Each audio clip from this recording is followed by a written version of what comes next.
हाँ जी, we have a very packed agenda.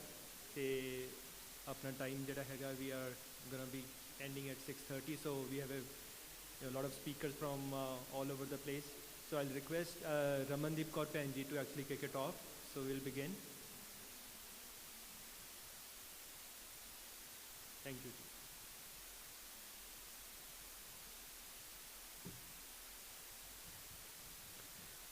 Waheguru ji ਕਾ ਖਾਲਸਾ ਵਾਹਿਗੁਰੂ ਜੀ ਕੀ ਫਤਿਹ।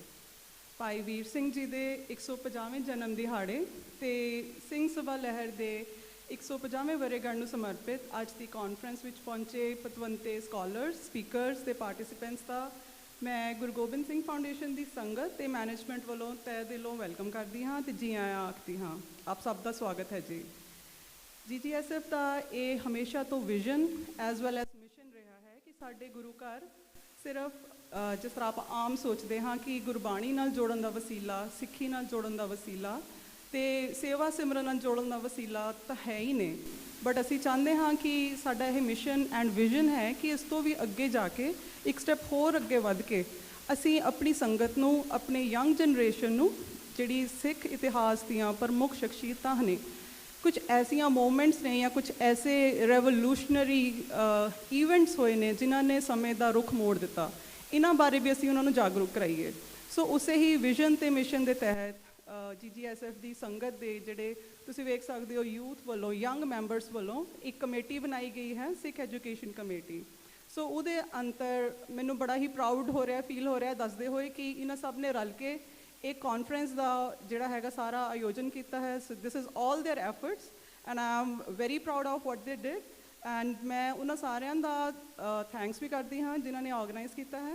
ਅਤੇ ਮੈਂ ਇਹ ਵੀ ਫੀਲ ਕਰਦੀ ਹਾਂ ਕਿ ਸਾਡੇ ਸਭ ਲਈ ਇੱਕ ਬੜੀ ਵੱਡੀ ਓਪਰਚੁਨਿਟੀ ਹੈ। So let's make use of that opportunity. ਅਤੇ ਜਿਵੇਂ ਸਾਨੂੰ ਮਹਾਰਾਜ ਗੁਰਬਾਣੀ ਵਿੱਚ ਵੀ ਕਹਿੰਦੇ ਨੇ, ਕਬੀਰ ਏਕ ਘੜੀ ਆਦਿ ਘੜੀ ਆਦਿ ਹੂ ਤੇ ਆਦ ਭਗਤਨ ਸੇਤੀ ਗੋਸ਼ਟੇ ਜੋ ਕੀਨੋ ਸੋ ਲਾਭ।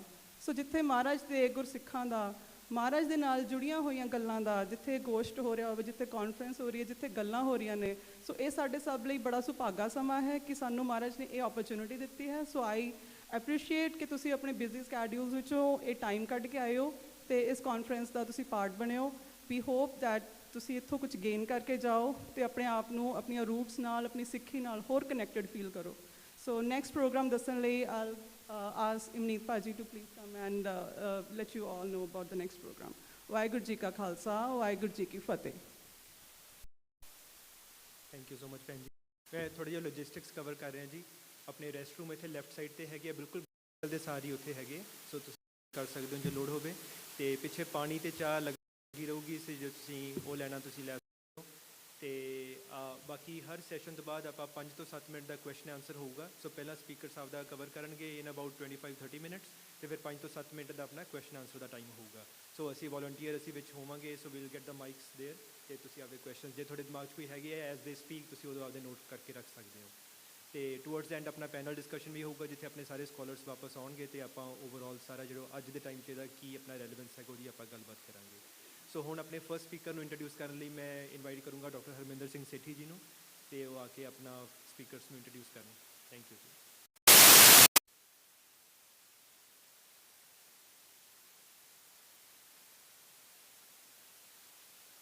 Thank you ji. Waheguru ji ਕਾ ਖਾਲਸਾ ਵਾਹਿਗੁਰੂ ਜੀ ਕੀ ਫਤਿਹ। It's truly an honor to present our first speaker, Dr. Gurnam Kaur. She is so accomplished, distinguished professor. I mean, I was looking at her CV and I could just give the whole speech about it. So, but I'll be brief. Dr. Gurnam Kaur started her journey back in '67. She graduated from Ludhiana University, and then she did her master's in philosophy from Kurukshetra University. After that, she joined Punjab University, Patiala as a lecturer. Subsequently, she actually did her PhD in Reason and Revelation in Sikhism, for which she got awards. She was facilitated with Reasons and Revelation in Sikhism. That was her PhD thesis, for which she was Akali Phula Singh Memorial Award in 1986. This was first published in 1990. This was first published in 1990 in Delhi University. And this was also translated in English by Dr. Gurbachan Singh. And she was also honored with Dr. Ganda Singh Award. I think she has had multiple publications, and I can see the books that she has written. So without further ado, let's give a big hand of applause and call Dr. Ganamkar, please.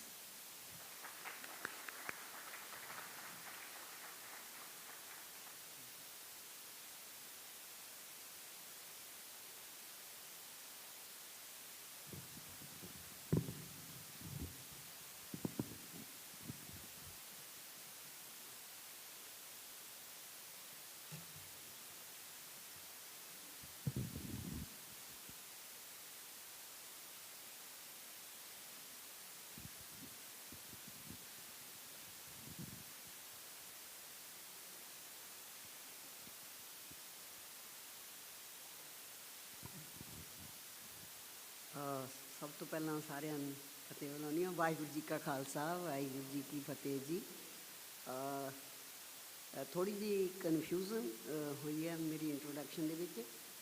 Professor Gurbachan Singh ਤਾਲਬ ਨੇ translation ਕੀਤੀ ਸੀ ਸ੍ਰੀ ਗੁਰੂ ਗ੍ਰੰਥ ਸਾਹਿਬ ਦੀ English ਦੇ ਵਿੱਚ। 2 volume ਛਪੇ ਸੀ ਜਦੋਂ ਉਹ ਸਵਰਗਵਾਸ ਕਰ ਗਏ। ਫਿਰ ਵਿਭਾਗ ਵੱਲੋਂ ਅਤੇ ਵਾਈਸ ਚਾਂਸਲਰ ਵੱਲੋਂ ਮੇਰੀ ਡਿਊਟੀ ਲਾਈ ਗਈ ਕਿ ਜਿਹੜੀਆਂ ਰਹਿੰਦੀਆਂ 2 ਪੋਥੀਆਂ ਨੇ ਉਹਨਾਂ ਦੀ ਪਬਲੀਕੇਸ਼ਨ ਮੈਂ ਕਰਾਂ। ਤੋ ਸਾਰਾ ਫਿਰ ਉਹ ਕੰਮ ਮੈਂ ਆਪਣੇ ਜ਼ਿੰਮੇ ਲਿਆ ਸੀ। ਜੋ ਕਿਤੇ ਰਹਿ ਗਿਆ ਸੀ ਕੁਛ ਜਾਂ ਕੋਈ ਕਰੈਕਸ਼ਨਸ ਕਰਨ ਵਾਲੀਆਂ ਸੀ, ਸਾਰਾ ਮਿਲਾਨ ਕਰਕੇ ਫਿਰ ਉਹ 2 ਪੋਥੀਆਂ ਮੈਂ ਛਾਪੀਆਂ ਸੀ। ਸੋ ਮੇਰਾ ਜਿਹੜਾ ਅੱਜ ਦਾ ਹੈਗਾ ਪੇਪਰ, ਇਹ ਮੋਸਟਲੀ ਕੌਨਸੈਂਟਰੇਟਡ ਭਾਈ ਵੀਰ ਸਿੰਘ ਦੇ ਉੱਤੇ ਹੈਗਾ। ਭਾਈ ਵੀਰ ਸਿੰਘ ਤਾਂ ਇੱਕ ਇੰਡੀਵਿਜੂਅਲੀ ਇੱਕ ਇੰਸਟੀਟਿਊਸ਼ਨ ਸੀਗੇ। ਮੈਨੂੰ ਨਹੀਂ ਪਤਾ ਮੈਂ ਉਹਨਾਂ ਦੇ ਲਿਟਰੇਚਰ ਦੀ ਕਿੰਨੀ ਕੁ ਥਾਂ ਪਾ ਸਕਦੀ ਹਾਂ ਥੋੜ੍ਹੇ ਜਿਹੇ ਸ਼ਬਦਾਂ ਦੇ ਵਿੱਚ। ਬੇਸਿਕ ਮੈਂ ਰੱਖਿਆ ਸੀ ਕਿ ਸਿੱਖ ਵੂਮੈਨ ਦਾ ਕੀ ਸਟੇਟਸ ਹੈ, ਕੀਪਿੰਗ ਇਨ ਮਾਈਂਡ ਉਹਨਾਂ ਦਾ ਨਾਵਲ ਹੈ ਜਿਹੜਾ ਫਸਟ ਸੁੰਦਰੀ। ਅਤੇ ਬਾਕੀ ਆਪਾਂ ਵੇਖਦੇ ਹਾਂ ਤੁਹਾਨੂੰ ਕੀ ਪਸੰਦ ਆਉਂਦਾ ਇਹਦੇ ਵਿੱਚ ਕੀ ਨਹੀਂ ਆਉਂਦਾ। ਇਹਦੇ ਲਈ ਮੈਂ ਇਹਦੇ ਪੋਰਸ਼ਨ ਕੀਤੇ। ਪਹਿਲੇ ਵਿੱਚ ਇੰਟਰੋਡਕਸ਼ਨ ਸਿੱਖ ਧਰਮ ਦੀ ਥੋੜ੍ਹੀ ਜਿਹੀ ਦਿੱਤੀ ਆ, ਫਿਰ ਸਿੰਘ ਸਭਾ ਮੂਵਮੈਂਟ ਦੀ, ਕਿਉਂਕਿ ਸਿੰਘ ਸਭਾ ਮੂਵਮੈਂਟ ਨੂੰ ਭਾਈ ਵੀਰ ਸਿੰਘ ਹੋਣਾ ਦੀ ਕੰਟਰੀਬਿਊਸ਼ਨ ਬਹੁਤ ਜ਼ਿਆਦਾ। ਫਿਰ ਥੋੜ੍ਹਾ ਉਹਨਾਂ ਦੇ ਨਾਵਲ ਦੇ ਉੱਤੇ, ਅਤੇ ਫਿਰ ਪੰਜਾਬੀ ਲਿਟਰੇਚਰ ਨੂੰ ਉਹਨਾਂ ਦੀ ਕੀ ਕੰਟਰੀਬਿਊਸ਼ਨ ਹੈ। Sikhism is a revealed religion, ਇਹ ਮੇਰਾ ਥੀਸਿਸ ਵੀ ਹੈ, reason and revelation in Sikhism, as also so many other religions are. But the uniqueness of Sikh revelation is that it is a continual process from the founder Guru Nanak Dev to the last and 10th physical Guru, Guru Gobind Singh Ji। ਇਹ ਸਾਨੂੰ ਹੋਰ ਕਿਸੇ religion ਦੇ ਵਿੱਚ ਨਹੀਂ ਮਿਲਦਾ। Ones for all ਇੱਕੋ ਵਾਰੀ ਆਏ ਨੇ ਪੈਗੰਬਰ ਸਾਹਿਬ ਦੇ, ਅਤੇ ਸਾਡਾ ਇਹ ਕੰਟੀਨਿਊਲ ਪ੍ਰੋਸੈਸ ਹੈ ਜਿਹੜਾ ਗੁਰੂ ਨਾਨਕ ਦੇਵ ਜੀ ਤੋਂ ਸਟਾਰਟ ਹੋ ਕੇ ਗੁਰੂ ਗੋਬਿੰਦ ਸਿੰਘ ਜੀ ਤੱਕ ਕੰਟੀਨਿਊਡ ਹੈ। ਗੁਰੂ ਨਾਨਕ ਦੇਵ ਜੀ to the last and 10th physical Guru Gobind Singh Ji in form of Jyot and Yukt. Jyot oha Yukt sae sek aaya phir palat gaya. The same divine light was made manifest in all the Gurus. That is why all the Gurus treated themselves as one Nanak. The truth revealed to the Gurus in their mystic experience with God, which is expressed as Ekomkar in the Bani, and the Gurus expressed their experience of truth in the form of Shabd in their own language. They speak the truth as God has ordained them to speak. ਜਿਵੇਂ ਗੁਰੂ ਨਾਨਕ ਨੇ ਕਿਹਾ, ਹੋਂ ਆਪੋਂ ਬੋਲਣਾ ਜਾਣਦਾ, ਮੈਂ ਕਿਹਾ ਸਭ ਹੁਕਮਾਓ JIO, ਜੈਸੀ ਮੈਂ ਆਵੈ ਖਸਮ ਕੀ ਬਾਣੀ ਤੈਸੜਾ ਕਰਿੰ ਗਿਆਨ ਵੇ Lalu. The uniqueness of any revelation consists in the ideals and aims it places before the human being to seek and the type of personality it creates. The idea placed before the human being by Guru Nanak is in his composition Japji is of being Satyar in the very beginning of Sri Guru Granth Sahib, and such is the quality of Ekomkar. So we can see that the aim of a human being according to the Sikh revelation is to be Satyar or realization of the self as told by Guru Amardas, मन तू जोत स्वरूप है अपना मूल पछाण।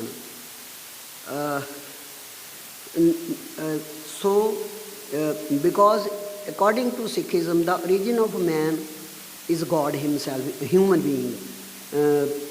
Same light, divine light, ਉਹ ਜਿਹੜੀ ਸਾਰਿਆਂ 'ਚ ਮੈਨੀਫੈਸਟ ਕਰਦੀ ਹੈ। ਇਸੇ ਕਰਕੇ ਸਿੱਖ ਧਰਮ ਚਿੰਤਨ ਦੇ ਵਿੱਚ ਕਿਸੇ ਵੀ ਕਿਸਮ ਦੀ ਜਿਹੜੀ ਡਿਸਕ੍ਰਿਮੀਨੇਸ਼ਨ ਹੈ based on caste, colour, race, gender, ਉਹ ਪ੍ਰਵਾਨ ਨਹੀਂ ਕੀਤੀ ਗਈ। ਮਨੁੱਖ ਇਸ ਡਿਵੀਜ਼ਨ ਦੇ ਕਰਕੇ ਹਾਈ ਜਾਂ ਲੋ ਨਹੀਂ ਹੁੰਦਾ। ਸਿਰਫ ਦੋ ਹੀ ਕੈਟੇਗਰੀਜ਼ ਪ੍ਰਵਾਨ ਕੀਤੀਆਂ ਨੇ ਸਿੱਖ ਧਰਮ ਦੇ ਵਿੱਚ ਮਨੁੱਖ ਦੀਆਂ, ਮਨਮੁਖ ਔਰ ਗੁਰਮੁਖ। ਗੁਰਮੁਖ ਉਹ ਹੈ ਜਿਹੜਾ ਗੁਰੂ ਦੇ ਦੱਸੇ ਰਸਤੇ 'ਤੇ ਚੱਲਦਾ ਹੈ। ਮਨਮੁਖ ਉਹ ਹੈ ਜਿਹੜਾ ਆਪਣੀਆਂ ਮਨ ਦੀਆਂ ਜਿਹੜੀਆਂ ਉਹਦੀਆਂ ਇੰਸਟਿੰਕਟਸ ਨੇ ਉਹਨਾਂ ਦੇ ਮੁਤਾਬਕ ਵਰਕ ਕਰਦਾ ਹੈ। ਤੋ ਅਸੀਂ ਦੇਖਦੇ ਹਾਂ ਕਿ ਇਹ ਜਿਹੜੀ ਸਿੱਖ ਧਰਮ ਦੀ ਯਾਤਰਾ ਹੈਗੀ ਆ, ਇਹ ਗੁਰੂ ਨਾਨਕ ਤੋਂ ਗੁਰੂ ਗੋਬਿੰਦ ਸਿੰਘ ਤੱਕ, ਫਿਰ ਸ਼ਬਦ ਗੁਰੂ ਤੱਕ ਪਹੁੰਚਦੀ ਹੈ, ਜਿਹਦਾ ਸਟੇਟਸ ਬਾਣੀ ਨੂੰ ਗੁਰੂ ਗੋਬਿੰਦ ਸਿੰਘ ਜੀ ਨੇ ਆਪ ਸ਼ਬਦ ਗੁਰੂ ਹੋਣ ਦਾ ਦਿੱਤਾ ਸ੍ਰੀ ਗੁਰੂ ਗ੍ਰੰਥ ਸਾਹਿਬ ਨੂੰ। ਅਤੇ ਇਸੇ ਤਰ੍ਹਾਂ ਇਹ ਸੰਗਤ ਤੋਂ ਖਾਲਸੇ ਤੱਕ ਦਾ ਸਫ਼ਰ ਹੈ। ਇਹ ਯੂਨੀਕਨੈਸ ਹੈ ਸਿੱਖ ਰੈਵਲੇਸ਼ਨ ਦੀ ਕਿ ਉਹਨੇ ਪਰਸਨੈਲਿਟੀ ਕਿਸ ਕਿਸਮ ਦੀ ਕ੍ਰੀਏਟ ਕੀਤੀ ਹੈ। Bhai Vir Singh and Singh Sabha movement. Bhai Vir Singh born in December 1872 at Amritsar was the eldest son of Dr. Charan Singh's three sons. He had the opportunity to be trained in traditional indigenous learning and of modern English education. He learnt Sikh scripture and was trained in classical languages like Sanskrit and Persian, and also learnt Urdu. After that, he joined the Church Mission School, Amritsar, and in 1891 did his matriculation examination, stood first in the whole of district. He was married to Sardarni Chhatr Kaur, daughter of Sardar Narayan Singh of Amritsar. Bhai Veer Singh passed away on 10th of June 1957. Bhai Veer Singh's family traces its ancestry far back to Diwan Kauda Mel. ਜਿਨ੍ਹਾਂ ਨੇ ਇਤਿਹਾਸ ਪੜ੍ਹਿਆ ਉਹ ਜਾਣਦੇ ਆ ਕਿ ਸਿੱਖ ਧਰਮ ਦੇ ਵਿੱਚ, ਇਤਿਹਾਸ ਦੇ ਵਿੱਚ, ਹਿਸਟਰੀ ਦੇ ਵਿੱਚ ਦੀਵਾਨ ਕੌੜਾ ਮੱਲ ਨੂੰ ਮਿੱਠਾ ਮੱਲ ਕਰਕੇ ਜਾਣਿਆ ਜਾਂਦਾ, ਕਿਉਂਕਿ ਗੌਰਮੈਂਟ ਜੋਬ ਦੇ ਵਿੱਚ ਮਤਲਬ ਮੁਗਲ ਉਹਨਾਂ ਦੇ ਇੰਪਲਾਈ ਹੋਣ ਦੇ ਬਾਵਜੂਦ ਉਹਨਾਂ ਨੂੰ ਸਰਦਾਰ ਬਹਾਦਰ ਦਾ ਖਿਤਾਬ ਮਿਲਿਆ ਹੋਇਆ ਸੀ। ਦੀਵਾਨ ਹੋਣ 'ਤੇ ਵੀ ਉਹ ਸਿੱਖਾਂ ਦੇ ਪ੍ਰਤੀ ਉਹਨਾਂ ਦੇ ਜਿਹੜਾ ਐਟੀਚਿਊਡ ਸੀ, ਉਹ ਰਵੱਈਆ ਜਿਹੜਾ ਬਹੁਤ ਨਰਮ ਸੀ, ਹੈਲਪਫੁਲ ਸੀ, ਕਿਉਂਕਿ ਉਹ ਜਾਣਦੇ ਸੀ ਕਿ ਇੱਕ ਦਿਨ ਆਵੇਗਾ ਸਾਡੇ ਲੋਕਾਂ ਨੂੰ, ਸਾਡੀ ਕਮਿਊਨਿਟੀ ਨੂੰ ਕਿਸ ਚੀਜ਼ ਦੀ ਜ਼ਿਆਦਾ ਜ਼ਰੂਰਤ ਹੈ। Bhai Vir Singh was a prose writer, poet, scholar and theologian, and was the pioneer of modern Punjabi literature as he composed his writings in several forms: prose poetry, plays, epics, novels, articles, tracts, exegeses, commentaries. ਕੋਈ field ਨਹੀਂ ਛੱਡਿਆ ਉਹਨਾਂ ਨੇ। To name a few of his writings: ਸੁੰਦਰੀ, ਸਤਵੰਤ ਕੌਰ, ਵਿਜੇ ਸਿੰਘ, ਨੌਧ ਸਿੰਘ, ਲਹਿਰਾਂ ਦੀ ਹਾਰ, ਬਿਜਲੀਆਂ ਦੀ ਹਾਰ, ਰਾਣਾ ਸੂਰਤ ਸਿੰਘ, ਗੁਰੂ ਨਾਨਕ ਚਮਤਕਾਰ, ਅਸ਼ਟਗੁਰੂ ਚਮਤਕਾਰ, ਸ੍ਰੀ ਗੁਰੂ ਕਲਗੀਧਰ ਚਮਤਕਾਰ. Because of his great contribution to Punjabi literature, history, theology and education, he was bestowed with the great honor of Bhai in Sikhism. ਅਸੀਂ ਜਾਣਦੇ ਹਾਂ ਕਿ ਭਾਈ ਸਭ ਤੋਂ ਵੱਡੀ ਪਦਵੀ ਅਤੇ ਸਤਿਕਾਰਯੋਗ ਪਦਵੀ ਹੈ ਸਿੱਖ ਧਰਮ ਦੇ ਵਿੱਚ। Punjab University conferred degree of doctorate in Oriental learning. He got Sahitya Academy Award. ਇਹ ਵੀ ਪਹਿਲਾ ਜਿਹੜਾ ਸਾਹਿਤ ਅਕਾਡਮੀ ਅਵਾਰਡ ਹੈ ਸ਼ੁਰੂ ਹੋਇਆ ਜਿੱਥੋਂ, ਉਹ ਭਾਈ ਵੀਰ ਸਿੰਘ ਜੀ ਨੂੰ ਮਿਲਿਆ ਉਹ Padma Bhushan, and was nominated member of Punjab Legislative Council in 1952. His grandfather Baba Khan Singh was perhaps the first Sikh in the family and was trained in traditional Sikh learning, learned Sanskrit and Braj, Oriental system of medicine. Dr. Charan Singh, Bhai Veer Singh's father, inherited all these qualities from his father, Baba Khan Singh. Gyani Hazara Singh, Bhai Veer Singh's maternal grandfather.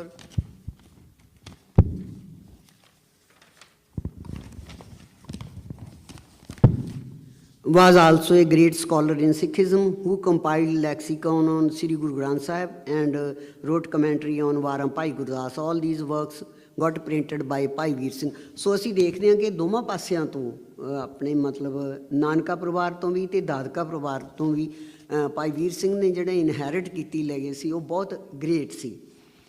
Going back into the history of Punjab, we can see that Maharaja Ranjit Singh was the first Sikh king who ruled Punjab, the northwest Indian subcontinent, in the first half of 19th century. He was the first Sikh king and his ruling is known as Khalsa Raj. He repeatedly defeated the invasions by outside armies. His Khalsa army was very strong, which included the Sikhs, Hindus, Muslims and Europeans. ਮੈਂ ਇਹ ਕਹਿੰਦੀ ਹੁੰਦੀ ਹਾਂ ਕਿ ਜੇ ਸਭ ਤੋਂ ਕੋਈ ਸੈਕੂਲਰ ਰਾਜਾ ਹੋਇਆ ਤਾਂ ਉਹ ਮਹਾਰਾਜਾ ਰਣਜੀਤ ਸਿੰਘ ਸੀ, ਜਿਹਦੇ ਬਾਰੇ ਇਹ ਵੀ ਕਿਹਾ ਜਾਂਦਾ ਕਿ ਜਿਹਦੀ ਇੱਕੋ ਅੱਖ ਸੁਲੱਖਣੀ, ਦੋ ਦੋ ਨੈਣਾਂ ਵਾਲੇ ਕਰਨ ਸਲਾਮਾ। ਉਹ ਸਭ ਨੂੰ ਇੱਕ ਅੱਖ ਨਾਲ ਦੇਖਦੇ ਸੀਗੇ। The ruling of Maharaja Ranjit Singh was the period of Sikh cultural and artistic renaissance, including the rebuilding of Darbar Sahib, Amritsar, and other historical gurdwaras. After going through the difficulties and hardships for so long, it was the best and most peaceful period for Punjab, as told by Shah Muhammad in his poetic composition Jang Singhan te Firangiyan, Raji Bahut Rehnde, Hindu Musliman Hindu. And that all Hindus and Muslims lived happily during his rule. After the annexation of Maharaja Ranjit Singh's kingdom under the colonial rule in 1949, as told by at the end of novel Sundari, the situation for Sikhs became miserable and Sikh value system was deteriorating. To lose their kingdom suddenly was a great injury to them, and they fell into the very bewildering situation, losing their religious zeal, and were caught into the influence of other religious traditions such as Hinduism and Christianity. The sacred festivals related with the Gurus were not being celebrated in the Sikh spirit. Sikh code of conduct was going astray. ਅਸੀਂ ਜਾਣਦੇ ਹਾਂ ਕਿ ਉਹਨਾਂ ਦਿਨਾਂ ਦੇ ਵਿੱਚ including Darbar Sahib ਮੂਰਤੀਆਂ ਰੱਖ ਦਿੱਤੀਆਂ ਗਈਆਂ ਸੀ, ਪੂਜਾ ਮੂਰਤੀਆਂ ਦੀ ਹੋਣ ਲੱਗ ਪਈ ਸੀ। ਮਤਲਬ ਹਰ ਤਰ੍ਹਾਂ ਦੇ ਨਾਲ ਜਿਹੜੀ ਸਿੱਖੀ ਹੈ, ਇੱਕ ਪਾਸੇ ਤਾਂ ਉਹਦੇ ਵਿੱਚ ਡਿਟੀਰੀਓਰੇਸ਼ਨ ਆ ਰਹੀ ਸੀ, ਦੂਸਰੇ ਪਾਸੇ ਬ੍ਰਹਮੋ ਸਮਾਜ, ਆਰੀਆ ਸਮਾਜ, ਉਹ ਆਪਣਾ ਪ੍ਰਚਾਰ ਲਗਾਤਾਰ ਕਰ ਰਹੇ ਸੀ ਹਿੰਦੂ ਫੋਲਡ ਦੇ ਵਿੱਚ ਲਿਆਉਣ ਦੇ ਲਈ ਸਿੱਖਾਂ ਨੂੰ। ਅਤੇ ਉਸ ਦੇ ਨਾਲ ਹੀ ਜਿਵੇਂ ਅੱਜ ਕੱਲ੍ਹ ਵੀ ਬਹੁਤ ਰੌਲਾ ਪੈ ਰਿਹਾ ਅਤੇ ਕ੍ਰਿਸਚੈਨਿਟੀ ਵੱਲ ਲੋਕ ਬਹੁਤ ਕਨਵਰਟ ਹੋਣ ਲੱਗ ਗਏ ਸੀ, ਕਿਉਂਕਿ ਅੰਗਰੇਜ਼ਾਂ ਦਾ ਰਾਜ ਆ ਗਿਆ ਸੀ ਅਤੇ ਉਹਨਾਂ ਨੇ ਲੁਧਿਆਣੇ ਸਪੈਸ਼ਲੀ ਪ੍ਰਿੰਟਿੰਗ ਪ੍ਰੈਸ ਪਹਿਲੀ ਪੰਜਾਬੀ ਦੀ ਲਾਈ ਅਤੇ ਆਪਣਾ ਪ੍ਰਚਾਰ ਕਰਨਾ ਸ਼ੁਰੂ ਕੀਤਾ ਕ੍ਰਿਸਚੈਨਿਟੀ ਦਾ। ਅਤੇ ਖਾਸ ਕਰਕੇ ਜਿਹੜੀਆਂ ਆਪਣਾ ਕਮਿਊਨਿਟੀਜ਼ ਅਸੀਂ ਬੈਕਵਰਡ ਜਿਨ੍ਹਾਂ ਨੂੰ ਗਿਣਦੇ ਹਾਂ, ਉਹ ਬਹੁਤ ਜ਼ਿਆਦਾ ਸਿੱਖਿਜ਼ਮ ਨੂੰ ਛੱਡ ਕੇ ਕ੍ਰਿਸਚੈਨਿਟੀ ਦੇ ਫੋਲਡ ਵਿੱਚ ਆਉਣਾ ਸ਼ੁਰੂ ਹੋ ਗਏ ਸੀ। ਇਹੀ ਨਹੀਂ, ਮਿਸ਼ਨਰੀ ਸਕੂਲਾਂ ਕਾਲਜਾਂ ਵਿੱਚ ਪੜ੍ਹਦੇ ਵੱਡੇ ਵੱਡੇ ਘਰਾਂ ਦੇ ਬੱਚੇ ਵੀ ਕ੍ਰਿਸਚਨ ਕਨਵਰਟ ਹੋਣ ਲੱਗ ਪਏ ਸੀ। Keeping in view all this deteriorating situation, some thoughtful Sikhs were worrying about the Sikh society as a whole, established Sikh Sabhas, the Sikh organizations, first at Amritsar and then at Lahore. The main purpose of establishing Sikh Sabhas and to spread them in many more cities was to preach the teachings of the Guru, to bring awakening in the Sikhs and to make them conscious of the glory of their own religious heritage, of the Sikh value system, and spread education among the community. To put more efforts for this purpose, first Khalsa Diwan Amritsar was established and then after the Khalsa Diwan Lahore.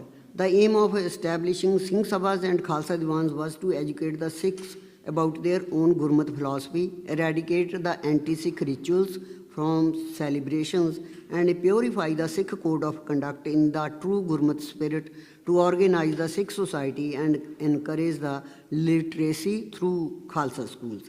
In the early period of the movement, much time and energy was spent in purifying the Sikh celebrations while eradicating the outside penetrated rituals, bringing social reforms within the community and doing educational works.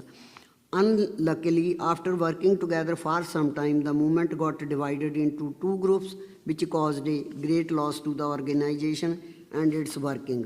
ਮੈਂ ਕਈ ਵਾਰੀ ਹੈਰਾਨ ਹੁੰਦੀ ਹਾਂ ਕਿ ਅਸੀਂ ਸਿੱਖ ਇਕੱਠੇ ਹੋ ਕੇ ਕੰਮ ਕਿਉਂ ਨਹੀਂ ਕਰ ਸਕਦੇ। ਸ਼ੁਰੂ ਤੋਂ ਹੀ ਇਤਿਹਾਸ ਦੇਖੀਏ ਤਾਂ ਡਿਵੀਜ਼ਨ ਦਾ ਜਿਹੜਾ ਹੈਗਾ ਜਾਂ ਅਲੱਗ ਹੋਣ ਦਾ ਚੱਲਿਆ ਆਉਂਦਾ ਇਹ। ਸੋ ਸਿੰਘ ਸਭਾ ਮੂਵਮੈਂਟ ਜਿਹੜੀ ਐਡੇ ਵੱਡੇ ਪਰਪਜ਼ ਨਾਲ ਸ਼ੁਰੂ ਕੀਤੀ ਗਈ ਸੀ, ਉਹਦੇ ਵਿੱਚ ਵੀ ਦੋ ਗਰੁੱਪ ਬਣ ਗਏ ਸੀ। This was the time when the urgent need was felt to inculcate the community life, organizational spirit, religious sentiments, to unite with the Bani and its recitation regularly, love of the Gurus among the Sikhs. It was a reformation movement within the community. To fulfill this purpose, it became very important to highlight the Sikh history, valor, and Sikh way of life in its real spirit as taught by the Gurus, and Bhai Veer Singh put all his efforts to fulfill this mission. Near about 1893, when Bhai Veer Singh was of a very young age, he envisaged that the spreading of religious spirit among the Sikh community could work like a medicine. The awakening of the spirit of sacrifice could lead to the hope of brotherhood and more organizational unity.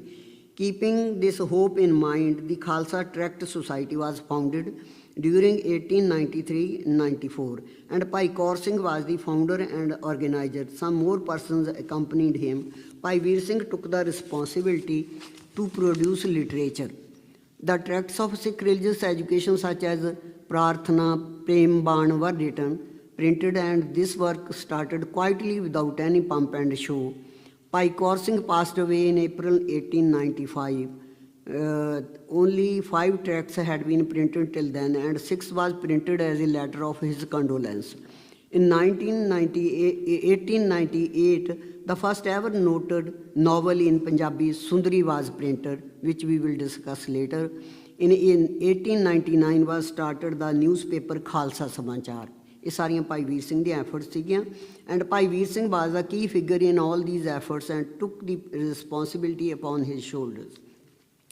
After a very short period, the great contributor Bhai Dit Singh Gyani passed away, and the whole responsibility of preaching fell on Khalsa Samachar.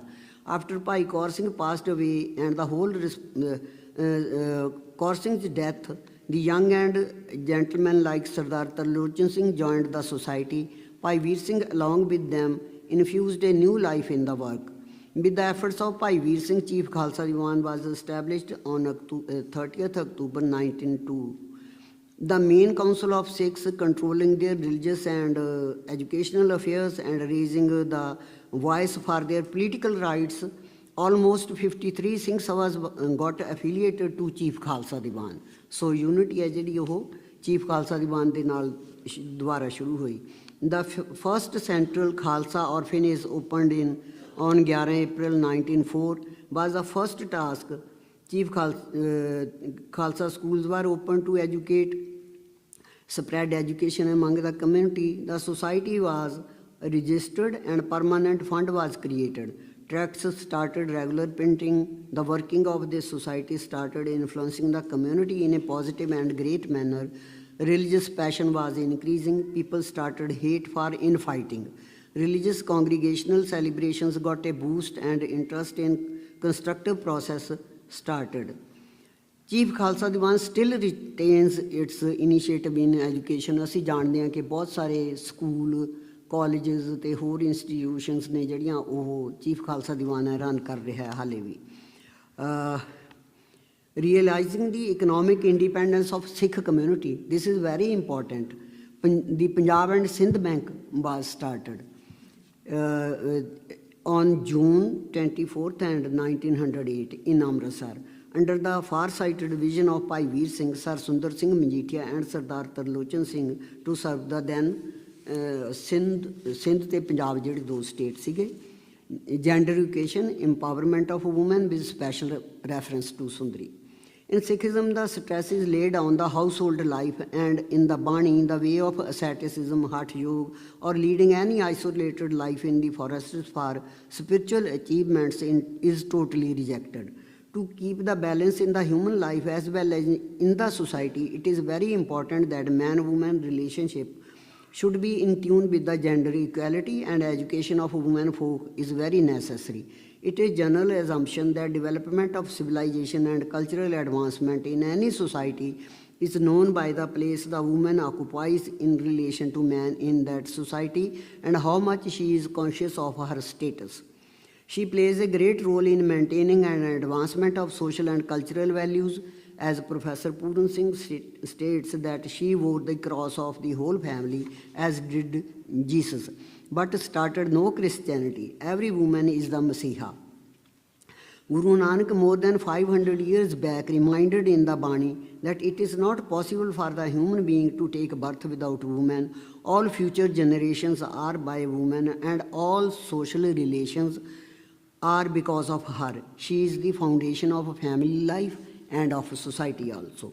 Bhai Veer Singh has devoted all of his writings as novels, plays, epics, poetry, prose to the teachings of the Guru and laid stress on the education of society as a whole, especially of the women. Bhai Veer Singh's contribution is so vast and great that it is not of an individual but of an institution. The literature produced by him in different genres is huge.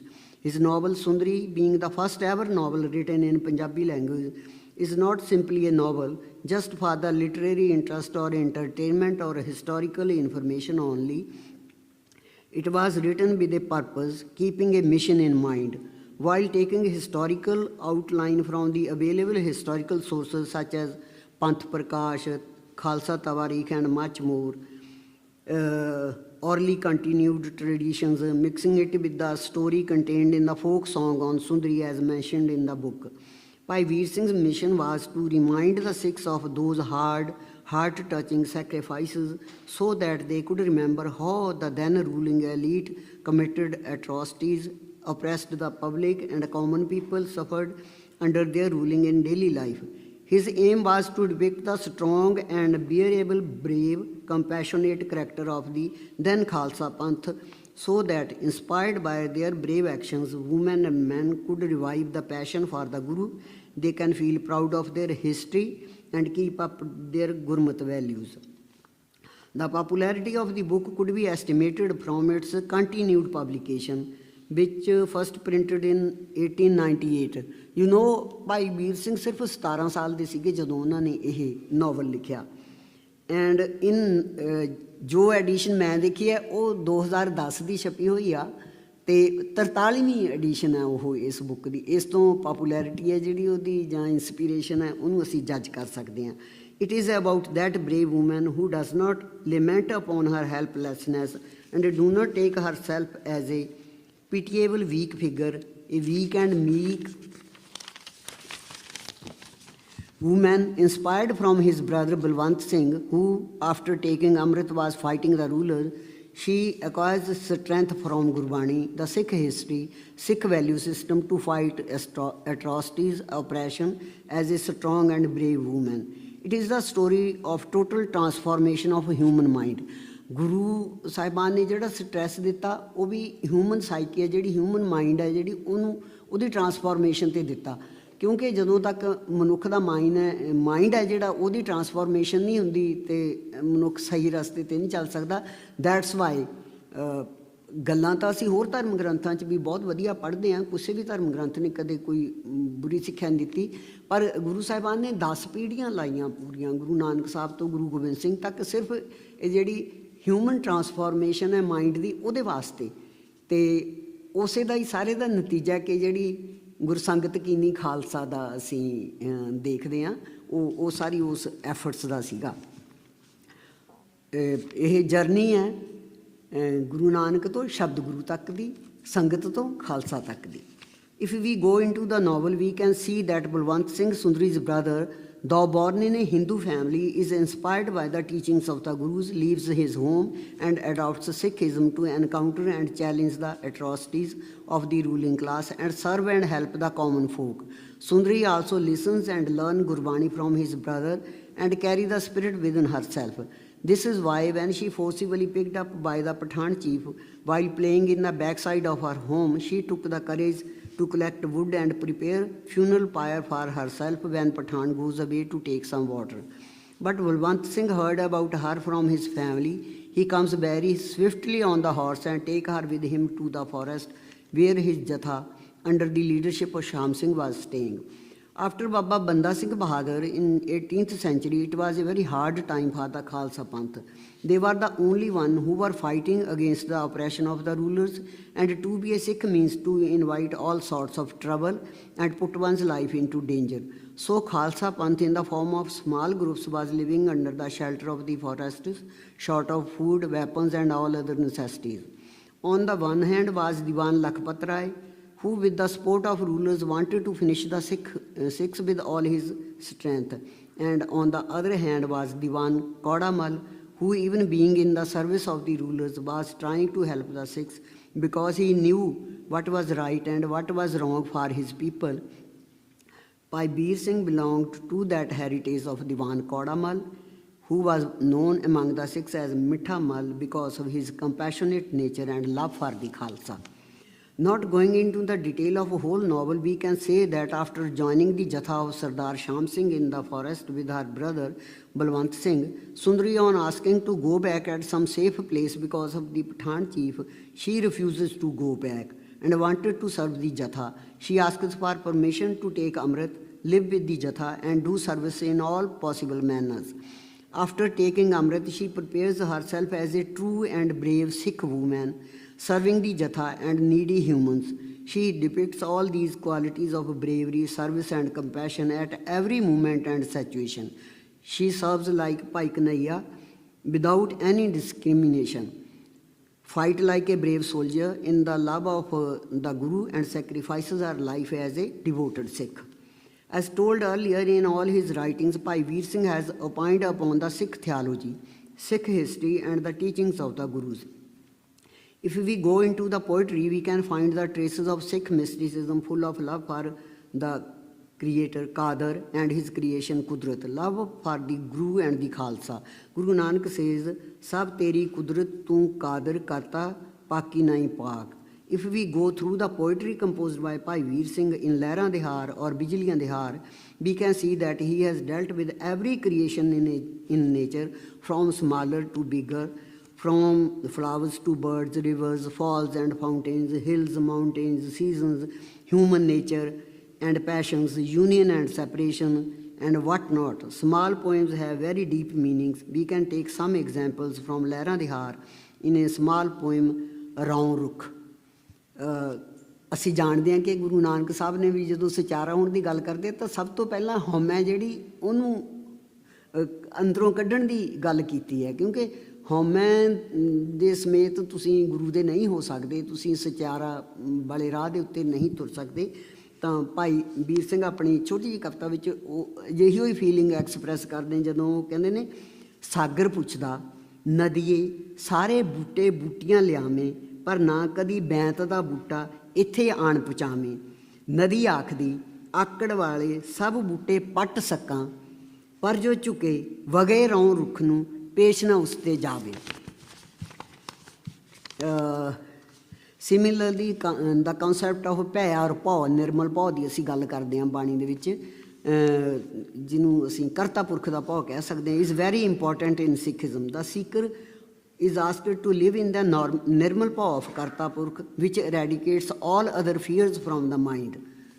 ਸਭ ਤੋਂ ਵੱਡਾ ਮੌਤ ਦਾ ਭੈ ਹੁੰਦਾ, ਅਤੇ ਜਦੋਂ ਮਨੁੱਖ ਰੱਬ ਦੇ ਭੈ ਵਿੱਚ ਜਿਉਂਦਾ, ਅਕਾਲ ਪੁਰਖ ਦੇ ਭੈ ਵਿੱਚ ਜਿਉਂਦਾ, ਉਦੋਂ ਉਹਦੇ ਅੰਦਰੋਂ ਮੌਤ ਦਾ ਭੈ ਵੀ ਖਤਮ ਹੋ ਜਾਂਦਾ ਹੈ, ਜਿਹਨੂੰ ਪ੍ਰੋਫੈਸਰ ਪੂਰਨ ਸਿੰਘ ਨੇ ਵੀ ਕਿਹਾ ਵੀ ਮੌਤ ਨੂੰ ਮਖੌਲਾਂ ਕਰਨ ਜਿਹੜੇ ਪੰਜਾਬ ਦੇ ਜੰਮੇ ਜਾਏ ਨੇ। Because who lives under the pious fear of God is not afraid of anything else, even the fear of death, because he learns to live under the will of God. In a very few lines, Bhai Veer Singh indicates that pious fear God as the only bestower and concept of sharing, ਵੰਡ ਛਕਣ ਜਿਹਨੂੰ ਅਸੀਂ ਕਹਿੰਦੇ ਹਾਂ। ਬੱਦਲ ਆਇਆ ਦੇਖ ਕੰਬਿਆ ਪਰਬਤ, ਸ਼ੋਰ ਮਚਾਇਆ ਮਿੱਠੇ ਬਣ ਅੰਦਰ ਵੜ ਲੋਟੂ, ਫਿਰ ਫੇਰ ਆ ਪਾਇਆ। ਬੱਦਲ ਨੂੰ ਪੁੱਛਦਾ ਹੈ ਪਰਬਤ, ਕੱਜਣ ਐਡਾ ਕਿੱਥੋਂ ਲਿਆਵਾਂ, ਲਵੇ ਲੁਕਾ ਜੋ ਮੈਨੂੰ, ਹੇ ਸਰਪੋਸ਼ ਜਗਤ ਦੇ ਉੱਡਣ ਰੱਖੋ ਕਰਕੇ ਦਾਇਆ। ਮਿੱਠੀ ਖਿਰਨ ਬੋਲਿਆ ਬੱਦਲ, ਹਿਰਦਾ ਚਮਕ ਦਿਖਾਇਆ, ਲੇਖਾ ਸਾਫ ਨਾ ਮੈਂ ਕੁਝ ਪੱਲੇ, ਤੈਂ ਦਿੱਤਾ ਵੰਡ ਆਇਆ, ਉਹ ਦਾਤਾ ਭੰਡਾਰੀ ਤੂੰ ਹਾਂ, ਮੈਂ ਹਾਂ ਵੰਡਣ ਹਾਰਾ, ਭੈ ਵਿੱਚ ਕਾਰ ਤੁਸਾਂ ਹੈ ਕਰਨੀ, ਸਭ ਮਾਲਕ ਦੀ ਮਾਇਆ। These small poems are not common ones. They convey very deep meanings in a simple and very short words. Through the happenings in nature, Gurmat concepts are highlighted, which we can see in the above quoted few lines. As Guru Nanak has told, ਘਾਲ ਖਾਏ ਕਿਛ ਹੱਥੋਂ ਦੇ ਨਾਨਕ ਰਾਹ ਪਛਾਣੈ ਸੇ, ਉਹੀ ਵੰਡ ਛਕਣ ਦੀ ਬੱਦਲ ਦੀ ਗੱਲ ਭਾਈ ਵੀਰ ਸਿੰਘ ਕਰ ਰਹੇ ਨੇ। Similarly, quotes from small poems express the Sikh mysticism and other concepts, ਨਾਮ, ਧਿਆਨ ਤੇ ਰਜਾ, ਕੰਬ ਦੀ ਕਲਾਈ, ਬੇਖੁਦੀ, ਇਹ ਕਵਿਤਾਵਾਂ ਛੋਟੀਆਂ ਛੋਟੀਆਂ ਮੇਰਾ ਖਿਆਲ ਹੈ ਤਕਰੀਬਨ ਸਭ ਨੇ ਪੜ੍ਹੀਆਂ ਹੋਣੀਆਂ ਨੇ। ਨਾਮ ਸੱਜਣ ਦਾ ਜੀਵ ਚੜ੍ਹ ਗਿਆ, ਜਾਂ ਸੱਜਣ ਉੱਠ ਤੁਰਿਆ, ਮੱਲ ਲਏ ਦੋ ਨੈਣ ਧਿਆਨ ਨੇ, ਸਬਕ ਰਜ਼ਾ ਦਾ ਫੁਰਿਆ, ਬੇਰੋਂ ਦੇ ਹੱਥ ਸੌਂਪ ਸਾਨੂੰ, ਜੇ ਸੱਜਣ ਤੂੰ ਰਾਜੀ, ਯਾਦ ਤੂੰ ਸਾਡੀ ਛੁੱਟੇ ਨਾ ਸਾਥੋਂ, ਪਿਆਰ ਰਹੇ ਲੂੰ ਪੁੜਿਆ। ਅਤੇ ਅਸੀਂ ਬਾਣੀ ਦੇ ਵਿੱਚ ਵੀ ਪੜ੍ਹਦੇ ਹਾਂ ਕਿ ਉਹਦੀ ਰਜ਼ਾ ਹੈ, ਉਹਦੀ ਰਜ਼ਾ ਦੇ ਵਿੱਚ ਰਹਿਣਾ, ਭਾਣੇ ਨੂੰ ਮੰਨਣਾ ਸਿੱਖਿਆ ਅਸੀਂ। ਦ ਮਿਸਟੇਕ ਐਕਸਪੀਰੀਅੰਸ ਔਰ ਰੀਅਲਾਈਜੇਸ਼ਨ ਹੈਜ਼ ਬੀਨ ਇੰਡੀਕੇਟਡ ਇਨ ਕੰਬ ਦੀ ਕਲਾਈ। ਸੁਪਨੇ ਵਿੱਚ ਤੁਸੀਂ ਮਿਲੇ ਆ ਸਾਨੂੰ, ਅਸਾਂ ਧਾਗ ਲਵਕੜੀ ਪਾਈ, ਨਿਰਾ ਨੂਰ ਤੁਸੀਂ ਹੱਥ ਨਾ ਆਏ, ਸਾਡੀ ਕੰਬਦੀ ਰਹੀ ਕਲਾਈ। ਧਾ ਚਰਨਾਂ 'ਤੇ ਸੀਸ ਨਿਵਾਇਆ, ਸਾਡੇ ਮੱਥੇ ਛੋਹ ਨਾ ਪਾਈ, ਤੁਸੀਂ ਉੱਚੇ ਅਸੀਂ ਨੀਵੇਂ ਸਾਂ, ਸਾਡੀ ਪੇਸ਼ ਨਾ ਗਈਆ ਕਾਈ। ਇਸੇ ਤਰ੍ਹਾਂ ਬੇਖੁਦੀਆਂ ਦੀ ਬੂਟੀ ਇੱਕ ਦਿਨ ਮੁਰਸ਼ਿਦ ਘੋਲ ਪਲਾਈ, ਝੂਟਾ ਇੱਕ ਅਰਸ਼ ਦਾ ਆਇਆ, ਐਸੀ ਪੀਂਘ ਘੁਕਾਈ, ਘੂਕੀ ਘੁੱਕੇ ਚੜ੍ਹੇ ਤੇ ਘੁੱਕੇ, ਢਿੱਲੀ ਕਦੇ ਨਾ ਹੋਵੇ, ਚਾਟ ਲਗਾਵਣ ਵਾਲਿਆ ਸਾਈਆਂ, ਲਾਈ ਤੋੜ ਨਿਭਾਈ। ਕਸ਼ਮੀਰ ਵੇਲੇ ਕਿਸੇ ਵੇਲੇ ਕਿਹਾ ਜਾਂਦਾ ਸੀ ਕਿ ਧਰਤੀ 'ਤੇ ਜੇ ਕੋਈ ਸਵਰਗ ਹੈ ਤਾਂ ਇਹੀ ਹੈ। ਅੱਜ ਕੱਲ੍ਹ ਤਾਂ ਅਸੀਂ ਦੇਖਦੇ ਹਾਂ ਵੀ ਕਿੰਨਾ ਬੁਰਾ ਹਾਲ ਹੋ ਗਿਆ ਵਿਚਾਰੇ ਦਾ, ਕਸ਼ਮੀਰ ਦਾ। ਓਕੇ, ਤੂੰ ਵੀ ਪਹਿਲਾਂ ਖਤਮ ਹੋ ਜੂਗਾ। ਇੱਛਾ ਵੱਲ 'ਤੇ ਡੂੰਘੀਆਂ ਛਾਮਾਂ, ਬਨਸ਼ਫਾ ਦਾ ਫੁੱਲ ਅਤੇ ਵੈਰੀ ਨਾਗ ਦਾ ਚਸ਼ਮਾ, ਇਹ ਸਾਰੇ ਕਸ਼ਮੀਰ ਦੇ ਨੇ ਜਿਨ੍ਹਾਂ ਦੇ ਉੱਤੇ ਭਾਈ ਵੀਰ ਸਿੰਘ ਨੇ ਪੋਇਟਰੀ ਲਿਖੀ ਹੋਈ ਹੈ। ਸਾਂਝ ਹੋਈ ਪਰਛਾਵੇਂ ਛੁਪ ਗਏ, ਕਿਉਂ ਇੱਛਾ ਵੱਲ ਤੂੰ ਜਾਰੀ, ਨਹਿ ਸਰੋਧ ਕਰ ਰਹੀ ਉਮੇਹੀ, ਤੇ ਟੁਰਨੋਂ ਵੀ ਨਹਿ ਹਾਰੀ, ਸੈਲਾਨੀ ਤੇ ਪੰਛੀ ਮਾਲੀ ਹਨ ਸਭ ਆਰਾਮ ਵਿੱਚ ਆਏ, ਸਹਿਮ ਸਵਾਦਲਾ ਸ਼ਾਰਿਆ ਸਾਰੇ, ਤੇ ਕੁਦਰਤ ਟਿਕ ਗਈ ਸਾਰੀ। ਹੁਣ ਇੱਛਾ ਵੱਲ ਉਹਦਾ ਉੱਤਰ ਦਿੰਦਾ, ਸੀਨੇ ਖਿੱਚ ਜਿਨ੍ਹਾਂ ਨੇ ਖਾਧੀ, ਉਹ ਆਰਾਮ ਕਰ ਨਹੀਂ ਬਹਿੰਦੇ, ਨਿਉ ਵਾਲੇ ਨੈਣਾ ਕੀ ਨੀਂਦਰ, ਉਹ ਦਿਨੇ ਰਾਤ ਪਏ ਵਹਿੰਦੇ, ਇੱਕੋ ਲਗਨ ਲੱਗੀ ਲਈ ਜਾਂਦੀ ਹੈ ਟੋਰ ਅਨੰਤ ਉਹਨਾਂ ਦੀ, ਵਸਲੋਂ ਉਰੇ ਮੁਕਾਮ ਨਾ ਕੋਈ, ਸੋ ਚਾਲ ਪਏ ਨਿਤ ਰਹਿੰਦੇ। ਇਸੇ ਤਰ੍ਹਾਂ ਵੈਰੀ ਨਾਗ ਦੇ ਚਸ਼ਮੇ 'ਚ ਕੁਦਰਤ, ਕਾਦਰ ਦੀ ਕੁਦਰਤ ਨੂੰ ਬਿਆਨ ਕੀਤਾ। ਵੈਰੀ ਨਾਗ ਤੇਰਾ ਪਹਿਲਾ ਝਲਕਾ ਜਦ ਅੱਖੀਆਂ ਵਿੱਚ ਵੱਜਦਾ, ਕੁਦਰਤ ਦੇ ਕਾਦਰ ਦਾ ਜਲਵਾ ਲੈ ਲੈਂਦਾ ਇੱਕ ਸਿਜਦਾ, ਰੰਗ ਫਿਰੋਜ਼ੀ ਝਲਕ ਬਲੌਰੀ, ਡਲਕ ਮੋਤੀਆਂ ਵਾਲੀ ਸੌਰੀ, ਰੂਹ ਵਿੱਚ ਆ ਜਜ਼ਬ ਹੋਏ, ਜੀ ਵੇਖ ਵੇਖ ਨਹੀਂ ਰਜ਼ਾ। ਇਸ ਤਰ੍ਹਾਂ ਉਹਨਾਂ ਦੀਆਂ ਛੋਟੀਆਂ ਛੋਟੀਆਂ ਕਵਿਤਾਵਾਂ ਨੇ ਜਿਨ੍ਹਾਂ ਦੇ ਵਿੱਚ ਬਹੁਤ ਵੱਡੇ ਮੀਨਿੰਗ ਨੇ। ਅਤੇ ਭਾਈ ਵੀਰ ਸਿੰਘ ਨੂੰ ਮੈਂ ਸਮਝਦੀ ਹਾਂ ਕਿ ਬੌਧਿਕਤਾ ਦਾ ਉਹ ਇੱਕ ਡੂੰਘਾ ਸਮੁੰਦਰ ਨੇ। ਜਿਉਂ ਜਿਉਂ ਅਸੀਂ ਉਹਨਾਂ ਦੇ ਵਿੱਚ ਚੁੱਭੀਆਂ ਲਾਉਂਦੇ ਹਾਂ ਤਾਂ ਸਾਨੂੰ ਨਵੇਂ ਨਵੇਂ ਵਿਚਾਰ, ਸਿੱਖੀ ਦੇ ਨਾਲ ਪਿਆਰ, ਗੁਰੂਆਂ ਨਾਲ ਪਿਆਰ ਹੈ ਜਿਹੜਾ ਉਹ ਹੁੰਦਾ। ਸੌਰੀ, ਮੇਰਾ ਗਲਾ ਗੜਬੜ ਕਰ ਜਾਂਦਾ, ਕੋਈ ਗੱਲ ਨਹੀਂ ਹੈ।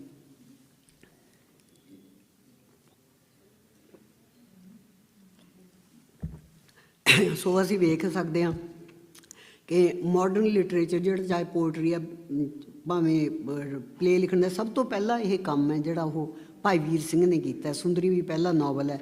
ਇਸ ਤਰ੍ਹਾਂ ਜਿੱਥੇ ਸਿੱਖ ਧਰਮ ਨੂੰ ਉਹਨਾਂ ਦੀ ਬਹੁਤ ਜ਼ਿਆਦਾ ਕੰਟਰੀਬਿਊਸ਼ਨ ਹੈ, ਇਸੇ ਤਰ੍ਹਾਂ ਪੰਜਾਬੀ ਲਿਟਰੇਚਰ ਨੂੰ ਹੈ। ਪੰਜਾਬੀ ਸਾਹਿਤ ਦਾ ਅਧਿਐਨ ਹੈ ਜਿਹੜਾ, ਉਹ ਭਾਈ ਵੀਰ ਸਿੰਘ ਤੋਂ ਬਿਨਾਂ ਕੰਪਲੀਟ ਹੋ ਹੀ ਨਹੀਂ ਸਕਦਾ। ਇੰਨੇ ਕੁ ਸ਼ਬਦਾਂ ਨਾਲ ਕੋਈ ਭੁੱਲ ਚੁੱਕ ਹੋਵੇ ਮਾਫ਼ ਕਰਨਾ। ਵਾਹਿਗੁਰੂ ਜੀ ਕਾ ਖਾਲਸਾ, ਵਾਹਿਗੁਰੂ ਜੀ ਕੀ ਫਤਿਹ। ਮੈਂ ਡਾਕਟਰ ਰਾਜਵੰਤ ਸਿੰਘ ਹੋਣਾ ਦਾ ਬਹੁਤ ਧੰਨਵਾਦ ਕਰਦੀ ਹਾਂ ਕਿ ਇੰਨੇ ਸਮੇਂ ਬਾਅਦ ਉਹਨਾਂ ਨੇ ਆਪ ਨੂੰ ਵੀ ਮਿਲਣ ਦਾ ਮੌਕਾ ਦਿੱਤਾ ਮੈਨੂੰ, ਅਤੇ ਤੁਹਾਡੇ ਸਾਰਿਆਂ ਦੇ ਦਰਸ਼ਨ ਕਰਨ ਦਾ ਮੌਕਾ ਦਿੱਤਾ। ਵਾਹਿਗੁਰੂ ਜੀ ਕਾ ਖਾਲਸਾ, ਵਾਹਿਗੁਰੂ ਜੀ ਕੀ ਫਤਿਹ। ਵਾਹਿਗੁਰੂ ਜੀ ਕਾ ਖਾਲਸਾ, ਵਾਹਿਗੁਰੂ ਜੀ ਕੀ ਫਤਿਹ। ਮੈਂ ਡਾਕਟਰ ਗੁਰਨਾਮ ਕੌਰ ਜੀ ਦਾ ਬਹੁਤ ਬਹੁਤ ਧੰਨਵਾਦ ਕਰਦਾ ਹਾਂ। ਉਹਨਾਂ ਨੇ ਬਹੁਤ ਹੀ ਘੱਟ ਟਾਈਮ ਦੇ ਵਿੱਚ ਜੋ ਆਪਣੀ ਰਿਸਰਚ ਦਾ ਖਜ਼ਾਨਾ ਸਾਡੇ ਸਾਹਮਣੇ ਰੱਖਿਆ, ਜੋ ਉਹਨਾਂ ਨੇ ਫੈਕਟਸ ਸਾਨੂੰ ਦੱਸੇ ਭਾਈ ਵੀਰ ਸਿੰਘ ਹੁਣਾਂ ਦੀ ਜੀਵਨੀ ਬਾਰੇ ਅਤੇ ਸਿੰਘ ਸਭਾ ਲਹਿਰ ਬਾਰੇ, ਅਤੇ ਉਹਨਾਂ ਦੇ ਜੋ ਉਪਰਾਲੇ ਸੀਗੇ, ਜੋ ਕੰਟਰੀਬਿਊਸ਼ਨ ਸੀਗੇ, ਮੈਂ ਉਹਨਾਂ ਦਾ ਬਹੁਤ ਬਹੁਤ ਧੰਨਵਾਦ ਕਰਦਾ ਹਾਂ ਜੀ, ਪੂਰੀ ਸੰਗਤ ਵੱਲੋਂ, ਯੂਥ ਵੱਲੋਂ ਅਤੇ ਗੁਰਦੁਆਰਾ ਸਾਹਿਬ ਵੱਲੋਂ। ਵਾਹਿਗੁਰੂ ਜੀ ਖਾਲਸਾ, ਵਾਹਿਗੁਰੂ ਜੀ ਫਤਿਹ। ਇਸ ਨਾਲ ਹੀ ਮੈਂ ਬ੍ਰਿਗੇਡੀਅਰ ਉਪਜੀਤ ਸਿੰਘ ਨਰੂਲਾ ਜੀ ਨੂੰ ਇਨਵਾਈਟ ਕਰੂੰਗਾ ਸਟੇਜ ਦੇ ਉੱਤੇ। ਪਲੀਜ਼ ਆਓ, ਅਤੇ ਸਾਡੇ ਜਿਹੜੇ ਸੈਕਿੰਡ ਸਪੀਕਰ ਹੈਗੇ ਆ ਉਹਨਾਂ ਨੂੰ ਇੰਟਰੋਡਿਊਸ ਕਰੋ। ਅਤੇ ਇੱਕ ਚੀਜ਼ ਮੈਂ ਹੋਰ ਰੱਖਣਾ ਚਾਹੁੰਦਾ ਕਿ ਭਈ ਟਾਈਮ ਥੋੜ੍ਹਾ ਲਿਮਿਟਡ ਹੈਗਾ। ਪਲੀਜ਼ ਸੈਕਿੰਡ ਸਪੀਕਰ ਵਾਸਤੇ 30-35 minutes we would like to summarise within that time. Thank you ji. Doctor sahib, ਮੈਂ ਉੱਧਰ ਜਾਵਾਂ।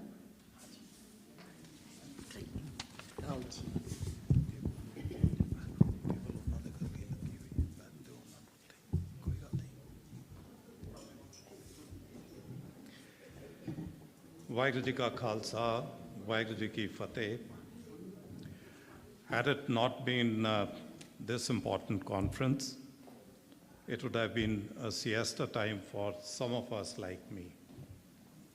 In keeping up with the tempo of this intellectually stimulating feast, I now deem it my privilege to introduce our next speaker, Sardar Gurbir Singh. He has his master's in religious studies from University of California, Riverside. His main area of current research and studies include legitimacy, authenticity, and authority in the Sikh tradition, with particular focus on Maharaja Ranjit Singh Raj and early British colonial era in South Asia, particularly in Punjab. What is significant in his pursuit is that he is perhaps the only Western Sikh scholar focusing on Singh Sabha movement and how it shaped the Sikh community's modern outlook.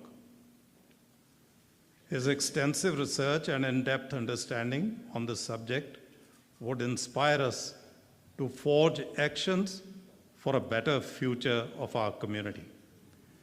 Gurbir was born and grew up in Fresno, California, and has held deep interest in modern and contemporary Sikh tradition. Gurbir is also involved in real estate investment and development.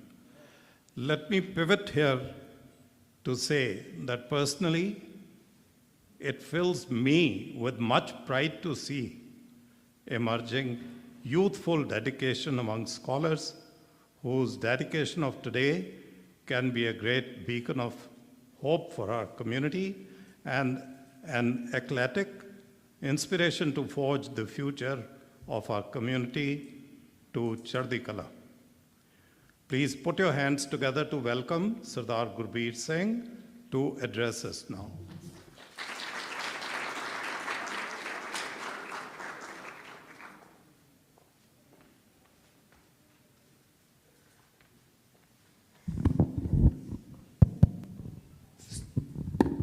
Vaheguru Ji Ka Khalsa, Vaheguru Ji Ki Fateh.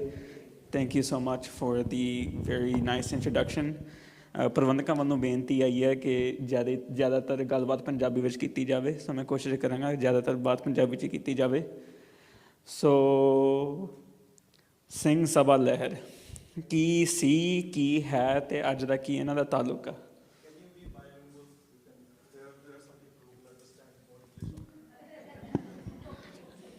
ਅੱਛਾ ਜੀ, planning ਤਾਂ ਪੰਜਾਬੀ 'ਚ ਕੀਤੀ ਹੈ, ਪਰ ਕੋਈ ਨਾ ਕੋਸ਼ਿਸ਼ ਕਰਦੇ ਹਾਂ।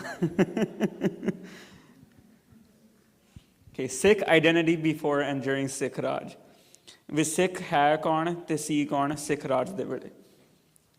ਸੋ ਸਿੱਖ ਰਾਜ ਅਤੇ ਮਿਸਲ ਦੇ ਸਮੇਂ ਤੋਂ ਪਹਿਲਾਂ ਸਿੱਖਾਂ ਨੂੰ, ਜਿੱਦਾਂ ਆਪ ਜੀ ਨੂੰ ਪਤਾ ਆ, ਸਿੱਖਾਂ ਨੂੰ ਜਾਨਵਰਾਂ ਦੀ ਤਰ੍ਹਾਂ ਹੰਟ ਕੀਤਾ ਜਾਂਦਾ ਸੀਗਾ। Sikhs were hunted at the hands of the Muslim rulers of the time. Right? So ਜੋ ਖਾਲਸਾ ਸਿੱਖ ਸੀਗੇ ਉਹ ਜ਼ਿਆਦਾਤਰ ਜੰਗਲਾਂ 'ਚ ਰਹਿੰਦੇ ਸੀ, they lived in the forest.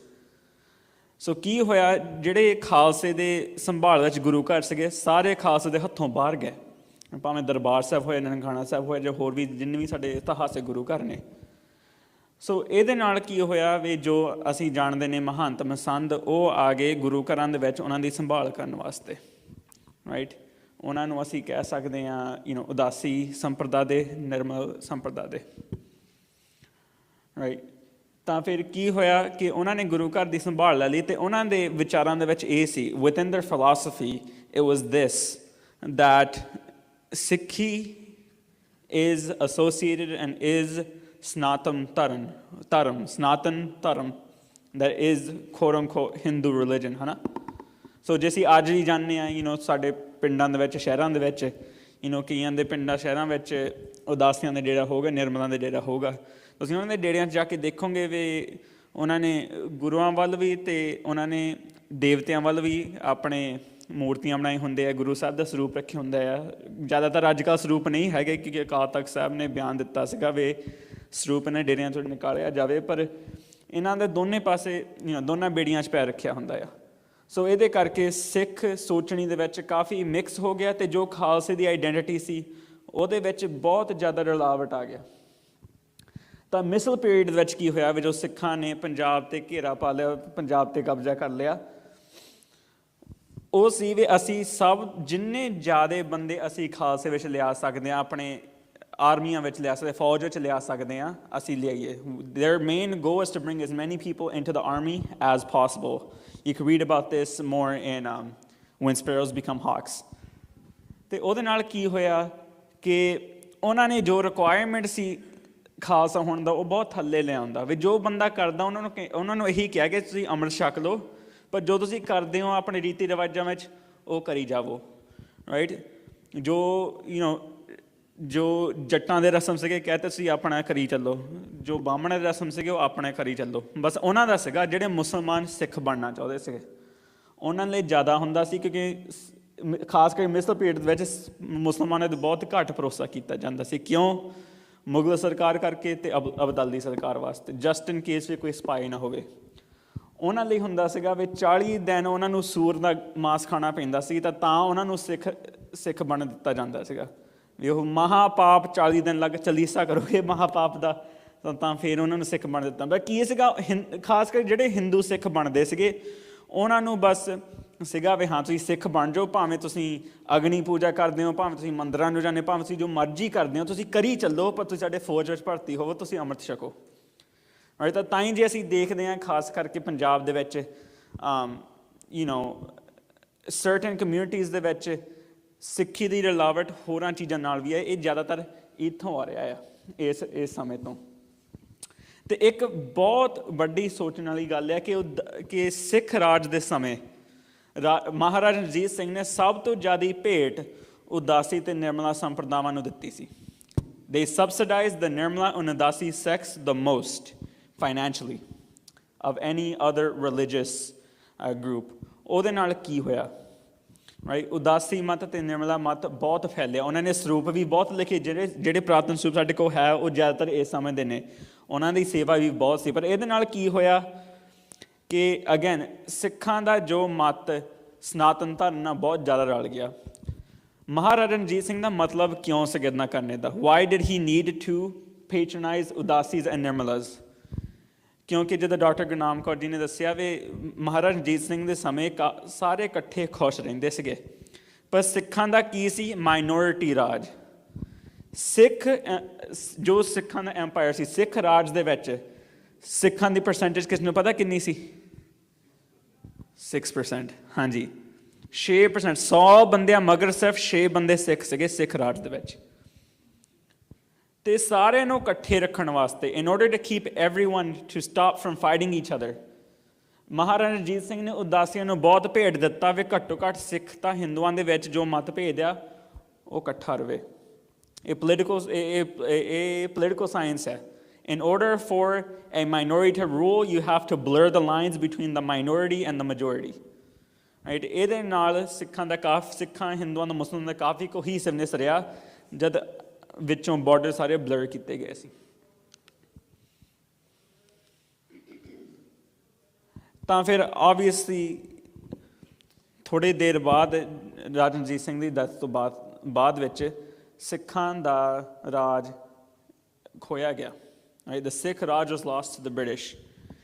And then the British came in, they implemented their own governments. ਉਹਨਾਂ ਨੇ ਆਪਣਾ ਰਾਜ ਚਲਾਇਆ, ਉਹਨਾਂ ਨੇ ਆਪਣੀਆਂ ਪਾਲਿਸੀਜ਼ ਉੱਥੇ ਲਾਈਆਂ, ਅਤੇ ਜੋ ਸਿੱਖਾਂ ਕੋਲ ਸੀ ਸਾਰਾ ਖੋਇਆ ਗਿਆ। ਰਾਈਟ? ਅਤੇ ਜੋ ਸਿੱਖ ਐਮਪਾਇਰ ਵਿੱਚ ਹੋਇਆ ਸੀ ਉਹ ਵੀ ਬਹੁਤ ਜ਼ਰੂਰੀ ਆ ਇਸ ਵਕਤ ਵਿੱਚ।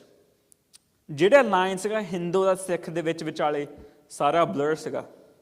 ਜਦੋਂ ਗੋਰੇ ਆਏ, ਗੋਰਿਆਂ ਨੂੰ ਪਤਾ ਨਾ ਲੱਗੇ ਕੀ ਸਿੱਖ ਆ ਕੀ ਹਿੰਦੂ ਆ। ਸੈਂਸਸ ਦੇ ਵਿੱਚ ਜੋ ਵੀ ਪਾਲਿਸੀ ਦੇ ਵਿੱਚ ਉਹਨਾਂ ਨੇ ਸਿੱਖਾਂ ਨੂੰ ਹਿੰਦੂਆਂ ਦੇ ਵਿੱਚ ਪਾ ਦਿੱਤਾ ਵੀ ਸਿੱਖ ਹਿੰਦੂ ਹੈ। ਤਾਂ ਅਗੇਨ ਸਿੱਖਾਂ ਦਾ ਕਾਫੀ ਕੋਸ਼ਿਸ਼ ਹੁੰਦਾ ਸੀ ਅਸੀਂ ਆਪਣੀ ਕਮਿਊਨਿਟੀ ਬਣਾਈਏ, ਕਿੱਦਾਂ ਕਰੀਏ, ਅਸੀਂ ਆਪਣੇ ਆਪ ਨੂੰ ਬ੍ਰਿਟਿਸ਼ ਪਾਲਿਸੀ ਵਿੱਚ ਕਿੱਦਾਂ ਐਕਸੈਪਟ ਕਰਵਾਈਏ।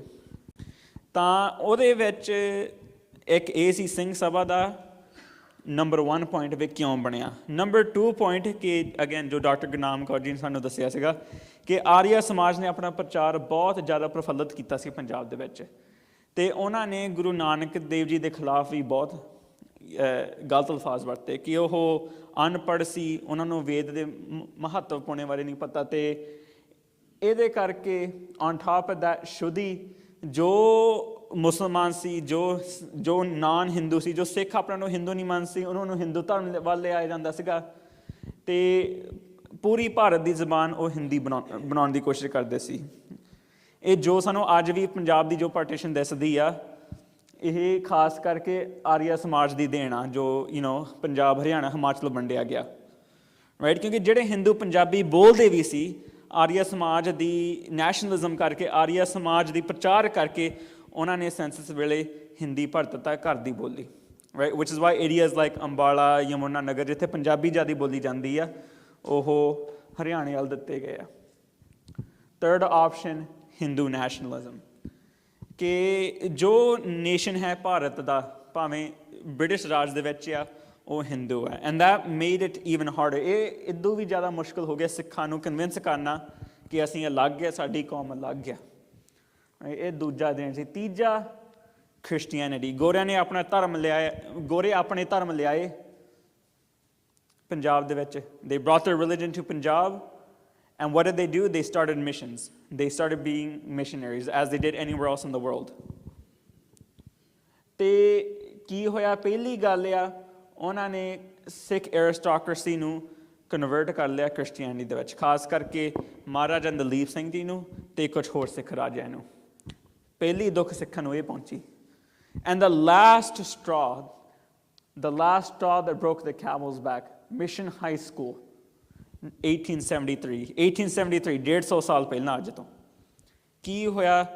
ਕ੍ਰਿਸਚਨ ਮਿਸ਼ਨਰੀਆਂ ਨੇ 4 ਸਿੱਖ ਸਟੂਡੈਂਟ ਮਿਸ਼ਨ ਹਾਈ ਸਕੂਲ ਦੇ ਵਿੱਚ 4 ਸਿੱਖ ਸਟੂਡੈਂਟਾਂ ਨੂੰ ਬੈਪਟਾਈਜ਼ ਕਰਕੇ ਉਹਨਾਂ ਨੂੰ ਈਸਾਈ ਬਣਾ ਦਿੱਤਾ। ਅਤੇ ਜੋ ਸਾਨੂੰ ਅੱਜ ਵੀ ਕਾਫੀ ਪੰਜਾਬ ਵਿੱਚ ਦਿਸ ਰਿਹਾ ਆ। ਅਤੇ ਇਸ ਤੋਂ ਬਾਅਦ ਕਾਫੀ ਲੜਾਈ, ਕਾਫੀ ਝਗੜਾ ਹੋਇਆ ਵੀ ਨਹੀਂ, ਸਾਨੂੰ ਸਿੱਖਾਂ ਨੂੰ ਕੁਛ ਕਰਨਾ ਪੈਣਾ ਆ। ਅਤੇ ਇਹ ਨੀਂਹ ਪੱਥਰ ਸੀ। This was the founding stone of why the Sikh Sabha emerged, ਕਿ ਸਿੱਖਾਂ ਨੇ ਆਪਣੇ ਆਪ ਵਾਸਤੇ ਕੀ ਕਰਨਾ ਅਤੇ ਕਿੱਦਾਂ ਕਰਨਾ।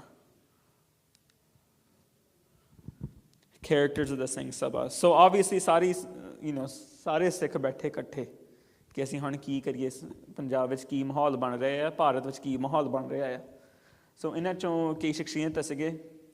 ਨੰਬਰ 1 'ਤੇ please ignore Giani, professor Gurmukh Singh. So professor Gurmukh Singh, founder of Khalsa college Amritsar, ਉਹ ਸੀਗੇ ਮੇਨ ਮੋਢੀ। ਇੱਕ ਉਹਨਾਂ ਦਾ ਜ਼ਿਆਦਾਤਰ ਫੋਕਸ ਸੀਗਾ ਐਜੂਕੇਸ਼ਨ 'ਤੇ ਅਤੇ Punjabi as the language of the Sikhs, ਹੈ ਨਾ। ਜੋ ਅਸੀਂ ਗੁਰਮੁਖੀ ਵਰਤਦੇ ਹਾਂ ਅਖਬਾਰਾਂ ਵਿੱਚ, ਆਮ ਬੋਲੀ ਨੂੰ ਲਿਖਣ ਦੇ ਵਿੱਚ, ਇਹ ਸਿੰਘ ਸਭਾ ਲਹਿਰ ਤੋਂ ਪਹਿਲਾਂ ਬਹੁਤਾ ਪ੍ਰਚਲਿਤ ਨਹੀਂ ਸੀਗਾ। ਜ਼ਿਆਦਾਤਰ ਦੇਵਨਾਗਰੀ ਵੀ ਨਹੀਂ ਵਰਤੀ ਜਾਂਦੀ ਸੀ ਪੰਜਾਬ ਵਿੱਚ। ਹਾਂਜੀ, ਉਰਦੂ 'ਚ, ਹਾਂਜੀ, ਉਹੀ ਮੈਂ ਕਹਿਣ ਲੱਗਾ ਸੀ, ਸ਼ਾਹਮੁਖੀ ਵਿੱਚ ਲਿਖਿਆ ਜਾਂਦਾ ਸੀ, ਰਾਈਟ। ਜਿਹੜੀ ਗੁਰਮੁਖੀ ਲਿਪੀ ਆ, ਉਹ ਸਿਰਫ ਅਤੇ ਸਿਰਫ ਧਾਰਮਿਕ ਪੁਸਤਕਾਂ ਵਾਸਤੇ ਜਾਂ ਧਾਰਮਿਕ ਗ੍ਰੰਥਾਂ ਵਾਸਤੇ ਵਰਤਿਆ ਜਾਂਦਾ ਸੀ। ਸਿੰਘ ਸਭਾ ਦੀ ਦੇਣ ਆ ਵੀ ਜੋ ਅਸੀਂ ਆਮ ਬੋਲੀ ਬੋਲਦੇ ਹਾਂ, ਜੋ ਅਸੀਂ ਆਮ ਬੋਲੀ ਲਿਖਦੇ ਹਾਂ, ਰਾਈਟ। ਅੱਜ ਕੱਲ੍ਹ ਫੇਸਬੁੱਕਾਂ 'ਤੇ, ਵਟਸਐਪ 'ਤੇ, ਅਖਬਾਰਾਂ 'ਤੇ, ਇਹ ਸਿੰਘ ਸਭਾ ਦੀ ਦੇਣ ਆ ਵੀ ਅਸੀਂ ਗੁਰੂਆਂ ਦੀ ਲਿਪੀ ਵਰਤਦੇ ਹਾਂ। ਅਤੇ ਗਿਆਨੀ ਪ੍ਰੋਫੈਸਰ ਗੁਰਮੁਖ ਸਿੰਘ ਜੀ ਦਾ ਜ਼ੋਰ ਸੀ। ਨੰਬਰ 2 'ਤੇ main player Khem Singh Bedi. Khem Singh Bedi was a direct descendant of Guru Nanak Dev ji, Bedi ਕੁਲ 'ਚੋਂ ਸੀਗੇ। ਤਾਂ ਉਹ ਸੀਗੇ ਬੇਦੀ ਪਰਿਵਾਰ 'ਚੋਂ ਸੀਗੇ, ਬਹੁਤ ਪਾਵਰਫੁਲ ਫੈਮਿਲੀ 'ਚੋਂ, ਜਿਨ੍ਹਾਂ ਦਾ ਗਵਰਨਮੈਂਟ ਰੋਲ ਵੀ ਕਾਫੀ ਸੀ ਤਾਂ ਜਿਨ੍ਹਾਂ ਦਾ ਪੈਸਾ ਵੀ ਬਹੁਤ ਸੀਗਾ। ਅਤੇ ਇਹਨਾਂ ਦਾ ਜ਼ੋਰ ਵੀ ਐਜੂਕੇਸ਼ਨ 'ਤੇ ਸੀ। ਪ੍ਰੋਫੈਸਰ ਗੁਰਮੁਖ ਸਿੰਘ ਦਾ ਜ਼ਿਆਦਾਤਰ ਵੈਸਟਰਨ ਐਜੂਕੇਸ਼ਨ 'ਤੇ ਸੀ, ਪਰ ਖੇਮ ਸਿੰਘ ਬੇਦੀ ਜੀ ਦਾ ਜ਼ਿਆਦਾਤਰ ਈਸਟਰਨ ਐਜੂਕੇਸ਼ਨ 'ਤੇ, ਜੋ ਭਾਰਤ ਦੇ, ਪੰਜਾਬ ਦੇ ਪੁਰਾਣੇ ਤਰ੍ਹਾਂ ਦਾ ਐਜੂਕੇਸ਼ਨ ਹੁੰਦਾ ਸੀ। ਥਰਡ ਮੇਨ ਪਲੇਅਰ ਠਾਕਰ ਸਿੰਘ ਸੰਧਾਵਾਲੀਆ। ਇਹਨਾਂ ਦਾ ਮੇਨ ਜ਼ੋਰ ਸੀਗਾ, ਪਹਿਲੀ ਗੱਲ ਇਹ ਪ੍ਰੈਜ਼ੀਡੈਂਟ ਸੀਗੇ ਸਿੰਘ ਸਭਾ ਦਾ ਜਦੋਂ ਸਿੰਘ ਸਭਾ ਬਣਿਆ। ਦੂਜੀ ਗੱਲ, ਇਹਨਾਂ ਨੇ ਮਹਾਰਾਜਾ ਦਲੀਪ ਸਿੰਘ ਜੀ ਨੂੰ ਦੁਬਾਰਾ ਸਿੱਖੀ ਵੱਲ ਲਿਆਂਦਾ। ਇਹ ਗਏ ਸੀ ਯੂਕੇ ਵਿੱਚ ਰਾਜਾ ਦਲੀਪ ਸਿੰਘ ਜੀ ਨੂੰ ਇਹਨਾਂ ਨੇ ਪਾਠ ਸੁਣਾਇਆ, ਗੁਰਸਿੱਖੀ ਵਿਚਾਰ ਸੁਣਾਏ, ਅਤੇ ਇਹਨਾਂ ਨੇ ਉਹਨਾਂ ਨੂੰ ਮੁੜ ਕੇ ਸਿੱਖੀ ਵੱਲ ਲਿਆਂਦਾ। ਅਤੇ ਇਹਨਾਂ ਨੇ ਪ੍ਰੇਰਿਆ ਸੀ ਕਿ ਤੁਸੀਂ ਮੁੜ ਕੇ ਭਾਰਤ ਵੱਲ ਮੁੜੋ, ਤੁਸੀਂ ਮੁੜ ਕੇ ਪੰਜਾਬ ਵੱਲ ਮੁੜੋ, ਜੋ ਆਬਵੀਅਸਲੀ ਬ੍ਰਿਟਿਸ਼ ਨੇ ਰੋਕ ਦਿੱਤਾ ਸੀਗਾ। ਪਰ ਇਹਨਾਂ ਕਰਕੇ, ਠਾਕਰ ਸਿੰਘ ਜੀ ਕਰਕੇ, ਦਲੀਪ ਸਿੰਘ ਸਿੱਖੀ ਵੱਲ ਵਾਪਸ ਆ ਗਏ ਸੀਗੇ ਅਤੇ ਉਹਨਾਂ ਦਾ ਮਨ ਬਣ ਗਿਆ ਸੀ ਮੈਂ ਵਾਪਸ ਪੰਜਾਬ ਨੂੰ ਜਾਣਾ। ਸੋ ਸਿੰਘ ਸਭਾ ਦੇ ਵਿੱਚ ਅਗੇਨ ਜੋ ਡਾਕਟਰ ਗੁਰਨਾਮ ਕੌਰ ਜੀ ਨੇ ਸਾਨੂੰ ਮਾੜੇ ਜਿਹੇ ਦੱਸਿਆ ਸੀਗਾ, ਕਾਫੀ ਟੈਂਸ਼ਨ ਸੀ, ਕਾਫੀ ਝਗੜ ਸੀਗੀ, ਕਾਫੀ ਲੜਾਈ ਸੀ। there was a lot of fighting within the Singh Sabha. ਤੇ ਇਹਦੇ ਨਾਲ ਕਈ ਡਿਫਰੈਂਟ ਰੀਜ਼ਨ ਸੀਗੇ। ਨੰਬਰ 1 ਕੈਸਟ, ਜਾਤ ਪਾਤ। ਸੋ ਜੋ ਅਰਿਸਟੋਕ੍ਰੈਟ ਸੀਗੇ, ਜੋ ਪੁਰਾਣੇ ਸੋਚਣੇ ਸੀ, ਜੋ ਸਨਾਤਨੀ ਸਿੱਖ ਸੀਗੇ, ਜੋ ਰਾਜੇ ਸੀਗੇ, ਉਹਨਾਂ ਨੂੰ ਸੀਗਾ ਸੀ ਜ਼ਿਆਦਾਤਰ ਸਟੇਟਸ ਕੋ ਰੱਖਣਾ, ਇਨਕਲੂਡਿੰਗ ਕੈਸਟ, ਰਾਈਟ। ਜੋ ਦਲਿਤਾਂ ਨੂੰ, ਚਮਾਰਾਂ ਨੂੰ ਕਿਸੇ ਵਕਤ ਗੁਰੂ ਘਰ ਨਹੀਂ ਜਾਣ ਬੜੇ ਦਿੱਤਾ ਜਾਂਦਾ ਸੀ, ਲੰਗਰਾਂ ਦੀ ਸੇਵਾ ਨਹੀਂ ਕਰਨੇ ਦਿੱਤੀ ਜਾਂਦੀ ਸੀ, ਦੇਗ ਚੜਾਉਣ ਤੋਂ ਉਹਨਾਂ ਨੂੰ ਇਨਕਾਰ ਕੀਤਾ ਜਾਂਦਾ ਸੀ। ਇਹ ਟੈਂਸ਼ਨ ਨੰਬਰ 1 ਸੀ, ਜਾਤ ਪਾਤ, ਕਿ ਜਾਤ ਪਾਤ ਦਾ ਸਾਨੂੰ ਵਿਰੋਧ ਕਰਨਾ ਚਾਹੀਦਾ ਕਿ ਨਹੀਂ। ਨੰਬਰ 2 ਸਨਾਤਨਿਜ਼ਮ, ਵੇ ਸਿੱਖ ਸਨਾਤਨ ਧਰਮ ਹੈ ਕਿ ਨਹੀਂ, ਸਿੱਖੀ ਹਿੰਦੂ ਧਰਮ ਦਾ ਹਿੱਸਾ ਹੈ ਕਿ ਨਹੀਂ। ਕਿਉਂਕਿ ਈਵਨ ਦੋ ਸਿੰਘ ਸਭਾ ਦਾ ਮੇਨ ਮਕਸਦ ਇਹ ਸੀ ਵੀ ਅਸੀਂ ਸਿੱਖਾਂ ਨੂੰ ਸੀਟ ਦੇਣਾ ਟੇਬਲ 'ਤੇ, ਅਸੀਂ ਸਿੱਖਾਂ ਨੂੰ ਪਾਵਰ ਦੇਣਾ ਆ। ਹਜੇ ਤੱਕ ਇਹਦੀ ਸਰਬ ਸਹਿਮਤੀ ਨਹੀਂ ਸੀ ਵੀ ਸਿੱਖ ਹਿੰਦੂ ਹੈ ਕਿ ਨਹੀਂ, ਸਿੱਖਾਂ ਦੇ ਵਿੱਚ ਹੀ, ਰਾਈਟ। Number 3 power. ਪਤਾ ਸੀਗਾ ਕਿ ਜੇ ਅਸੀਂ ਜਾਤ ਪਾਤ ਦਾ ਵਿਰੋਧ ਕੀਤਾ, ਜੇ ਅਸੀਂ ਸਨਾਤਨ ਧਰਮ ਤੋਂ ਦੂਰ ਹੋ ਗਏ, ਤਾਂ ਜੋ ਪਾਵਰ ਵਿੱਚ ਹੈ ਸਿੱਖ ਕਮਿਊਨਿਟੀ ਦੇ ਵਿੱਚ, ਉਹ ਪਾਵਰ ਨੂੰ ਡਿਸਰਪਟ ਕੀਤਾ ਜਾਣਾ। ਇਸੀ ਕਰਕੇ ਰਾਜੇ ਫਰੀਦਕੋਟ ਉਹ ਵੀ ਸਾਥ ਦਿੰਦੇ ਸੀਗੇ ਸਨਾਤਨਿਜ਼ਮ ਦਾ, ਅਤੇ ਉੱਤੋਂ ਦੀ ਬੇਦੀ ਪਰਿਵਾਰ, ਖਾਸ ਕਰਕੇ ਖੇਮ ਸਿੰਘ ਬੇਦੀ, ਕਿਉਂਕਿ ਉਹਨਾਂ ਕੋਲ ਸਿਰਫ ਪਾਵਰ ਨਹੀਂ ਸੀਗਾ, ਉਹਨਾਂ ਨੂੰ ਬੇਦੀ ਕੁਲ ਦੇ ਹੋਣ ਕਰਕੇ ਉਹਨਾਂ ਨੂੰ ਮੱਥਾ ਵੀ ਟੇਕਿਆ ਜਾਂਦਾ ਸੀ। ਉਹ ਗੁਰੂ ਸਾਹਿਬ ਜੀ ਦੇ ਦਰਬਾਰ ਵਿੱਚ ਗੱਦੇ 'ਤੇ ਵੀ ਬੈਠਦੇ ਸੀ, ਅਤੇ ਉਹ ਆਪਣਾ ਸਟੇਟਸ ਕੋ ਰੱਖਣਾ ਚਾਹੁੰਦੇ ਸੀ ਪਾਵਰ ਦਾ, ਕਿਉਂਕਿ ਸਿਰਫ ਉਹਨਾਂ ਕੋਲ ਪੋਲੀਟੀਕਲ ਪਾਵਰ ਨਹੀਂ ਸੀਗਾ, ਉਹਨਾਂ ਕੋਲ ਸਪਿਰਿਚੁਅਲ ਪਾਵਰ ਸੀ, ਜਿਹਦੇ ਨਾਲ ਸੰਗਤ ਕੰਟਰੋਲ ਕੀਤੀ ਜਾ ਸਕਦੀ ਸੀ। ਸੋ ਕੀ ਹੋਇਆ ਇਹਨਾਂ ਟੈਨਸ਼ਨਸ ਕਰਕੇ 1879 ਦੇ ਵਿੱਚ ਭਾਈ ਗੁਰਮੁਖ ਸਿੰਘ, ਗਿਆਨੀ ਦਿੱਤ ਸਿੰਘ ਅਤੇ ਹੋਰ ਜੁਦੇ ਹੋ ਗਏ, ਅਤੇ ਉਹਨਾਂ ਨੇ ਲਾਹੌਰ ਜਾ ਕੇ ਆਪਣਾ ਸਿੰਘ ਸਭਾ ਖੋਲ੍ਹ ਲਿਆ, ਜੋ ਓਰੀਜਨਲ ਸਿੰਘ ਸਭਾ ਅੰਮ੍ਰਿਤਸਰ ਦੇ ਵਿੱਚ ਸੀ। ਸੋ ਅੰਮ੍ਰਿਤਸਰ ਸਿੰਘ ਸਭਾ ਨੂੰ ਸਨਾਤਨੀ ਸਿੰਘ ਸਭਾ ਵੀ ਕਿਹਾ ਜਾਂਦਾ ਆ, ਲਾਹੌਰ ਸਿੰਘ ਸਭਾ ਨੂੰ ਤੱਤ ਖਾਲਸਾ ਵੀ ਕਿਹਾ ਜਾਂਦਾ। ਸੋ ਤੁਸੀਂ ਸ਼ਾਇਦ ਇਹਨੂੰ ਇੰਟਰਚੇਂਜੇਬਲੀ ਸੁਣੋਗੇ। ਅਤੇ ਉਹਨਾਂ ਨੇ ਕਾਫੀ ਰਿਕਰੂਟਿੰਗ ਕੀਤੀ ਹੋਰ ਵਿਦਵਾਨਾਂ ਦੀ, ਜਿਨ੍ਹਾਂ ਦੀ ਅਸੀਂ ਲਿਖੀ ਹੋਈ ਅੱਜ ਤੱਕ ਵੀ ਪੜ੍ਹਦੇ ਹਾਂ, ਸੁਣਦੇ ਹਾਂ। ਭਾਈ ਕਾਹਨ ਸਿੰਘ ਨਾਭਾ, ਜੋ ਮਹਾਨ ਕੋਸ਼ ਅੱਜ ਤੱਕ ਹਰ ਇੱਕ ਸਿੱਖ ਆਪਣੇ ਘਰਾਂ 'ਚ ਵੀ ਰੱਖਦਾ ਆ, ਅਤੇ ਉਹਨਾਂ ਨੂੰ ਡਿਕਸ਼ਨਰੀ ਦੀ ਤਰ੍ਹਾਂ ਯੂਜ਼ ਵੀ ਕਰਦੇ ਆ। ਦੂਜੀ ਜੋ ਭਾਈ ਵੀਰ ਸਿੰਘ, ਜੋ ਡਾਕਟਰ ਗੁਰਨਾਮ ਕੌਰ ਜੀ ਨੇ ਬਹੁਤ ਜ਼ਿਆਦਾ ਦੱਸਿਆ, ਸੋ ਮੈਂ ਬਹੁਤਾ ਭਾਈ ਵੀਰ ਸਿੰਘ ਦੇ ਬਾਰੇ ਗੱਲ ਨਹੀਂ ਕਰਨੀ। ਤਾਂ ਕਿ ਲਾਹੌਰ ਸਿੰਘ ਸਭਾ ਵਿੱਚ ਜੋੜ ਸੀ ਨਿਊਜ਼ਪੇਪਰਸ, ਬੁੱਕਸ ਐਂਡ ਲਿਟਰੇਚਰ, ਜੋ ਸਿੱਖਾਂ ਨੂੰ ਸਿੱਖੀ ਬਾਰੇ ਅਤੇ ਸਿੱਖ ਪੋਲੀਟਿਕਸ ਬਾਰੇ ਐਵਰੀਡੇ ਘਰ ਤੱਕ ਪਹੁੰਚਾਇਆ ਜਾਵੇ, ਅਤੇ ਖਾਲਸਾ ਅਖਬਾਰ ਲਾਹੌਰ ਛਪਾਇਆ ਗਿਆ ਸੀ, ਜੋ ਗਿਆਨੀ ਦਿੱਤ ਸਿੰਘ ਮੇਨ ਐਡੀਟਰ ਸੀ। ਸੋ ਲਾਹੌਰ ਸਿੰਘ ਸਭਾ ਅਤੇ ਅੰਮ੍ਰਿਤਸਰ ਸਿੰਘ ਸਭਾ ਦੇ ਮੇਨ ਫੈਕਸ਼ਨਸ। ਲਾਹੌਰ ਸਿੰਘ ਸਭਾ ਦਾ ਜੋਰ ਸੀ equality of humankind, right? Regardless of जात पात, gender,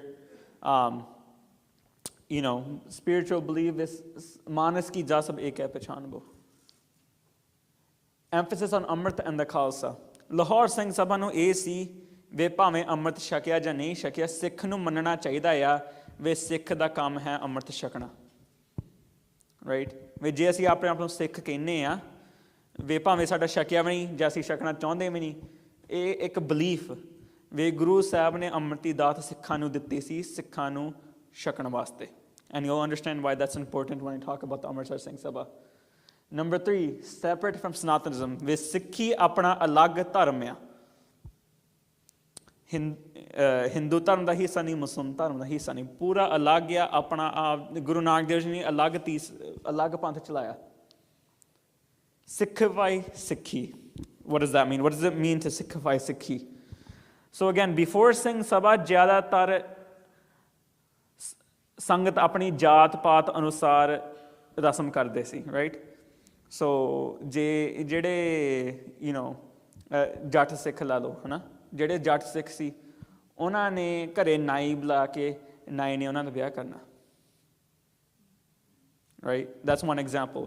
So ਹਰ ਇੱਕ ਕੋਈ ਸਿੱਖ ਰਿਚੁਅਲ ਨਹੀਂ ਸੀ, ਜ਼ਿਆਦਾਤਰ ਆਪਣੇ ਜਾਤ ਪਾਤ ਅਨੁਸਾਰ ਕੀਤਾ ਜਾਂਦਾ ਸੀ। ਸੋ ਸਿੰਘ ਸਭਾ ਨੇ ਕੀ ਕੀਤਾ, ਉਹਨਾਂ ਨੇ ਕੋਸ਼ਿਸ਼ ਕੀਤੀ ਸਟੈਂਡਰਡਾਈਜ਼ ਕਰਨ ਵਾਸਤੇ ਸਿੱਖਾਂ ਦੇ ਰਸਮ ਕੀ ਨੇ, ਰਾਈਟ, ਜੋ ਸਾਨੂੰ ਲਾਵਾਂ ਦਾ ਆਨੰਦ ਕਾਰਜ ਦੱਸਦਾ। ਸ਼ੁਰੂ ਤਾਂ ਕੀਤਾ ਸੀ ਨਿਰੰਕਾਰੀਆਂ ਨੇ, ਪਰ ਇਹ ਸਿੰਘ ਸਭਾ, ਚੀਫ ਖਾਲਸਾ ਦੀਵਾਨ, SGPC ਕਰਕੇ ਇਹਨਾਂ ਨੂੰ ਸਟੈਂਡਰਡਾਈਜ਼ ਕੀਤਾ ਗਿਆ ਸਿੱਖ ਪੰਥ ਦੇ ਵਿੱਚ।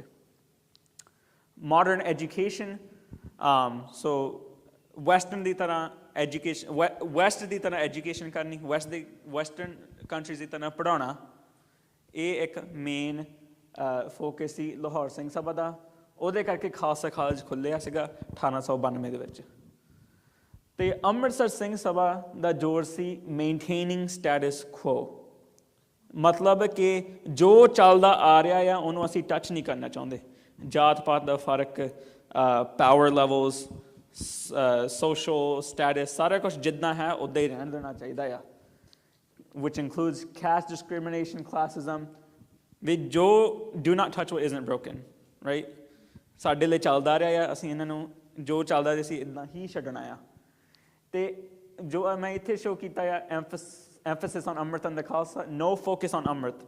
ਕਿਉਂਕਿ ਅੰਮ੍ਰਿਤਸਰ ਸਿੰਘ ਸਭਾ ਦੇ ਵਿੱਚ ਉਦਾਸੀ ਸੰਪਰਦਾ, ਨਿਰਬਲ ਸੰਪਰਦਾ, ਬੇਦੀ ਕੁੱਲ, ਇਹਨਾਂ 'ਚੋਂ ਕੋਈ ਅੰਮ੍ਰਿਤ ਛਕਦਾ ਨਹੀਂ ਸੀ, ਰਾਈਟ। ਇਹਨਾਂ ਨੂੰ ਸੀ ਵੀ ਅੰਮ੍ਰਿਤ ਸਿਰਫ ਸਪੈਸੀਫਿਕ ਸ਼ਖਸੀਅਤਾਂ ਵਾਸਤੇ ਆ, ਜੋ ਮਾਰਸ਼ਲ, ਜਿਹਨਾਂ ਨੇ ਲੜਾਈ ਕਰਨੀ ਆ। ਪਰ ਜੇ ਅਸੀਂ ਲੜਾਈ ਨਹੀਂ ਕਰਨੀ, ਤੁਹਾਨੂੰ ਅੰਮ੍ਰਿਤ ਛਕਣ ਦੀ ਜ਼ਰੂਰਤ ਹੀ ਨਹੀਂ, ਨਾ ਹੀ ਸਾਨੂੰ ਆ। ਇਹ ਸਿੱਖੀ ਦਾ ਕੋਈ ਵੱਡਾ ਹਿੱਸਾ ਨਹੀਂ ਹੈਗਾ, ਰਾਈਟ।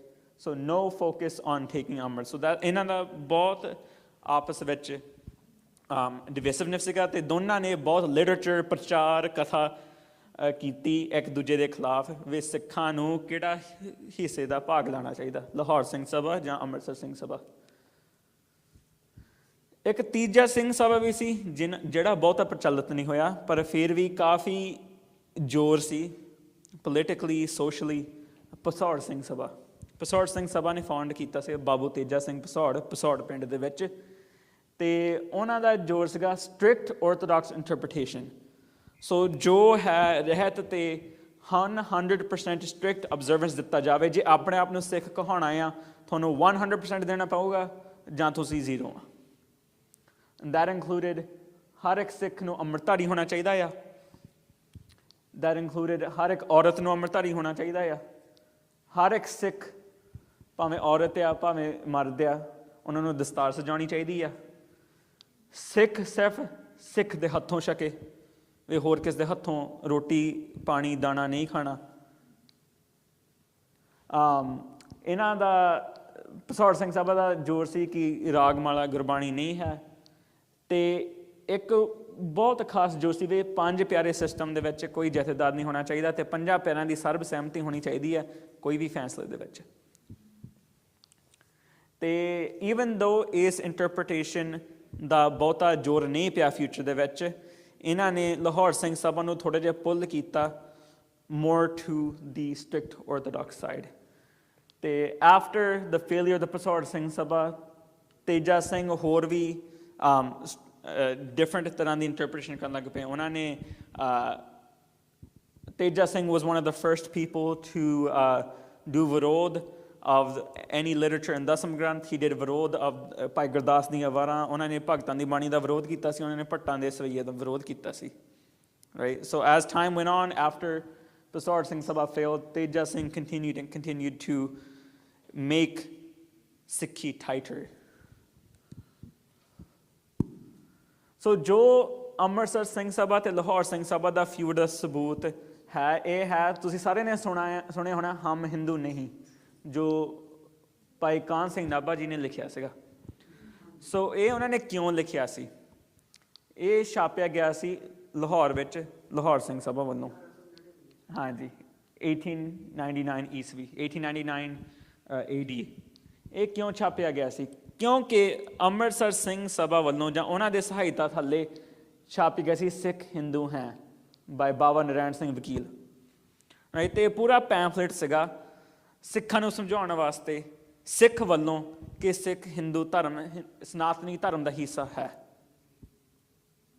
ਰਾਈਟ। ਸੋ ਇਹ ਬਹੁਤ ਸਾਫ਼ ਐਗਜ਼ਾਮਪਲ ਹੈ ਤੁਹਾਡੇ ਵਾਸਤੇ ਕਿ ਰੀਅਲ ਲਾਈਫ ਦੇ ਵਿੱਚ ਇਹਨਾਂ ਦੀ ਡਿਬੇਟ ਚੱਲਦੀ ਸੀ। ਜੋ ਅੱਜ ਕੱਲ੍ਹ ਫੇਸਬੁੱਕ ਲਾਈਵਾਂ 'ਤੇ ਲੋਕੀ ਡਿਬੇਟ ਕਰਦੇ ਆ, ਇਹ ਉਹਨਾਂ ਦਾ ਐਗਜ਼ਾਮਪਲ ਆ ਡਿਬੇਟ ਕਰਨੇ ਦਾ। ਬਸ ਇੱਕ ਨੇ ਪੈਂਫਲੇਟ ਛਾਪਤਾ, ਦੂਜੇ ਨੇ ਛਾਪਤਾ, ਤੀਜੇ ਨੇ ਛਾਪਤਾ, ਚੌਥੇ ਨੇ ਛਾਪਤਾ। ਅਤੇ ਇਹ ਬਹੁਤ ਕਲੀਅਰ ਐਗਜ਼ਾਮਪਲ ਆ। ਅੱਜ ਕੱਲ੍ਹ ਹਮ ਹਿੰਦੂ ਨਹੀਂ ਦੀ ਤਾਂ ਛਪਾਈ ਤਾਂ ਚੱਲੀ ਜਾਂਦੀ ਆ, ਪਰ ਸਿੱਖ ਹਿੰਦੂ ਹੈ ਤਾਂ ਤੁਹਾਨੂੰ ਪੁਰਾਣੇ ਆਰਕਾਈਵਾਂ ਵਿੱਚੋਂ ਹੀ ਲੱਭੂਗੀ। ਡੋਮੀਨੈਂਸ ਆਫ ਦ ਸਿੰਘ ਸਭਾ ਲਾਹੌਰ। ਸੋ ਜਿਹੜੇ ਲਾਹੌਰ ਸਿੰਘ ਸਭਾ ਦੇ ਵਿਚਾਰ ਸੀ, ਉਸ ਵਿਚਾਰਾਂ ਦਾ ਠੇਸ ਸਭ ਤੋਂ ਠੇਸ ਨਹੀਂ ਕਹਿ ਸਕਦੇ, ਉਸ ਵਿਚਾਰਾਂ ਨੂੰ ਸਿੱਖਾਂ ਦੇ ਦਿਲ ਨੂੰ ਜ਼ਿਆਦਾ ਲੱਗਾ ਪਿੰਡਾਂ ਦੇ ਵਿੱਚ, ਸ਼ਹਿਰਾਂ ਦੇ ਵਿੱਚ, ਅਤੇ ਉਸ ਆਈਡੀਓਲੋਜੀ ਨੂੰ ਜ਼ਿਆਦਾਤਰ ਅਡੋਪਟ ਕੀਤਾ ਗਿਆ ਜੋ ਅੰਮ੍ਰਿਤਸਰ ਸਿੰਘ ਸਭਾ ਕੋ ਨਹੀਂ ਹੋਇਆ। ਕਿਉਂਕਿ ਅੰਮ੍ਰਿਤਸਰ ਸਿੰਘ ਸਭਾ ਦੀ ਥੋੜ੍ਹੀ ਰਿਸਟ੍ਰਿਕਸ਼ਨ ਜ਼ਿਆਦਾ ਸੀ। You have to be of high caste, you have to be of high status, you have to have a little bit more money than others, ਜਾਂ ਤੁਹਾਨੂੰ ਪੂਰੀ ਸਨਾਤਨੀ ਉਦਾਸੀ ਨਿਰਮਲਾ ਸੰਪਰਦਾ ਦਾ ਹਿੱਸਾ ਹੋਣਾ ਪੈਣਾ ਸੀ। ਇਹਦੇ ਹੋਣ ਕਰਕੇ ਸਿੰਘ ਸਭਾ ਲਾਹੌਰ ਦਾ ਜ਼ੋਰ ਜ਼ਿਆਦਾ ਪਾਇਆ ਗਿਆ। ਤਾਂ ਅੱਜ ਜੋ ਸਿੱਖੀ ਹੈ, ਜੋ ਸਾਨੂੰ ਸਿੱਖੀ ਦੱਸਦੀ ਆ, ਜ਼ਿਆਦਾਤਰ ਸਿੰਘ ਸਭਾ ਲਾਹੌਰ ਦੀ ਦੇਣ ਆ। Legacy organisations of the Singh Sabha. So Singh Sabha ਵਿੱਚੋਂ ਕਿਹੜੇ ਕਿਹੜੇ ਆਰਗੇਨਾਈਜੇਸ਼ਨਸ ਨਿਕਲੇ, ਰਾਈਟ, ਕਿਉਂਕਿ as time went on Singh Sabha ਸਦਾ ਵਾਸਤੇ ਨਹੀਂ ਸੀ, right. Number 1 chief Khalsa Diwan. So early 1900s ਦੁਬਾਰਾ ਕੋਸ਼ਿਸ਼ ਕੀਤੀ ਗਈ ਸੀ ਅਸੀਂ ਸਾਰੇ ਸਿੰਘ ਸਭਾਸ ਨੂੰ ਇਕੱਠੇ ਜੋੜੀਏ, right. So chief Khalsa Diwan ਕੀ ਸੀ? 54 ਆਈ ਥਿੰਕ ਵਾਸ 54 53 ਹਾਂਜੀ, thank you doctor. 53 Singh Sabha organisations ਇਕੱਠੇ ਹੋਏ ਸੀ, ਰਾਈਟ। ਉਹਨਾਂ 53 ਵਿੱਚੋਂ ਕਈ ਜ਼ਿਆਦਾ ਲੀਨਿੰਗ ਸੀ ਲਾਹੌਰ ਵੱਲ, ਕਈ ਜ਼ਿਆਦਾ ਲੀਨਿੰਗ ਸੀਗੇ ਅੰਮ੍ਰਿਤਸਰ ਵੱਲ, ਪਰ ਸਾਰੇ ਇਕੱਠੇ ਹੋਏ ਸੀਗੇ। ਬਟ ਇਨ ਦਿਸ ਦੀਵਾਨ ਜੋ ਮਤ ਸੀ, ਜੋ ਪ੍ਰਚਾਰ ਸੀ, ਜ਼ਿਆਦਾਤਰ ਲਾਹੌਰ ਸਿੰਘ ਸਭਾ ਦੇ ਪ੍ਰਚਾਰ ਵੱਲ ਸੀ। ਅਤੇ again unite all Singh Sabhas. ਇਹਨਾਂ ਨੇ अर्ਲੀ ਕਾਪੀ ਛਾਪੀ ਸੀ of what would become the Sikh Rehat. ਮਤਲਬ ਉਹਨਾਂ ਨੇ ਨਾਂ ਹੋਰ ਲਿਆ ਸੀਗਾ ਸਿੱਖ ਸੰਸਕਾਰ, ਆਈ ਥਿੰਕ ਉਸ ਛਪਾਈ ਦਾ ਨਾਂ ਆ। ਤੁਸੀਂ ਪੰਜਾਬ ਡਿਜੀਟਲ ਲਾਇਬ੍ਰੇਰੀ 'ਤੇ ਲੱਭ ਸਕਦੇ ਹੋ। ਅਤੇ ਇਹਨਾਂ ਵਿੱਚ ਲੇਖਕ ਸੀਗੇ ਭਾਈ ਕਾਨ ਸਿੰਘ ਨਾਭਾ, ਭਾਈ ਵੀਰ ਸਿੰਘ ਅਤੇ ਹੋਰ ਕਾਫੀ ਮਹੱਤਵਪੂਰਨ ਸਿੱਖ। ਅਤੇ ਮੈਂਬਰ ਸਿਰਫ ਅੰਮ੍ਰਿਤਧਾਰੀ ਸਿੱਖ ਹੋ ਸਕਦੇ ਸੀਗੇ, ਪਰ ਸਿੱਖਾਂ ਦੀ ਡੈਫੀਨੇਸ਼ਨ ਵਿੱਚ ਉਹਨਾਂ ਨੇ ਕੋਈ ਪਾਬੰਦੀ ਨਹੀਂ ਪਾਈ ਵੀ ਸਿੱਖ ਸਿਰਫ ਉਹੀ ਹੈ ਜਿਨ੍ਹਾਂ ਨੇ ਅੰਮ੍ਰਿਤ ਛਕਿਆ ਆ। ਦੂਜੀ legacy organisation SGPC, Shiromani Gurdwara Prabandhak committee. So even though ਜ਼ਿਆਦਾਤਰ ਪਾਪੂਲੇਸ਼ਨ ਦੇ ਵਿੱਚ ਸਿੱਖਾਂ ਨੇ ਮੰਨ ਲਿਆ ਸੀ ਵੀ ਲਾਹੌਰ ਸਿੰਘ ਸਭਾ ਦਾ ਵਿਚਾਰ ਸਾਨੂੰ ਭਾਉਂਦਾ ਆ, ਜੋ ਗੁਰੂ ਘਰ ਦੀ ਆਰਗੇਨਾਈਜੇਸ਼ਨ ਹੈ, ਜੋ ਗੁਰੂ ਘਰ ਦੀ ਸੰਭਾਲ ਆ, ਉਹ ਸੀਗੇ ਸਨਾਤਨਿਸਟ ਦੇ ਕੋਲ, ਮਸੰਦਾਂ ਦੇ ਕੋਲ, ਮਹੰਤਾਂ ਦੇ ਕੋਲ। ਅਸੀਂ ਸ਼ਾਇਦ ਸਾਰਿਆਂ ਨੇ ਪੁਰਾਣੀ ਫਿਲਮ ਦੇਖੀ ਹੋਵੇ ਜੀ ਨਨਕਾਣਾ ਸਾਹਿਬ ਦੇ ਸਾਕੇ ਬਾਰੇ, ਰਾਈਟ। ਉਹ ਉਹਨਾਂ ਚੀਜ਼ਾਂ ਬਾਰੇ ਆ ਵੀ ਜੋ ਗੁਰਦੁਆਰਾ ਸੁਧਾਰ ਲਹਿਰ ਚੱਲ ਰਿਹਾ ਆ ਅਤੇ ਚਾਬੀਆਂ ਦਾ ਮੋਰਚਾ ਚੱਲ ਰਿਹਾ ਹੈ, ਵੀ ਸਿੱਖਾਂ ਨੂੰ ਕੀ ਦੇਖਣਾ ਪਿਆ ਗੁਰੂ ਘਰਾਂ 'ਤੇ ਕੰਟਰੋਲ ਲੈਣ ਵਾਸਤੇ। ਸੋ SGPC ਸਿੰਘ ਸਭਾ ਦਾ ਡਾਇਰੈਕਟ ਦੇਣ ਹੈ, ਜੋ ਇਵੈਂਚੁਅਲੀ ਚਾਬੀਆਂ ਸਿੱਖਾਂ ਨੂੰ ਮੁੜ ਕੇ ਦਿੱਤੀ ਗਈ ਸੀ। ਅਤੇ last but not least Shiromani Akali Dal, ਜੋ ਸਿੱਖਾਂ ਦੇ ਪੋਲੀਟੀਕਲ ਇੰਟਰਸਟ ਨੂੰ ਅੱਗੇ ਲਿਆਉਂਦੇ ਸੀ, ਪਹਿਲਾਂ ਬ੍ਰਿਟਿਸ਼ ਰਾਜ ਦੇ ਵਿੱਚ ਤਾਂ ਫਿਰ ਭਾਰਤ ਸਰਕਾਰ ਦੇ ਵਿੱਚ। ਅਪ ਅੰਟਿਲ 1990 ਅਕਾਲੀ ਦਲ's official stance was to bring forward the interests of Sikhs। ਅਤੇ 1990s ਦੇ ਵਿੱਚ ਪ੍ਰਕਾਸ਼ ਸਿੰਘ ਬਾਦਲ ਨੇ ਅਕਾਲੀ ਦਲ ਦਾ ਪਾਲਿਸੀ ਬਦਲ ਦਿੱਤਾ ਵੀ ਅਕਾਲੀ ਦਲ ਦਾ ਮਤਲਬ ਹੈ ਪੰਜਾਬੀਅਤ ਨੂੰ ਅੱਗੇ ਵਧਾਉਣਾ, right. So the word Sikh was taken out। I'm not going to get political here, but I can only state the fact, right? The fact ਇਹ ਹੈ ਵੀ ਸਿੱਖ ਨੂੰ ਪੰਜਾਬੀਅਤ ਦੀ ਰਿਪਲੇਸ ਕੀਤਾ ਗਿਆ ਸੀ। ਸੋ ਮਾਡਰਨ ਇੰਪਲੀਕੇਸ਼ਨਸ ਵੀ ਅੱਜ ਸਾਡਾ ਕੀ ਲੈਣਾ ਦੇਣਾ ਹੈ ਸਿੰਘ ਸਭਾ ਦੇ ਨਾਲ, ਰਾਈਟ, ਕਿਉਂਕਿ ਹਿਸਟਰੀ ਰਿਪੀਟਸ ਇਟਸੈਲਫ। ਹੁਣ ਕਾਫੀ ਦੁਬਾਰਾ ਜ਼ੋਰ ਪੈ ਰਿਹਾ ਆ ਵੀ ਸਿੱਖ ਹੈ ਕੌਣ, ਸਿੱਖ ਹੈ ਕੀ, ਸਿੱਖ ਹਿੰਦੂ ਧਰਮ ਹੈ ਕਿ ਨਹੀਂ। ਅੱਗੇ ਸਿੱਖਾਂ ਦੇ ਵਿੱਚੋਂ ਆ ਰਿਹਾ ਸੀਗਾ, ਹੁਣ ਸਿੱਖਾਂ ਤੋਂ ਬਾਹਰ ਆ ਰਿਹਾ, ਖਾਸ ਕਰਕੇ ਸੋਸ਼ਲ ਮੀਡੀਆ ਕਰਕੇ, ਰਾਈਟ। ਉੱਤੋਂ ਦੀ ਸਿੱਖੀ ਵਿੱਚ ਕੀ ਪ੍ਰਵਾਨ ਆ, ਕੀ ਨਹੀਂ ਪ੍ਰਵਾਨ, ਰਾਈਟ। ਸੋ ਪਾਸਟ ਵੱਲ ਝਾਕ ਕੇ ਅਸੀਂ ਦੇਖ ਸਕਦੇ ਹਾਂ ਵੀ ਸਿੱਖਾਂ ਦੀ ਆਪ ਬੀਤੀ ਕੀ ਹੈ, ਕੀ ਸਿੱਖਾਂ ਨੇ ਜਰਿਆ ਆ, ਤੇ ਕੀ ਸਿੱਖਾਂ ਨੇ ਦੇਖਿਆ ਹੈ ਇਹੀ ਸੇਮ ਲੜਾਈ ਦੇ ਵਿੱਚ। ਤੇ ਜੇ ਅਸੀਂ ਆਪਣਾ ਪਿੱਛਾ ਨਹੀਂ ਦੇਖਾਂਗੇ, ਪਿਛੋੜ ਨਹੀਂ ਦੇਖਾਂਗੇ, ਤੇ ਉਹੀ ਚੀਜ਼ਾਂ ਬਾਰ-ਬਾਰ ਹੋ ਰਹੀਆਂ। ਸਿੱਖਾਂ ਨੇ ਫਸਣਾ, ਸਿੱਖਾਂ ਨੇ ਹੋਰ ਵੰਡਣਾ, ਸਿੱਖਾਂ ਨੇ ਫਸਣਾ, ਸਿੱਖਾਂ ਨੇ ਹੋਰ ਵੰਡਣਾ। ਤੇ ਅਗੇਨ ਜ਼ਿਆਦਾ ਟਾਈਮ ਨਾ ਲੈਂਦਾ ਹੋਇਆ ਮੈਂ ਇੱਥੇ ਆਪਣੀ ਸਮਾਪਤੀ ਕਰਦਾ ਹਾਂ। ਸੋ ਭੁੱਲਾਂ ਚੁੱਕਾਂ ਦੀ ਖਿਮਾ, ਮੈਂ ਤੁਹਾਡੀ ਧੂੜੀ ਦਾ ਜਾ ਚੁੱਕਾ। ਜੇ ਕੋਈ ਗਲਤੀ ਕੀਤੀ ਹੋਵੇ ਮੈਨੂੰ ਆਪਣਾ ਅਣਜਾਣ ਬੱਚਾ ਸਮਝ ਕੇ ਮਾਫ਼ ਕਰਨਾ। ਅਤੇ ਮੈਂ ਤੁਹਾਡਾ ਬਹੁਤ ਧੰਨਵਾਦੀ ਹਾਂ, ਤੁਸੀਂ ਮੈਨੂੰ ਇੰਨੀ ਦੂਰੋਂ ਸੱਦਿਆ ਅਤੇ ਮੈਨੂੰ ਇੰਨਾ ਪਿਆਰ ਦਿੱਤਾ ਜੀ। ਵਾਹਿਗੁਰੂ ਜੀ ਕਾ ਖਾਲਸਾ, ਵਾਹਿਗੁਰੂ ਜੀ ਕੀ ਫਤਿਹ।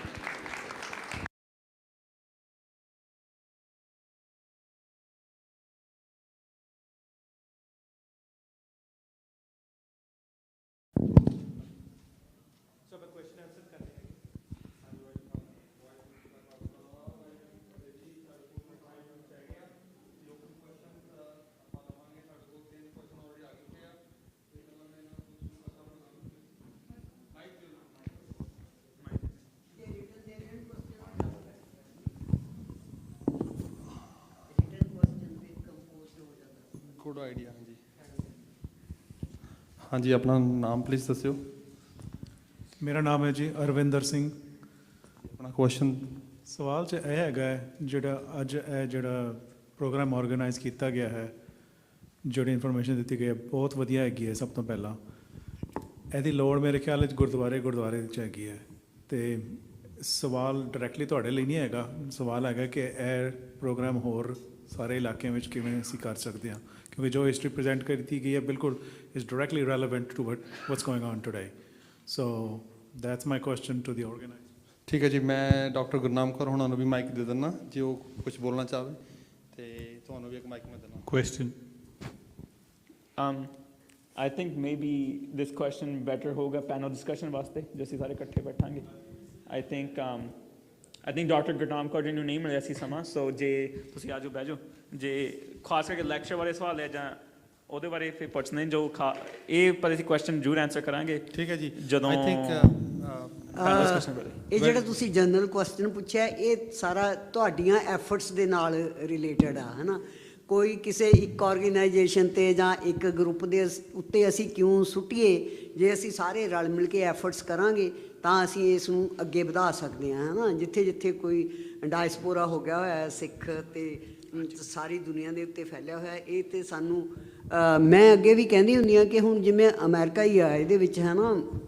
1990 'ਚ ਮੈਂ ਆਈ ਅਤੇ ਮੈਨੂੰ ਪੁੱਛਿਆ ਕਿਸੇ ਨੇ ਪ੍ਰਸ਼ਨ, ਪੱਤਰਕਾਰ ਸੀ ਕੋਈ, ਕਿ ਤੁਸੀਂ ਕੀ ਮੈਂ ਸਪਰਿੰਗਫੀਲਡ ਬੈਠੀ ਸੀ ਸਟੋਰ ਦੇ ਬਾਹਰ ਆਪਣੇ ਰਿਲੇਟਡ ਪਰਿਵਾਰ ਨਾਲ ਗਈ ਸੀਗੀ, ਅਤੇ ਮੈਂ ਕੁੜੀਆਂ ਨੂੰ ਕਿਹਾ ਮੈਂ ਅੰਦਰ ਕੀ ਕਰਨਾ, ਮੈਂ ਇੱਥੇ ਬੈਠ ਕੇ ਦੇਖਦੀ ਹਾਂ ਸੈਂਟਾ ਕਲੌਜ਼ ਨਾਲ ਲੋਕ ਬੱਚੇ ਫੋਟੋ ਖਿਚਾ ਰਹੇ ਸੀ। ਅਤੇ ਉਹ ਮੈਨੂੰ ਕਹਿੰਦੀ ਵੀ ਤੁਸੀਂ ਖਰੀਦ ਨਹੀਂ ਰਹੇ ਗਿਫਟ। ਮੈਂ ਕਿਹਾ ਮੈਂ ਕ੍ਰਿਸਚਨ ਨਹੀਂ ਹੈਗੀ, ਮੈਂ ਸਿੱਖਾਂ, ਅਸੀਂ ਨਹੀਂ ਮਨਾਉਂਦੇ। ਅਤੇ ਕਹਿੰਦੀ ਤੁਸੀਂ ਕੌਣ ਹੋ? ਮੈਂ ਉਹਨੂੰ ਸਮਝਾਉਣ ਦੀ ਕੋਸ਼ਿਸ਼ ਕੀਤੀ ਕਿ ਅਸੀਂ ਸਿੱਖ ਹਾਂ। ਕਹਿੰਦੀ ਯੂ ਮੀਨ ਖੋਮਾਈਨੀਜ਼ ਫੋਲੋਅਰਸ। ਮੇਰਾ ਸਿਰਫ ਦੱਸਣ ਦਾ ਇਹ ਮਤਲਬ ਹੈ ਕਿ ਕਿੰਨੀ ਦੇਰ ਤੋਂ ਆਜ਼ਾਦੀ ਤੋਂ ਪਹਿਲਾਂ ਦੇ ਜਦੋਂ ਗਦਰ ਮੂਵਮੈਂਟ ਚੱਲੀ ਉਦੋਂ ਦੇ ਅਸੀਂ ਅਮਰੀਕਾ ਦੇ ਵਿੱਚ ਹਾਂ, ਅਤੇ ਪਰ ਹਾਲ ਤੱਕ ਅਸੀਂ ਅਮਰੀਕਨਸ ਨੂੰ ਇਹ ਨਹੀਂ ਦੱਸ ਸਕੇ ਕਿ ਅਸੀਂ ਕੌਣ ਹੈ, ਹੈ ਨਾ। ਅਤੇ ਇਹਦੇ ਲਈ ਤਾਂ ਸਾਨੂੰ ਆਪ ਇੰਡੀਵਿਜੂਅਲਸ ਨੂੰ ਇਕੱਠੇ ਹੋ ਕੇ 1-1-2-11 ਜਿਵੇਂ ਸਾਡੀ ਕਹਾਵਤ ਹੈਗੀ ਆ, ਇਹ ਸਾਨੂੰ ਆਪ ਐਫਰਟਸ ਕਰਨੀਆਂ ਚਾਹੀਦੀਆਂ ਜਿੱਥੇ ਜਿੱਥੇ ਵੀ ਅਸੀਂ ਬੈਠੇ ਹਾਂ, ਬਜਾਏ ਇਸ ਦੇ ਕਿ ਅਸੀਂ ਸ਼ੋਰ ਸ਼ਰਾਬਿਆਂ ਦੇ ਰਾਹੀਂ ਅੰਬੈਸੀਆਂ 'ਤੇ ਅਟੈਕ ਕਰਕੇ ਆਪਣੇ ਆਪ ਨੂੰ ਦੱਸੀਏ। ਅਸੀਂ ਆਪਣੀ ਆਈਡੀਓਲੋਜੀ ਨੂੰ ਸਮਝਾਈਏ ਕਿ ਅਸੀਂ ਕੌਣ ਹਾਂ। ਠੀਕ ਹੈ ਜੀ। ਆਈ ਥਿੰਕ ਜਿਹੜੇ ਕੁਐਸਚਨਸ ਕਾਮਨ ਹੈਗੇ ਸਬਜੈਕਟ ਦੇ ਉੱਤੇ ਉਹ ਅਸੀਂ ਲਾਸਟ ਵਿੱਚ ਪੈਨਲ ਡਿਸਕਸ਼ਨ ਵੀ ਡਿਸਕਸ ਕਰਾਂਗੇ। ਸਾਡੇ ਕੋਲ ਇੱਕ ਹੁਣ ਕੁਐਸਚਨ ਹੈਗਾ ਆ before we take a break Gurvir Singh ਹੁਣਾਂ ਵਾਸਤੇ। ਸੋ ਇਮਨੀ ਸਿੰਘ ਜੀ ਪਲੀਜ਼ ਹੈਲਪ। ਹਾਂਜੀ, ਵਾਹਿਗੁਰੂ ਜੀ ਕਾ ਖਾਲਸਾ, ਵਾਹਿਗੁਰੂ ਜੀ ਕੀ ਫਤਿਹ। My name is Gurpal Singh Bhullar and my question is this. We are discussing Pai Veer Singh today, and recently there has been an author, Karminder Singh Dhillon, who has written extensively about the literature and its corruption by the Nirmalyas and the Brahminical thought.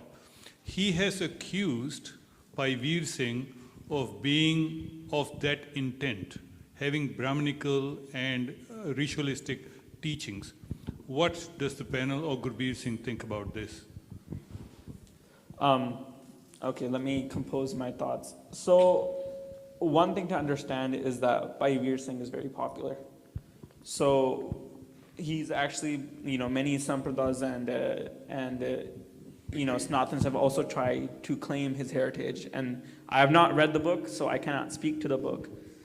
But, there's a chance that people are using those connections made by other people to try and fold them into the Brahmanical fold. But one thing to keep in mind is that there's two extremes, right? One is that everything should be completely Brahmanical, and one is the very what's the word I can use? Open side. Not open. You can't even say the word open. It's excuse me. Like conservative, not in the sense of orthodoxy. Conservative in the sense that everything is Brahmanvad. Matha tekna vi Brahmanvad ya, chaur sahib karna vi Brahmanvad ya, te jo bhi Guru Sahib di puja karni Brahmanvad ya, simran karna Brahmanvad ya. Those are the two extremes. One is ਅਸੀਂ ਮੂਰਤੀਆਂ ਤੱਕ ਪੂਜਦੇ ਹਾਂ, ਗੁਰੂ ਨਾਨਕ ਦੇਵ ਦੀ ਮੂਰਤੀ ਤੱਕ ਪੂਜਦੇ ਹਾਂ, ਦੂਜੀ ਆ ਸਭ ਕੁਝ Brahmanvad ya, right? The people that are on this side are going to convince everybody in the middle and on the far end is that they're all Brahmins. The people on the very Brahmin side are going to convince everybody on this side ਵੀ ਨਹੀਂ ਤੁਸੀਂ enough ਨਹੀਂ ਕਰਦੇ ਹੈਗੇ, right?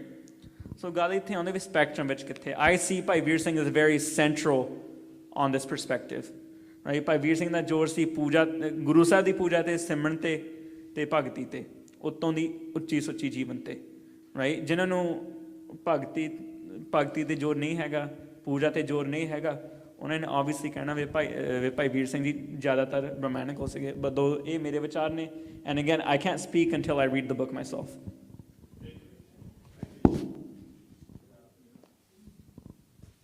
I think okay. ਠੀਕ ਹੈ. Okay, thank you ਜੀ Gurbir Singh ji, very informative session. ਤੇ ਸਾਧ ਸੰਗਤ ਜੀ ਹੁਣ ਆਪਣਾ ਬ੍ਰੇਕ ਦਾ ਟਾਈਮ ਹੈਗਾ, ਸੋ ਆਪਾਂ 10 ਮਿੰਟ ਦੀ ਬ੍ਰੇਕ ਲਵਾਂਗੇ. ਤੇ ਬ੍ਰੇਕ ਤੋਂ ਬਾਅਦ ਆਪਣਾ ਬਹੁਤ ਵਧੀਆ ਸੈਸ਼ਨ ਹੈਗਾ, ਜਿੱਥੇ ਆਪਾਂ ਆਪਦਾ ਜਿਹੜਾ ਮੇਨ ਕੀ ਥੀਮ ਹੈਗਾ ਦ ਰਿਵਾਈਵਲ ਆਫ ਸਿੱਖੀ ਇਨ ਦਾ 19th ਸੈਂਚੁਰੀ, ਉਹ ਆਪਣੇ ਡਾਕਟਰ ਤੇਜਪਾਲ ਸਿੰਘ ਉਹਨੂੰ ਕਵਰ ਕਰਨਗੇ. ਜਿਹੜੇ ਆਪਾਂ ਪਹਿਲਾਂ 2 ਸੈਸ਼ਨ ਹੋਏ ਆ ਉਹਨਾਂ ਦੀ ਲੜੀ ਨੂੰ ਆਪਾਂ ਜੋੜਾਂਗੇ ਅੱਗੇ ਫਿਊਚਰ ਦੇ ਵਿੱਚ ਵੀ, ਆਪਣਾ ਵੀ ਉਹਦਾ ਕੀ ਇੰਪੈਕਟ ਸੀਗਾ ਤੇ ਅੱਜ ਦੇ ਸਮੇਂ ਵਿੱਚ ਉਹਦਾ ਇੰਪੈਕਟ ਹੈਗਾ. ਸੋ ਹੁਣ ਆਪਾਂ 10 ਮਿੰਟ ਦੀ ਬ੍ਰੇਕ ਹੈ. ਹਾਂਜੀ, ਇੱਕ ਨਾ ਜ਼ਰੂਰੀ ਹੋਰ ਸੀਗਾ ਪੈਨਲ ਬਾਰੇ. ਆਈ ਥਿੰਕ ਕੁਝ ਸੰਗਤਾਂ ਲੇਟ ਆਈਆਂ ਅਤੇ ਸ਼ੁਰੂ ਵਿੱਚ ਉਹਨਾਂ ਨੇ ਮਿਸ ਕਰਤਾ ਸਾਡਾ ਕੀ ਏਜੰਡਾ ਹੈਗਾ. ਸਾਡੇ ਕੋਲ ਹੁਣ 2 ਇਵੈਂਟਸ ਬਚੀਆਂ ਹੈਗੀਆਂ. ਇੱਕ ਤਾਂ ਹੈਗਾ ਸਾਡੇ 3rd ਸਪੀਕਰ, ਉਹ ਬੋਲਣਗੇ ਅਤੇ ਰੈਲੇਵੈਂਸ ਸਾਰਾ ਕਨਕਲੂਡ ਕਰਨਗੇ. ਉਸ ਤੋਂ ਬਾਅਦ ਸਾਡਾ ਪੈਨਲ ਡਿਸਕਸ਼ਨ ਹੋਏਗੀ. ਉਸ ਦੇ ਵਿੱਚ ਪਲੀਜ਼ ਆਪਣੇ ਜਿਹੜੇ ਕੁਐਸਚਨਸ ਹੈਗੇ ਆ ਲਾਈਨ ਅਪ ਕਰ ਲਓ, ਅਤੇ ਉਹ that will be more like interactive. So ਉਸ ਵਾਸਤੇ ਪਲੀਜ਼ ਜਾਇਓ ਨਾ, ਅਤੇ ਆਪਣਾ ਐਨਰਜੀ ਲਓ, ਚਾਹ ਪਾਣੀ ਲਓ, ਅਤੇ we have a last session panel discussion. Thank you. ਅਤੇ ਇੱਕ ਜਸਟ ਰਿਮਾਈਂਡਰ ਜੀ, ਫੂਡ ਆਪਾਂ ਬਾਹਰ ਨਹੀਂ ਲੈ ਕੇ ਜਾਣਾ, ਅਤੇ ਦੂਜਾ ਦੋਨੋਂ ਸਾਈਡਾਂ ਤੋਂ ਲਾਈਨਾਂ ਸ਼ੁਰੂ ਹੋ ਜਾਣਗੀਆਂ. ਆਪਣੇ ਕੋਲ ਟਾਈਮ ਘੱਟ ਹੈਗਾ, ਇਸ ਕਰਕੇ ਤੁਸੀਂ ਆਪਾਂ ਦੋਨੇ ਪਾਸੇ ਤੋਂ ਆਪਾਂ ਫੂਡ ਲੈ ਸਕਦੇ ਹਾਂ.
ਹਾਂਜੀ ਸੰਗਤ ਜੀ, ਵਾਹਿਗੁਰੂ ਖਾਲਸਾ ਵਾਹਿਗੁਰੂ ਜੀ ਫਤਿਹ ਜੀ। ਵੀ ਹੈਵ 2 more minutes ਜੀ।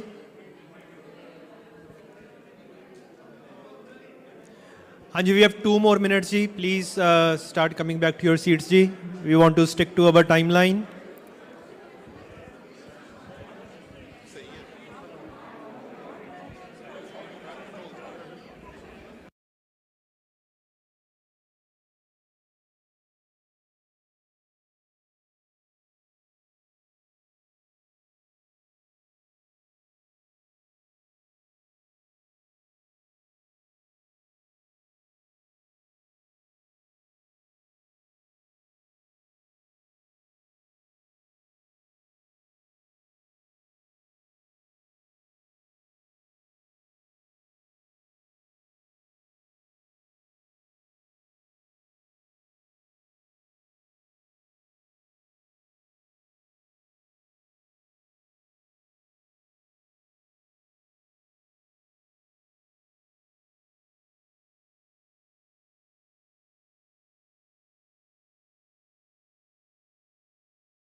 ਸਾਰਿਆਂ ਨੂੰ ਬੇਨਤੀ ਹੈ ਜੀ, ਪਲੀਜ਼ ਵਾਪਸ ਆ ਜਾਓ ਜੀ। Please grab your drink and come back so we can get back to our session. We only have hour and a half left. 1.5 hour and 15 minutes to go.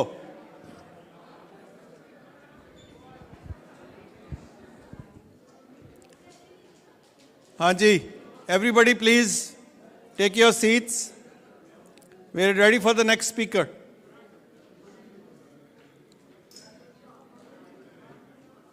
ਹਾਂਜੀ ਇਮਨੀਤ।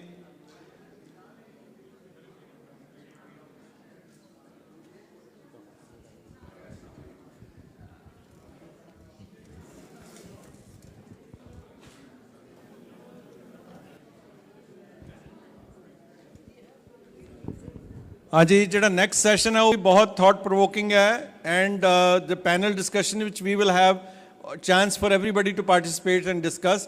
So please don't leave. This break was just for us to continue. So please come back and take your seats.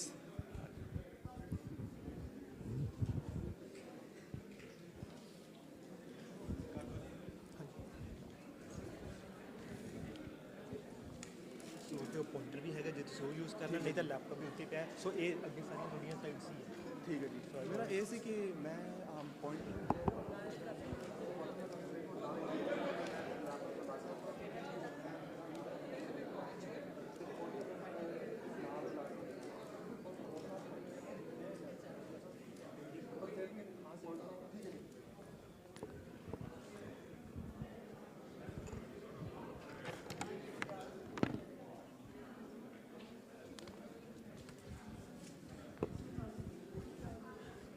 ਹਾਂਜੀ, ਵਾਹਿਗੁਰੂ ਖਾਲਸਾ ਜੀ ਫਤਿਹ ਜੀ। ਹੁਣ ਮੈਂ invite ਕਰੂੰਗਾ doctor ਕੋਮਲ ਕੌਰ ਡੈਂਗ ਜੀ ਨੂੰ ਕਿ ਉਹ ਆ ਕੇ ਸਾਡੇ ਜਿਹੜੇ ਨੈਕਸਟ ਸਪੀਕਰ ਅਤੇ ਸਾਡਾ ਨੈਕਸਟ ਸੈਸ਼ਨ ਹੈ ਉਹਨੂੰ ਇੰਟਰੋਡਿਊਸ ਕਰਨ ਜੀ।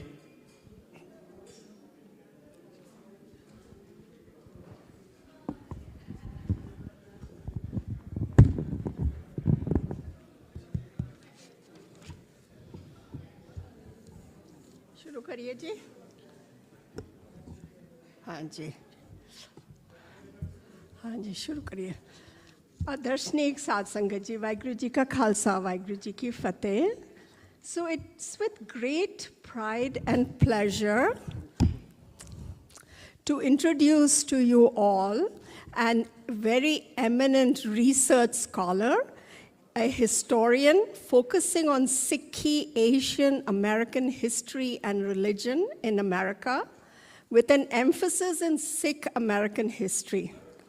So his education includes a BS in criminal justice in Stockton, California, followed by an MA in religious studies in University of California, Riverside, and then he's a PhD candidate in religious studies in University of California, Riverside.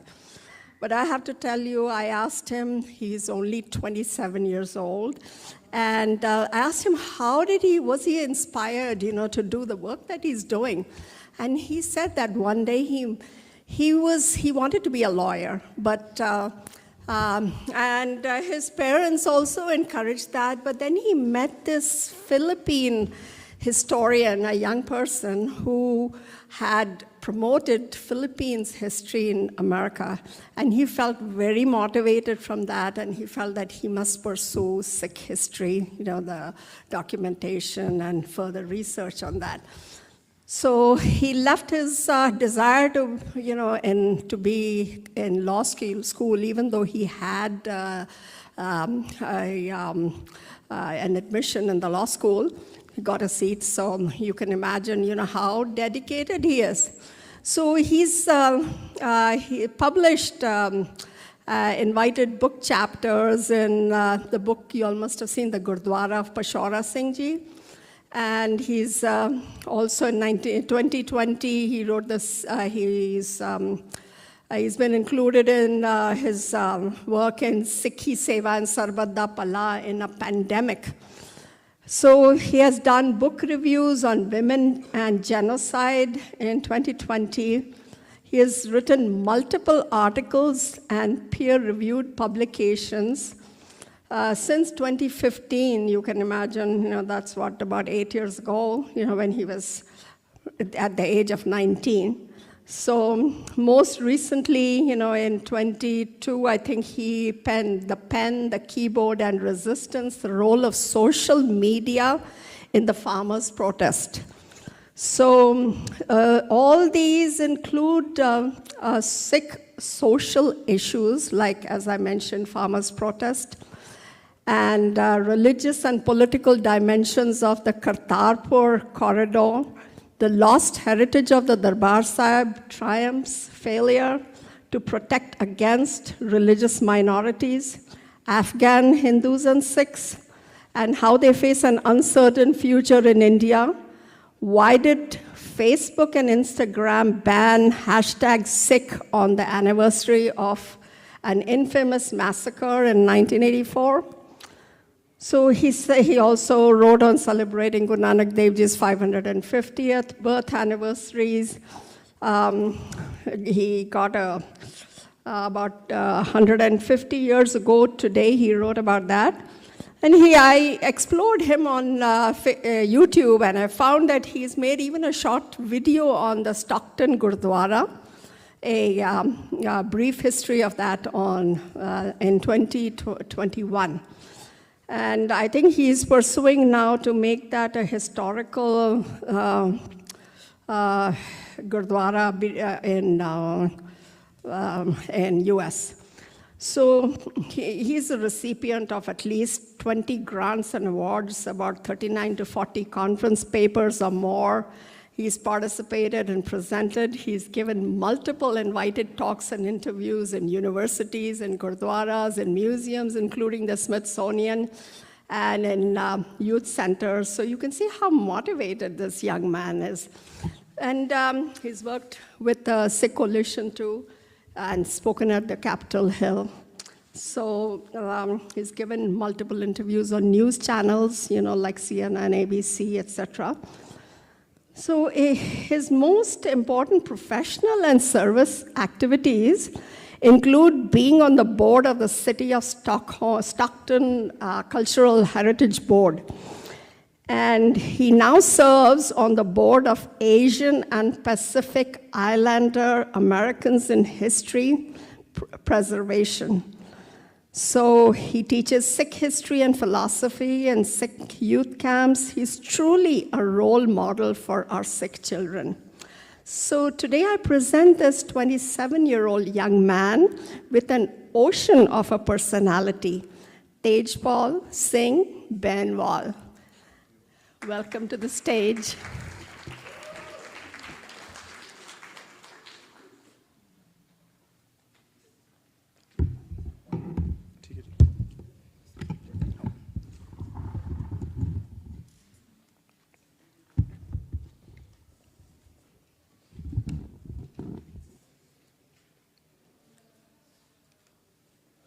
Hanji, Vaheguru Ji Ka Khalsa, Vaheguru Ji Ki Fateh. First and foremost, thank you, Auntie Ji, for such an overwhelming introduction. And ਜਿਵੇਂ ਸਾਡੇ ਪਹਿਲੇ ਦੋ speaker already ਬੋਲ ਚੁੱਕੇ ਆ, ਉਹਨਾਂ ਦਾ main focus ਸੀ ਕਿ ਭਾਈ ਵੀਰ ਸਿੰਘ ਡੁੰਗਿਆਈ 'ਚ ਦੱਸਣਾ, ਕਿ ਨਾਲੇ ਫਿਰ ਗੁਰਬੀਰ ਸਿੰਘ ਤੇ ਜਿਨ੍ਹਾਂ ਨੇ ਸਿੰਘ ਸਭਾ 'ਚ ਡੁੰਗਿਆਈ 'ਚ ਤੁਹਾਨੂੰ ਦੱਸਿਆ। ਮੇਰਾ ਮੇਨ ਮਕਸਦ ਇਹੀ ਹੈ ਕਿ ਜਿਵੇਂ ਬਰਾਡ ਲੈਵਲ ਫੋਕਸ ਕੀ ਸੀ ਉਹਨਾਂ ਦਾ, ਬਰਾਡ ਲੈਵਲ ਉਹਨਾਂ ਦਾ ਇੰਪੈਕਟ ਕੀ ਸੀ। ਅਤੇ ਮੈਨੂੰ ਬ੍ਰੇਕ 'ਚ ਕੁਝ ਕੁ ਰਿਕੁਐਸਟਾਂ ਆਈਆਂ ਕਿ ਮੈਜੋਰਟੀ ਥੋੜ੍ਹਾ ਇੰਗਲਿਸ਼ 'ਚ, ਕਿਉਂਕਿ ਸਾਡੇ ਕੋਲ ਯੂਥ ਵੀ ਹੈਗੇ ਆ ਨਾਲ, ਅਤੇ ਮੇਨ ਸਾਡਾ ਫੋਕਸ ਇਹੀ ਹੈ ਕਿ ਗਾਂ ਅਗਲੀ ਪੀੜ੍ਹੀ ਨੂੰ ਅਸੀਂ ਕੀ ਦੱਸੀਏ ਅਤੇ ਉਹਨਾਂ ਦੇ ਨਾਲ ਅਸੀਂ ਫਿਰ ਕੀ ਲੀਵ ਕਰ ਸਕਦੇ ਆ। So majority of it will be in English, but I also be speaking in Punjabi as well. So please bear with me.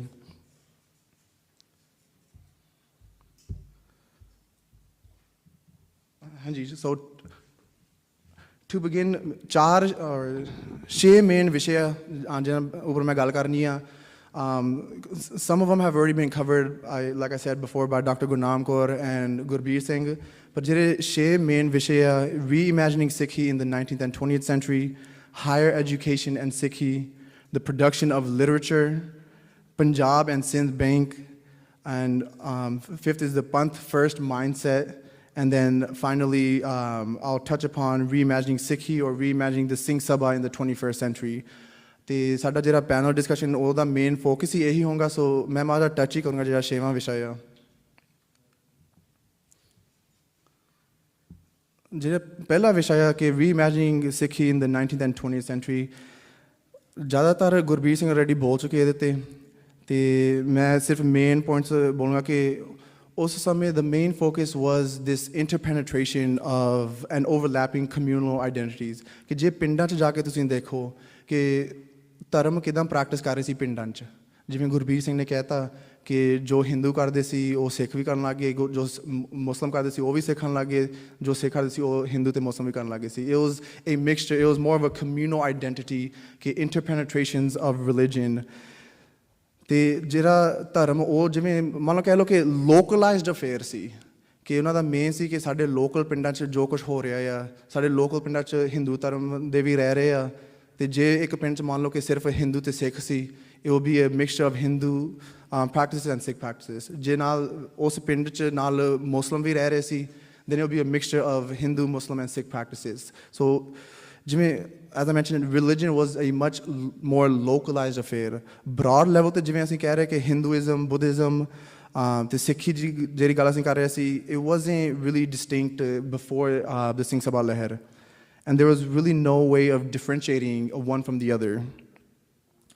ਅਤੇ ਜਿਵੇਂ ਗੁਰਬੀਰ ਸਿੰਘ ਕਹਿ ਚੁੱਕੇ ਕਿ ਉਹਨਾਂ ਦਾ ਜਦੋਂ ਅਸੀਂ ਦੇਖਦੇ ਆ ਮਹਾਰਾਜਾ ਰਣਜੀਤ ਸਿੰਘ ਦਾ ਰਾਜ and what was happening in that time period, ਜਿਵੇਂ ਗੁਰਬੀਰ ਸਿੰਘ ਨੇ ਕਿਹਾ ਸੀ ਮੇਨ ਉਹਨਾਂ ਦਾ ਮਕਸਦ ਇਹੀ ਸੀ ਕਿ ਅਸੀਂ ਇੱਕ ਮਾਈਨੋਰਿਟੀ ਹੈ, ਜਿਵੇਂ ਕਹਿ ਰਹੇ ਸੀ ਕਿ 6% ਸਿੱਖ ਇੱਕ ਰਾਜ ਦੇ ਵਿੱਚ ਰਹਿੰਦੇ ਆ।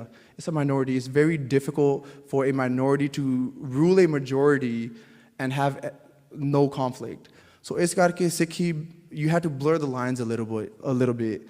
ਸੋ ਜਦੋਂ ਖਾਲਸੇ ਨੂੰ ਰਾਜ ਮਿਲਿਆ, once they established power, they really began on focusing ਕਿ ਅਸੀਂ ਹੁਣ ਧਰਮ ਨੂੰ ਐਕਸਪੈਂਡ ਕਿੱਦਾਂ ਕਰੀਏ, ਹੈ ਨਾ, ਅਤੇ not the ਧਰਮ, ਕਿ ਅਸੀਂ ਰਾਜ ਨੂੰ ਕਿੱਦਾਂ ਐਕਸਪੈਂਡ ਕਰੀਏ। ਅਤੇ ਫਿਰ ਸਿੱਖੀ ਐਂਡ ਧਰਮ became an afterthought, ਕਿ ਧਰਮ ਨੂੰ ਪਿੱਛੇ ਛੱਡ ਦਈਏ ਕਿਉਂਕਿ ਅਸੀਂ ਹੋਰਾਂ ਨੂੰ ਵੀ ਜੋੜਨਾ ਆ।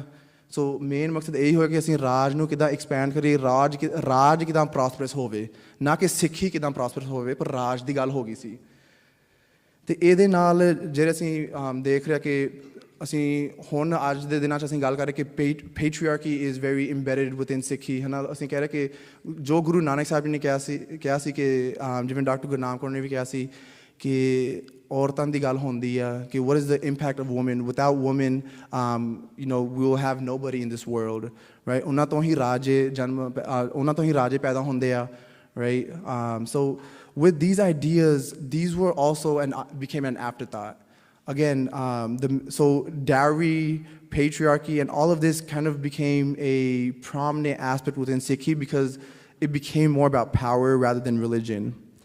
And the religious diversity even within Sikhi had expanded due to Sanatanism। And for this tradition, the main concept was, in order to combat this, was any person who accepted the teachings of Guru Nanak was qualified to be a Sikh and no longer had to uphold the Khalsa characteristics।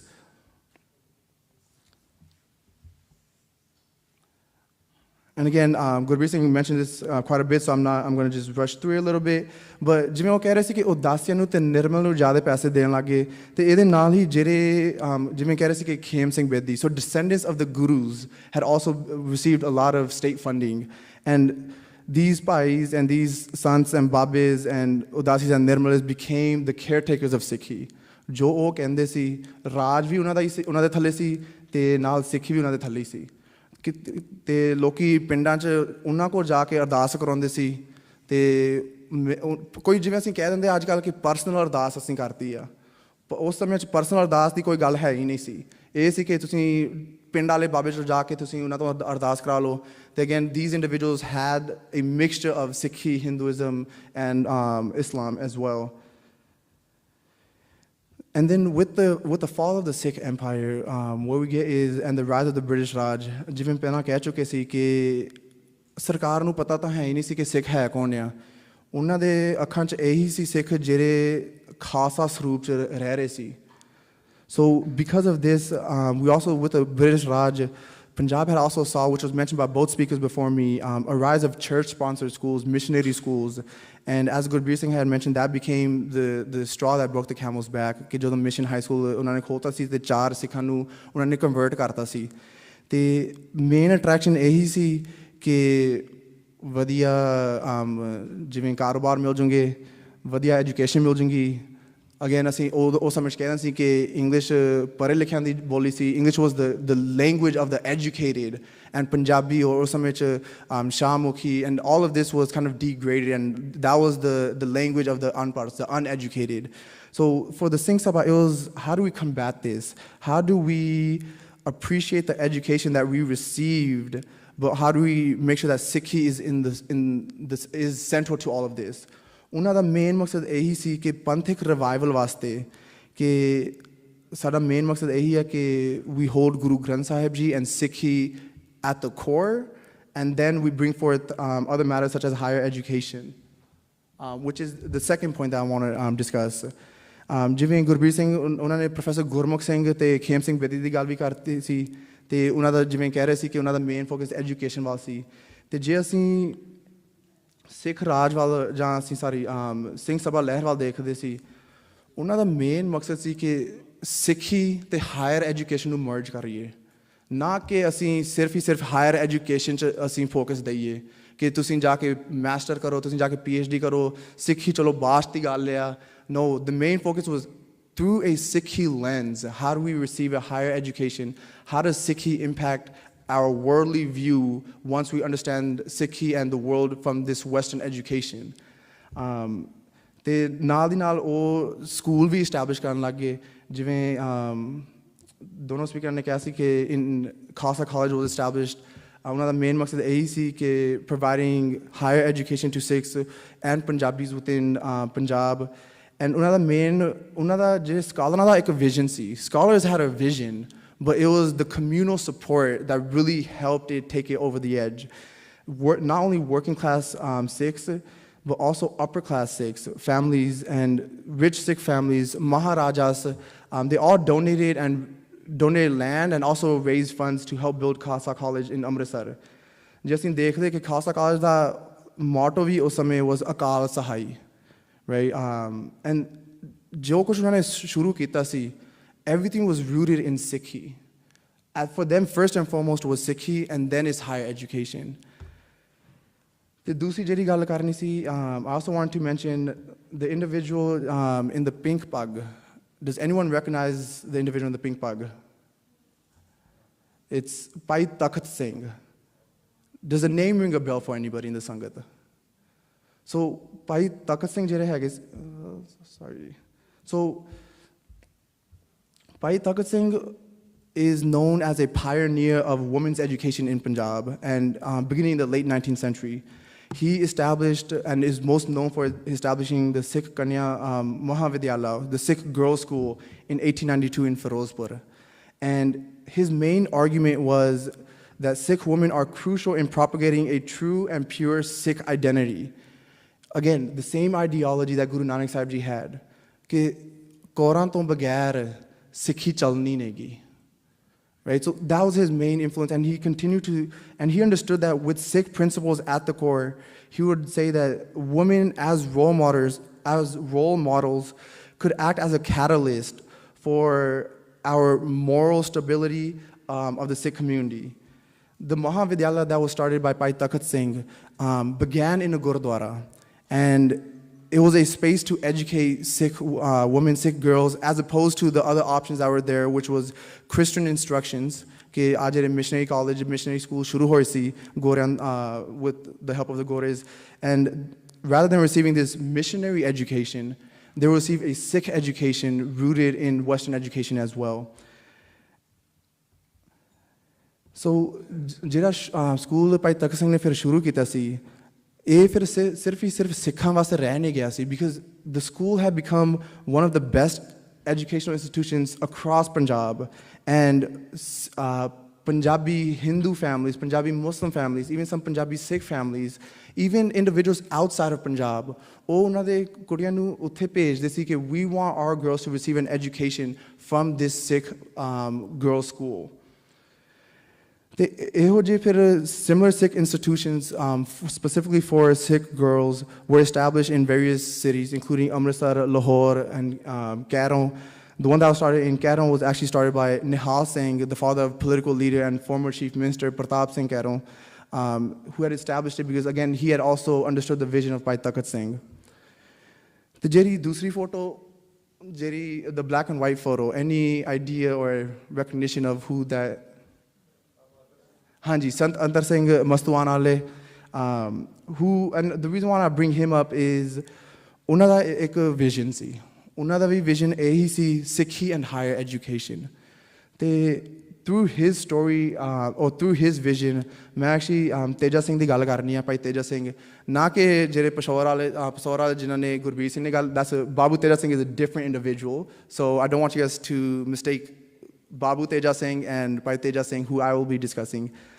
So, ਜਿਵੇਂ ਕਹਿ ਚੁੱਕਾ ਸੀ ਕਿ Sant Atar Singh had hoped to establish education institutions across Punjab which merged the philosophy of Guru Nanak Sahib and Western education and sciences. ਕਿ Guru Nanak Sahib ਦਾ ਫਲਸਫਾ ਲੈ ਕੇ ਉਹਨੂੰ central ਰੱਖ ਕੇ how do we live in this global world and receive this Western education. In order to help Sant Atar Singh carry out his vision, Teja Singh decided to pursue a higher education in the West. ਤੇ ਜਾਣ ਤੋਂ ਪਹਿਲਾਂ ਸੰਤ ਅਤਰ ਸਿੰਘ ਨੇ ਉਹਨਾਂ ਨੂੰ ਕਿਹਾ ਸੀ ਕਿ ਜਦੋਂ ਹੁਣ ਤੁਸੀਂ ਬਾਹਰ ਜਾਣ ਲੱਗੇ ਆ, ਤੁਸੀਂ ਵੈਸਟ ਜਾਣ ਲੱਗੇ ਆ, keep a few things in mind. Keep your hair and ਦਾੜੀ intact. ਕੇਸ ਦੀ ਬੇਅਦਬੀ ਨਹੀਂ ਕਰਨੀ, ਪਰ ਜੇ ਕੋਈ ਤੇਰੇ ਨੂੰ ਪੁੱਛਣ ਵੀ ਲੱਗ ਗਿਆ ਕਿ ਤੂੰ ਕੇਸ ਕਾਹਤੋਂ ਰੱਖੇ ਆ, ਇਹ ਇੱਦਾਂ ਕਾਹਤੋਂ ਕੀਤਾ, ਪਿਆਰ ਨਾਲ ਉਹਨਾਂ ਨੂੰ ਸਮਝਾਓ, ਪਰ ਲੜਨਾ ਨਹੀਂ ਉਹਨਾਂ ਦੇ ਨਾਲ. ਤੇ ਇੱਕ ਦੂਸਰੀ ਜਿਹੜੀ ਮੇਨ ਗੱਲ ਉਹਨਾਂ ਨੇ ਕਿਹਾ ਸੀ ਕਿ ਜਿੱਥੇ ਜਾਂਦੇ ਉੱਥੇ ਗੁਰਦੁਆਰਾ ਸਥਾਪਿਤ ਕਰੋ, ਕਿਉਂਕਿ ਉਹਨਾਂ ਨੂੰ ਪਤਾ ਸੀ ਕਿ ਗੁਰਦੁਆਰਾ ਸਾਡੇ ਲਈ ਮੇਨ ਇੰਸਟੀਟਿਊਸ਼ਨ ਗੁਰਦੁਆਰਾ ਹੀ ਸੀ. ਅਸੀਂ ਹੁਣ ਕਹਿ ਦਿੰਦੇ ਆ, ਗੋਰਿਆਂ ਦੇ ਸਾਹਮਣੇ ਵੀ ਅਸੀਂ ਕਹਿੰਦੇ ਕਿ the Gurdwara is a Sikh place of worship. ਮੈਂ ਇਹ ਕਹਾਂ ਕਿ ਇਹ ਗਲਤ ਗੱਲ ਆ ਕਿ ਜੇ ਅਸੀਂ ਕਹਿੰਦੇ ਕਿ ਗੁਰਦੁਆਰਾ ਸਿਰਫ ਇੱਕ place of worship ਆ, ਇਹ ਕੰਪਲੀਟਲੀ ਗਲਤ ਹੈ ਕਿ ਜੋ ਵਿਜ਼ਨ ਗੁਰੂ ਸਾਹਿਬਾਨ ਨੇ ਰੱਖਿਆ ਸੀ, ਕਿਉਂਕਿ ਗੁਰਦੁਆਰਾ ਨਾਲ ਹੀ ਹਾਂਜੀ ਇੱਕ ਰਿਲੀਜੀਅਸ ਸਾਈਟ ਆ, ਪਰ ਨਾਲ ਹੀ ਪੋਲੀਟੀਕਲ ਸਾਈਟ ਆ, ਨਾਲ ਹੀ ਸਾਡੇ ਸੋਸ਼ਲ ਸਾਈਟ ਆ, ਨਾਲ ਹੀ ਐਜੂਕੇਸ਼ਨਲ ਸਾਈਟ ਆ. ਅਤੇ ਜਦੋਂ ਅਸੀਂ ਕਹਿੰਦੇ ਸਿੱਖ ਪਲੇਸ ਆਫ ਵਰਸ਼ਿਪ, ਅਸੀਂ ਆਪ ਹੀ ਕਹਿ ਦਿੰਦੇ ਆ ਕਿ ਨਹੀਂ ਸਿਰਫ ਮੱਥਾ ਟੇਕੋ ਅਤੇ ਕੀਰਤਨ ਕਥਾ ਸੁਣੋ, ਲੰਗਰ ਛਕੋ ਅਤੇ ਘਰ ਨੂੰ ਜਾਓ. ਇਹ ਹੁਣ ਫਿਰ ਅਸੀਂ if we think about it, what is this? This is a Western mindset ਕਿ ਜੇ ਅਸੀਂ ਦੇਖਦੇ ਕਿ church, the separation of church and state, ਉਹ ਕਹਿੰਦੇ ਆ, ਗੋਰੇ ਕਹਿੰਦੇ ਆ, the West says to separate politics and religion. ਸਾਡੇ ਗੁਰੂ ਸਾਹਿਬ ਨੇ ਨਹੀਂ ਕਿਹਾ. ਸੰਤ ਸਿਪਾਹੀ ਦੀ ਗੱਲ ਚੱਲ ਰਹੀ ਆ, ਬਾਣੀ ਤੇ ਬਾਣਾ ਦੀ ਗੱਲ ਚੱਲ ਰਹੀ ਆ. For Guru Sahibs, it was merging the two. ਤੇ merging politics and Sikhi, merging education as well. So ਜਦੋਂ ਅਸੀਂ ਕਹਿ ਦਿੰਦੇ ਕਿ ਜਿਹੜੀ ਗੱਲ ਸੰਤ ਅਤਰ ਸਿੰਘ ਨੇ ਭਾਈ ਤੇਜਾ ਸਿੰਘ ਨੂੰ ਕਹੀ ਸੀ ਕਿ ਜਿੱਥੇ ਜਾਂਦੇ ਉੱਥੇ ਗੁਰਦੁਆਰਾ ਸਥਾਪਿਤ ਕਰੋ, it was for this reason ਕਿ ਜੇ ਕੋਈ ਵੀ ਤੰਗੀ ਆਉਂਦੀ ਆ ਸਾਡੇ ਸਿੱਖਾਂ ਨੂੰ ਬਾਹਰਲੇ ਦੇਸ਼ਾਂ 'ਚ, ਗੁਰਦੁਆਰਾ ਤਾਂ ਹੈਗਾ ਆ. Through the Gurdwara, much can be done. In this talk, I'll also mention quite a bit of examples from Stockton Gurdwara.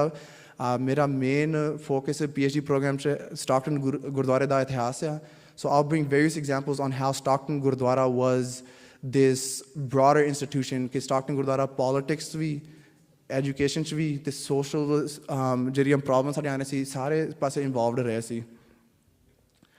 ਵਾਪਸ ਹੁਣ ਤੇਜਾ ਸਿੰਘ ਦੀ ਗੱਲ ਕਿ ਜਦੋਂ ਉਹ ਪੰਜਾਬ 1906 'ਚ ਉਹ ਪੰਜਾਬ ਤੋਂ ਤੁਰੇ ਅਤੇ ਪਹਿਲਾਂ ਉਹ ਲੰਡਨ ਗਏ ਸੀ ਅਤੇ ਲੰਡਨ 'ਚ ਉਹ ਕੈਂਬਰਿਜ ਯੂਨੀਵਰਸਿਟੀ 'ਚ ਦਾਖਲ ਹੋਏ ਅਤੇ ਸਭ ਤੋਂ ਪਹਿਲੇ ਸਿੱਖ ਸੀ ਅਤੇ ਸਭ ਤੋਂ ਪਹਿਲੇ ਦਸਤਾਰਧਾਰੀ ਸਿੱਖ ਕੈਂਬਰਿਜ ਯੂਨੀਵਰਸਿਟੀ 'ਚ। ਅਤੇ ਜਦੋਂ ਇੱਕ ਦਿਨ ਉਹ ਕੈਂਬਰਿਜ ਯੂਨੀਵਰਸਿਟੀ ਪੜ੍ਹਦਿਆਂ ਉਹਨਾਂ ਨੇ ਇੱਕ ਕੈਟਾਲੌਗ ਦੇਖਿਆ ਕੋਲੰਬੀਆ ਯੂਨੀਵਰਸਿਟੀ ਇੱਥੇ ਅਮਰੀਕਾ 'ਚ ਕਿ ਉਹਨਾਂ ਕੋਲ ਇੱਕ ਸਮਰ ਸਕੂਲ ਦਾ ਪ੍ਰੋਗਰਾਮ ਹੈਗਾ ਅਤੇ ਉਹਨੇ ਫਿਰ ਭਾਈ ਤੇਜਾ ਸਿੰਘ ਨੇ ਮਨ ਬਣਾਇਆ ਕਿ ਮੈਂ ਫਿਰ ਅਮਰੀਕਾ ਜਾ ਕੇ ਇਹ ਸਮਰ ਸਕੂਲ ਪ੍ਰੋਗਰਾਮ 'ਚ ਦਾਖਲ ਕਰੂੰਗਾ ਅਤੇ 1908 'ਚ ਫਿਰ ਉਹ ਇੱਥੇ ਅਮਰੀਕਾ ਆਏ ਅਤੇ ਕੋਲੰਬੀਆ 'ਚ ਉਹ ਦਾਖਲ ਹੋਏ ਅਤੇ ਜਦੋਂ ਉਹ ਸਮਰ ਸਕੂਲ 'ਚ ਦਾਖਲ ਹੋਏ ਨਾਲ ਦੀ ਨਾਲ ਉਹ ਸਿੱਖੀ ਦਾ ਪ੍ਰਚਾਰ ਵੀ ਕਰਦੇ ਰਹੇ ਅਤੇ ਇੱਕ ਦਿਨ ਇੱਕ ਪ੍ਰੋਫੈਸਰ ਉਹਨਾਂ ਨੂੰ ਮਿਲੇ ਕਹਿੰਦੇ ਕਿ ਤੁਸੀਂ ਪ੍ਰਚਾਰ ਬੜਾ ਵਧੀਆ ਕਰਦੇ ਕਿ ਸਾਨੂੰ ਪਤਾ ਤਾਂ ਹੈ ਹੀ ਨਹੀਂ ਕਿ ਸਿੱਖ ਹੈ ਕੌਣ ਹੈ ਅਤੇ ਸਿੱਖੀ ਹੈ ਕੀ ਚੀਜ਼ ਆ।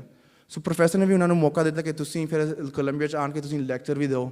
ਉਸ ਸਮਰ 'ਚ ਉਹਨਾਂ ਨੇ 2 ਲੈਕਚਰ ਵੀ ਦਿੱਤੇ ਸਿੱਖੀ ਬਾਰੇ ਅਤੇ ਗੁਰੂ ਨਾਨਕ ਸਾਹਿਬ ਦੇ ਫਲਸਫਾ ਬਾਰੇ। ਸੋ ਹੀ also was approached by a professor one day in the library who had asked him to talk about what Sikhi is because this Western audience had no idea what Sikhi was or what Sikhi was about or who Sikhs are. As was mentioned earlier, Dr. Gurnam Kaur ਕਹਿ ਰਹੇ ਸੀ ਕਿ ਜਦੋਂ ਉਹ ਇੱਥੇ ਆਏ ਸੀ ਲੋਕੀ ਉਹਨਾਂ ਨੂੰ ਕਹਿੰਦੇ ਸੀ ਕਿ ਨਹੀਂ ਸਿੱਖ ਹੈ ਕੌਣ ਆ ਅੱਛਾ ਖਮੀਨੀ ਵਾਲੇ right again relating to the Iran crisis right ਕਿ ਜਦੋਂ ਅਸੀਂ ਅਮਰੀਕਾ ਦੇ ਇਤਿਹਾਸ ਵੱਲ ਦੇਖਦੇ ਹਾਂ ਸਿੱਖ ਦਾ ਇਤਿਹਾਸ ਦੇਖਦੇ ਇੱਥੇ ਅਮਰੀਕਾ 'ਚ we have always been associated with another movement or another ਧਰਮ ਕਿ ਜੇ ਅਸੀਂ ਜਿਹੜੇ ਸਿੱਖ ਪਹਿਲਾਂ ਆਏ ਸੀ ਉਹਨਾਂ ਨੂੰ ਹਿੰਦੂ ਕਿਹਾ ਜਾਂਦਾ ਸੀ ਕਿਉਂਕਿ ਮੇਨ ਕੈਟੇਗਰੀ ਉਸ ਸਮੇਂ ਹਿੰਦੂ ਇੱਕ ਸੋਸ਼ਲ ਆਈਡੈਂਟੀਟੀ ਬਣ ਗਈ ਸੀ ਕਿ ਜਿਹੜੇ ਇੰਡੀਆ ਤੋਂ ਆ ਰਹੇ ਆ ਸਾਰੇ ਹਿੰਦੂ ਆ। ਸੋ ਜਿਹੜੇ ਸਿੱਖ ਇੱਥੇ ਅਮਰੀਕਾ 'ਚ ਆਏ ਆ ਅਤੇ ਜੇ ਤੁਸੀਂ ਪੁਰਾਣੇ ਅਖਬਾਰ ਦੇਖਦੇ ਇੱਥੇ ਅਮਰੀਕਾ 'ਚੋਂ ਉਹ ਕਹਿੰਦੇ ਸੀ ਕਿ ਹਿੰਦੂ ਪਰ ਉਹ ਕਹਿੰਦੇ ਸੀ ਕਿ ਸਿੱਖ ਹਿੰਦੂ ਜਾਂ ਗੁਰਦੁਆਰੇ ਨੂੰ ਕਹਿਣਾ ਸੀ ਕਿ ਹਿੰਦੂ ਸਿੱਖ ਟੈਂਪਲ। ਅਤੇ ਫਿਰ ਉਸ ਤੋਂ ਬਾਅਦ ਜੇ ਅਸੀਂ 1960 ਦੇ 1970 ਦੇ ਦਹਾਕੇ 'ਚ ਦੇਖਦੇ what was the main thing that was happening was Saudi Arabia was coming on the map. ਉਹਦੇ ਨਾਲ ਕੀ ਹੋ ਗਿਆ ਸੀ ਕਿ ਫਿਰ ਅਸੀਂ ਸਾਊਦੀ ਅਰੇਬੀਆ ਬਣ ਗਏ ਕਿ ਇਹ ਸਾਊਦੀ ਅਰੇਬੀਅਨ ਪ੍ਰਿੰਸ ਹੋਣੇ ਆ ਬੜੇ ਅਮੀਰ ਲੋਕ ਆ ਅਤੇ ਫਿਰ ਉਸ ਤੋਂ ਬਾਅਦ 1980 ਦੇ ਦਹਾਕੇ 'ਚ it was the Iran crisis ਅਸੀਂ ਇਰਾਨ ਤੋਂ ਹੋ ਗਏ ਫਿਰ ਅਤੇ ਹੁਣ ਅੱਜ ਕੱਲ੍ਹ ਅਸੀਂ ਅਫਗਾਨਿਸਤਾਨ ਤੋਂ ਜਾਂ ਕਹਿ ਦਿੰਦੇ ਕਿ ਇਹ ਮੁਸਲਿਮ ਆ। ਸੋ ਇਹ ਸਾਨੂੰ ਸੋਚਣ ਦੀ ਲੋੜ ਹੈ ਕਿ ਸਾਡੇ ਕੋਲ ਇੱਕ ਇੰਡੀਪੈਂਡੈਂਟ ਆਈਡੈਂਟੀਟੀ ਇੱਥੇ ਅਮਰੀਕਾ 'ਚ ਵੀ ਬਹੁਤ ਘੱਟ ਮਿਲੀ ਆ। ਸੋ ਮੇਨ ਫੋਕਸ ਇਹ ਵੀ ਸੋ ਇਸ ਕਰਕੇ ਭਾਈ ਤੇਜਾ ਸਿੰਘ ਫਿਰ ਸਿੱਖੀ ਦਾ ਪ੍ਰਚਾਰ ਕਰਨ ਲੱਗੇ ਅਤੇ ਕੋਲੰਬੀਆ ਯੂਨੀਵਰਸਿਟੀ 'ਚ ਉਹ ਕਰਨ ਲੱਗੇ। ਪਰ ਫਿਰ ਇੱਕ ਪ੍ਰੋਬਲਮ ਸ਼ੁਰੂ ਹੋ ਗਈ ਸੀ ਕੈਨੇਡਾ 'ਚ ਤੋਂ ਉਹਨਾਂ ਨੂੰ ਇੱਕ ਚਿੱਠੀ ਆਈ ਕਿ 1908 ਦੇ ਅਖੀਰ 'ਚ ਉਹਨਾਂ ਦਾ ਬ੍ਰਿਟਿਸ਼ ਕੋਲੰਬੀਆ ਅਤੇ ਵੈਂਕੂਵਰ 'ਚ ਜਿਹੜੇ ਹੈਗੇ ਸੀ ਉਹਨਾਂ ਨੇ ਮਨ ਬਣਾਉਣਾ ਕਿ ਜਿਹੜੇ ਇੱਥੇ ਸਿੱਖ ਰਹਿਣ ਵਾਲੇ ਆ ਅਸੀਂ ਸਾਰਿਆਂ ਨੂੰ ਚੱਕ ਕੇ ਅਸੀਂ ਹੰਦੁਰਸ ਭੇਜੀਏ ਕਿਉਂਕਿ ਅਸੀਂ ਚਾਹੁੰਦੇ ਨੇ ਕਿ ਸਿੱਖ ਇੱਥੇ ਆਉਣ ਇੱਥੇ ਰਹਿਣ ਇੱਥੇ ਕੰਮਕਾਰ ਕਰਨ। ਅਤੇ ਫਿਰ ਇੱਕੋ ਦਮ ਫਿਰ ਭਾਈ ਤੇਜਾ ਸਿੰਘ ਨੂੰ ਉੱਥੇ ਸੱਦਿਆ ਗਿਆ। So he was invited to Canada to advocate on behalf because he had this the merging of Sikhi and a higher education and this idea of ਕੌਮ ਵਾਸਤੇ ਸੇਵਾ ਕਰਨੀ ਆ ਸਿੱਖੀ ਵਾਸਤੇ ਸੇਵਾ ਕਰਨੀ ਆ ਸੰਗਤ ਵਾਸਤੇ ਸੇਵਾ ਕਰਨੀ ਆ। He left his studies and temporarily left his studies and went to Canada to address this issue of removing Sikhs from Britain. ਅਤੇ ਉਹਨਾਂ ਨੇ ਕੁਝ ਕੁ ਮਹੀਨੇ ਲਾਏ ਸੀ ਅਤੇ ਮੇਨ ਹੱਲ ਇਹ ਨਿਕਲਿਆ ਸੀ ਕਿ ਇੱਕ ਦਿਨ ਤੇਜਾ ਸਿੰਘ ਨੇ ਮਨ ਬਣਾਇਆ ਕਿ Guru Nanak mining and trust company ਨਾਮ ਥੱਲੇ 150 ਏਕੜ ਜ਼ਮੀਨ ਖਰੀਦੀ ਗਈ ਸੀ ਉੱਥੇ ਬ੍ਰਿਟਿਸ਼ ਕੋਲੰਬੀਆ ਕਿਉਂਕਿ ਮੇਨ ਮਕਸਦ ਸੀ ਕਿ ਜੇ ਉਹ ਸਾਨੂੰ ਬਾਹਰ ਕੱਢਣਾ ਚਾਹੁੰਦੇ ਆ ਅਸੀਂ ਦਿਖਾਵਾਂਗੇ ਕਿ ਨਹੀਂ ਅਸੀਂ ਇੱਥੇ ਰਹਿਣਾ ਹੀ ਆ। ਅਗੇਨ ਉਹ ਕਹਿੰਦੇ ਸੀ ਕਿ ਨਹੀਂ ਅਸੀਂ ਜੇ ਤੁਸੀਂ ਸਾਡੇ ਸਿੱਖਾਂ ਦੀ ਮਦਦ ਨਹੀਂ ਕਰਨੀ ਕੋਈ ਨਾ ਅਸੀਂ ਆਪੇ ਹੀ ਕਰੂੰਗੇ ਕਿਉਂਕਿ ਪੰਥ ਪਹਿਲਾਂ ਆ ਸਿੱਖੀ ਅਤੇ ਸਿੱਖ ਪਹਿਲਾਂ ਆ। ਅਤੇ ਜਦੋਂ ਇਹ ਗੱਲ ਪਤਾ ਲੱਗਿਆ ਗੋਰਿਆਂ ਨੂੰ ਉਹ ਭੜਕ ਗਏ। This headline of Teja Singh buying 150 acres to address this issue polarized all of Canada. ਅਤੇ ਇੱਕੋ ਦਮ ਐਂਟੀ ਸਿੱਖ ਪ੍ਰੋਪਾਗੈਂਡਾ ਸ਼ੁਰੂ ਹੋ ਗਿਆ ਸੀ ਕੈਨੇਡਾ 'ਚ ਕਿ ਇਹ ਸਿੱਖ ਬਾਹਰਲੇ ਦੇਸ਼ਾਂ 'ਚੋਂ ਆਣ ਕੇ ਸਾਡੇ ਕੰਮਕਾਰ ਕਰਨ ਲੱਗ ਗਏ ਆ ਕੁਛ ਹੋਰ ਹੀ ਉਹਨਾਂ ਦਾ ਧਰਮ ਕੁਛ ਹੋਰ ਹੀ ਕਹੀ ਜਾਂਦਾ ਆ। Again, we're seeing very similar rhetoric in this day and age too. So it's a lot of similarities. ਤੇ ਜਦੋਂ ਇਹ ਐਂਟੀ ਸਿੱਖ ਪ੍ਰੋਪੇਗੈਂਡਾ ਸ਼ੁਰੂ ਹੋ ਗਿਆ ਸੀ, ਆਫਟਰ ਦਿਸ ਇੱਕ ਹਫ਼ਤੇ ਦੇ ਵਿੱਚ ਜਿਹੜੇ ਗੋਰਿਆਂ ਨੇ ਉਹਨਾਂ ਨੂੰ ਜ਼ਮੀਨ ਦੇਣੀ ਸੀ 150 ਏਕੜ, ਉਹ ਵੀ ਮੁੱਕਰ ਗਏ. So they also backed out, saying that we don't want to get involved in this controversial issue of giving Sikhs 150 acres. ਪਰ ਉਸ ਤੋਂ ਬਾਅਦ ਜਿਹੜਾ ਕੰਮ ਭਾਈ ਤੇਜਾ ਸਿੰਘ ਨੇ ਕੀਤਾ ਸੀ, it led to a rise in his popularity. ਉਹ ਫਿਰ ਪੂਰੇ ਕੈਨੇਡਾ 'ਚ ਅਗਲੇ ਕੁਝ ਕੁ ਮਹੀਨਿਆਂ ਵਾਸਤੇ ਸਿੱਖੀ ਦਾ ਪ੍ਰਚਾਰ ਹੀ ਉਹਨਾਂ ਦਾ ਮੇਨ ਫੋਕਸ ਬਣ ਗਿਆ. ਅਗੇਨ ਮੇਨ ਮਕਸਦ ਉਹਨਾਂ ਦਾ ਇਹ ਸੀ ਕਿ ਇੱਥੇ ਆਣ ਕੇ ਅਸੀਂ ਹਾਇਰ ਐਜੂਕੇਸ਼ਨ ਕਰੀਏ ਅਤੇ ਫਿਰ ਵਾਪਸ ਪੰਜਾਬ ਜਾਈਏ. ਪਰ ਉਹਨਾਂ ਨੇ ਦੇਖਿਆ ਕਿ ਜਿਹੜਾ ਸਾਡਾ ਪੰਥ ਇੱਥੇ ਆ, the Panth that is in America is struggling, the Panth that is in Canada is struggling. ਅਤੇ ਫਿਰ ਉਹਨਾਂ ਨੇ ਉਹਨਾਂ ਦਾ ਐਜੂਕੇਸ਼ਨ ਸਾਈਡ 'ਤੇ ਰੱਖ ਕੇ ਉਹ ਕਹਿੰਦੇ ਕਿ ਨਹੀਂ ਅਸੀਂ ਸਿੱਖਾਂ ਦੀ ਮਦਦ ਕਰਨੀ ਆ. So his popularity grew. And then in 1909 ਇੱਕ ਸਾਲ ਬਾਅਦ ਤੇਜਾ ਸਿੰਘ ਵਾਪਸ ਮੁੜੇ ਲੰਡਨ 'ਚ, ਅਤੇ ਉਹ ਕਹਿੰਦੇ ਸੀ ਕਿ ਹੁਣ ਚਲੋ ਠੀਕ ਆ, ਅਸੀਂ ਜਿਹੜਾ ਕੰਮ ਕਰਨਾ ਸੀ ਕੈਨੇਡਾ 'ਚ ਕਰ ਚੁੱਕੇ, ਹੁਣ ਅਸੀਂ ਜਾ ਕੇ ਦਾਖਲ ਹੋਈਏ ਸਾਡੇ ਕੈਂਬਰਿਜ ਯੂਨੀਵਰਸਿਟੀ 'ਚ. ਪਰ ਉਹਨਾਂ ਨੂੰ ਪਤਾ ਲੱਗ ਗਿਆ ਸੀ ਕਿ ਇਹ ਬੰਦਾ ਕੈਨੇਡਾ 'ਚ ਕਿਹੋ ਜਿਹੇ ਕੰਮ ਕਰਨ ਦਿਆ ਸੀ, ਉਹਨਾਂ ਨੂੰ ਦਾਖਲ ਹੋਣ ਨਹੀਂ ਦਿੱਤਾ. They said that we're not going to give you a degree because of the advocacy work you're doing for Sikhs in Canada. ਚਲੋ ਠੀਕ ਆ, ਉਹਨਾਂ ਨੇ ਕੀਤਾ ਕੀ ਸੀ ਕਿ ਇੱਕ ਗੁਰਦੁਆਰਾ ਸਥਾਪਿਤ ਕਰ ਲਿਆ ਸੀ ਲੰਡਨ 'ਚ, ਕਮੇਟੀ ਬਣਾਤੀ ਸੀ ਕਿ ਕਮੇਟੀ ਹੁਣ ਇਹ ਜੋ ਕੁਝ ਉਹਨਾਂ ਨੇ ਮੈਨੂੰ ਕਿਹਾ ਆ ਕਿ you can advocate for six in London, you can advocate for six in Canada, ਕਿ ਨਹੀਂ ਇੱਕ ਗੁਰਦੁਆਰਾ ਸਥਾਪਿਤ ਕਰਕੇ ਕਮੇਟੀ ਤਿਆਰ ਕਰਕੇ ਇਹ ਹੁਣ ਕਮੇਟੀ ਜਿਹੜੀ ਗੁਰੂ ਘਰ ਥਰੂ ਦ ਗੁਰਦੁਆਰਾ ਉਹ advocate for six in London. ਅਤੇ ਫਿਰ ਜਦੋਂ ਵਾਪਸ ਫਿਰ ਉਹ ਕਹਿੰਦੇ ਕਿ ਮੈਂ ਚਲੋ ਲੰਡਨ 'ਚ ਮੈਨੂੰ ਡਿਗਰੀ ਨਹੀਂ ਮਿਲਣੀ, ਵਾਪਸ ਅਮਰੀਕਾ ਚੱਲੀਏ. And that's when he had tried to actually ਕੋਸ਼ਿਸ਼ ਉਹਨਾਂ ਨੇ ਇਹ ਕੀਤੀ ਸੀ ਕਿ ਕੋਲੰਬੀਆ ਯੂਨੀਵਰਸਿਟੀ ਜਾ ਕੇ ਦੁਬਾਰਾ ਦਾਖਲ ਹੋਈਏ. ਉਹਨਾਂ ਨੇ ਵੀ ਇਹੀ ਗੱਲ ਕੀਤੀ ਆ ਕਿ ਨਹੀਂ ਸਾਨੂੰ ਪਤਾ ਲੱਗਿਆ ਸੀ ਕਿ ਤੂੰ ਕਿਹੋ ਜਿਹਾ ਕੰਮ ਕਰਨ ਦੇ ਸੀ ਉੱਧਰ ਕੈਨੇਡਾ 'ਚ, ਅਸੀਂ ਨਹੀਂ ਦਾਖਲ ਹੋਣ ਦੇਣਾ. Even Columbia University denied them to return because of the advocacy work. So again, someone who came to the West to receive this higher education sacrificed his ability for this higher education to advocate for Sikhs, to ensure that Sikhs had their own voice in Canada. ਹਾਰ ਕੇ ਉਹਨਾਂ ਨੂੰ ਫਿਰ again, he continued, persevered. He received admission. Harvard University ਵਾਲਿਆਂ ਨੇ ਕਹਿਤਾ ਕਿ ਕੋਈ ਨਾ ਇੱਥੇ ਆ ਜਾਓ. Again, such a prestigious university. ਤੇ ਇਹਦਾ ਮੈਸੇਜ ਹੈ ਕੀ ਆ ਕਿ ਦੇਖੋ ਕੈਂਬਰਿਜ ਨੇ ਨਾ ਕਰਤੀ ਕਿਉਂਕਿ ਅਸੀਂ ਸਿੱਖਾਂ ਦੇ ਹੱਕਾਂ ਦੀ ਗੱਲ ਕੀਤੀ, ਛੱਡੋ ਪਰਾਂ. ਕੋਲੰਬੀਆ ਨੇ ਨਾ ਕਰਤੀ, ਛੱਡੋ ਪਰਾਂ. ਹਾਰਵਰਡ ਨੇ ਹਾਂ ਕਰਤੀ ਕਿਉਂਕਿ ਪਰ ਮੇਨ ਮਕਸਦ ਇਹੀ ਸੀ ਕਿ ਸਿੱਖਾਂ ਦੀ ਗੱਲ ਕਰਨੀ ਹੀ ਕਰਨੀ. ਸੋ ਫਿਰ ਮਾਰਚ 1911 'ਚ ਉਹਨਾਂ ਨੂੰ MA ਮਿਲਿਆ ਸੀ ਹਾਰਵਰਡ ਯੂਨੀਵਰਸਿਟੀ 'ਚ. ਅਤੇ ਫਿਰ ਉਸ ਤੋਂ ਬਾਅਦ ਉਹਨਾਂ ਨੇ ਜਿਹੜਾ ਪ੍ਰਚਾਰ ਦਾ ਕੰਮ ਦੁਬਾਰਾ ਚਲਾਇਆ ਕਿ ਅਮਰੀਕਾ 'ਚ ਅਤੇ ਕੈਨੇਡਾ 'ਚ ਪ੍ਰਚਾਰ ਹੀ ਕਰਨ ਲੱਗੇ. ਅਤੇ ਉਹਨਾਂ ਨੇ ਫਿਰ ਸਟਾਕਟਨ ਗੁਰਦੁਆਰਾ 1912 'ਚ ਵੀ ਸਥਾਪਿਤ ਕੀਤਾ ਅਤੇ ਇੱਕ ਗੁਰਦੁਆਰਾ ਵੈਂਕੂਵਰ BC 'ਚ ਵੀ ਉਹਨਾਂ ਨੇ ਸਥਾਪਿਤ ਕੀਤਾ ਸੀ. ਅਤੇ ਫਿਰ ਇਵੈਂਚੁਅਲੀ ਉਹ ਵਾਪਸ ਪੰਜਾਬ ਮੁੜ ਕੇ ਉਹ ਫਿਰ became the founding principal of Akal degree college Mastuana.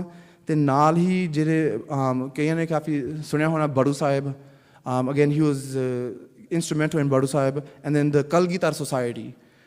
And ਉਹਨਾਂ ਦਾ ਹੀ ਮੇਨ ਮਕਸਦ ਇਹੀ ਸੀ, ਅਗੇਨ ਜੋ ਸੰਤ ਅਤਰ ਸਿੰਘ ਦਾ ਮੇਨ ਮਕਸਦ ਸੀ, ਜੋ ਸਿੰਘ ਸਭਾ ਦਾ ਮੇਨ ਮਕਸਦ ਸੀ, merging ਸਿੱਖੀ ਐਂਡ ਹਾਇਰ ਐਜੂਕੇਸ਼ਨ. ਕਿਉਂਕਿ ਅਸੀਂ ਕਹਿ ਸਕਦੇ ਸੀ ਕਿ again Teja Singh could have had this, Teja Singh could have had this home ਮੈਂ ਕਿ ਨਹੀਂ ਸਿੱਖੀ ਦਾ ਕੰਮ ਬਾਅਦ ਚੋਂ ਹੋ ਸਕਦਾ, ਪਹਿਲਾਂ ਮੈਂ ਡਿਗਰੀ ਕਰ ਲਾਂ. But again, he put Sikhi first and then higher education.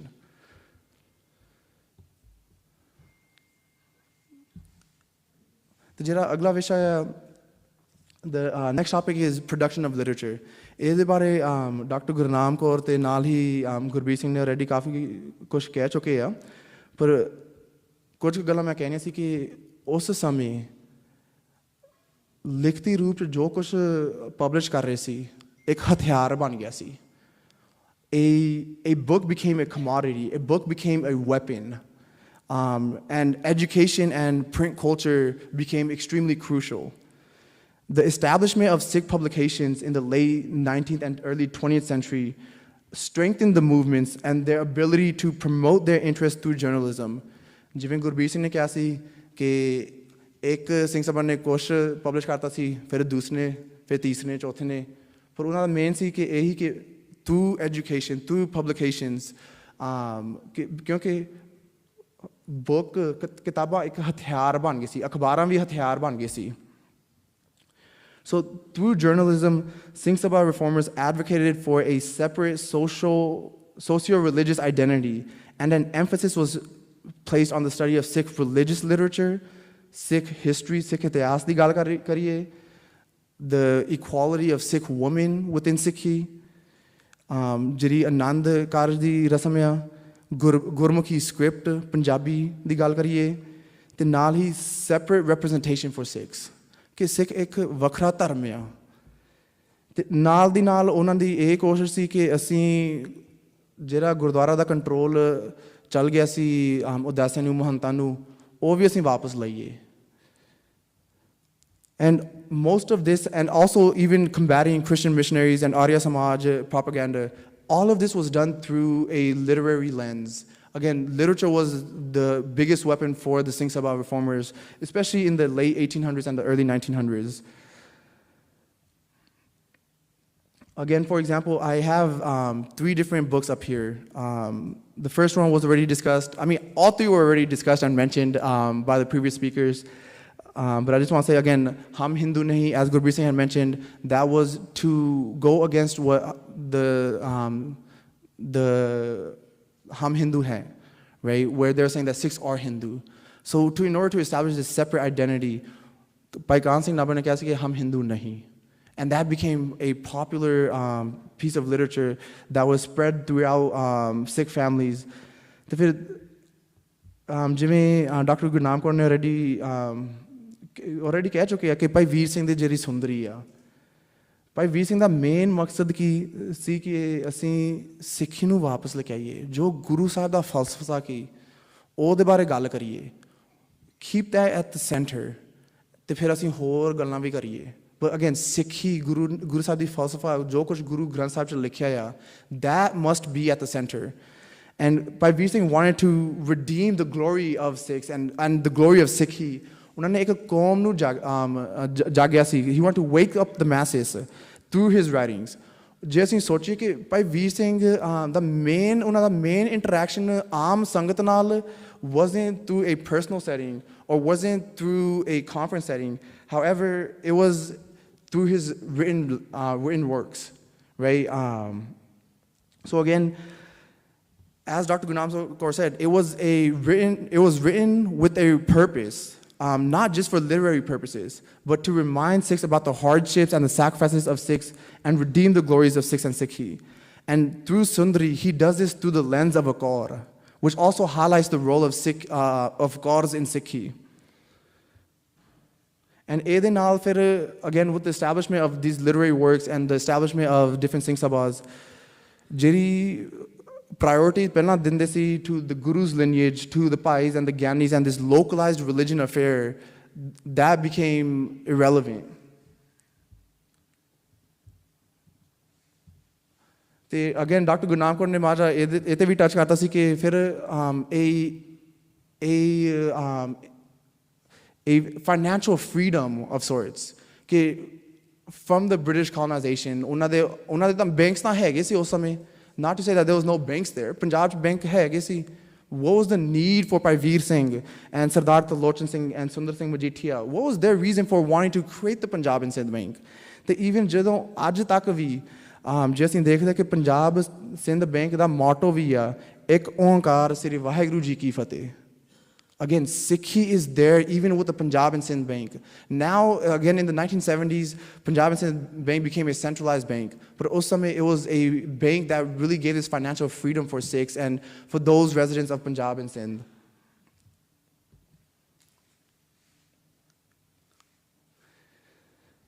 Now, coming to the topic of Panth first mindset, कि Panth दी गाल करिए, Sikhi दी गाल करिए, Sikhan दी गाल करिए, identifying who Sikhs are.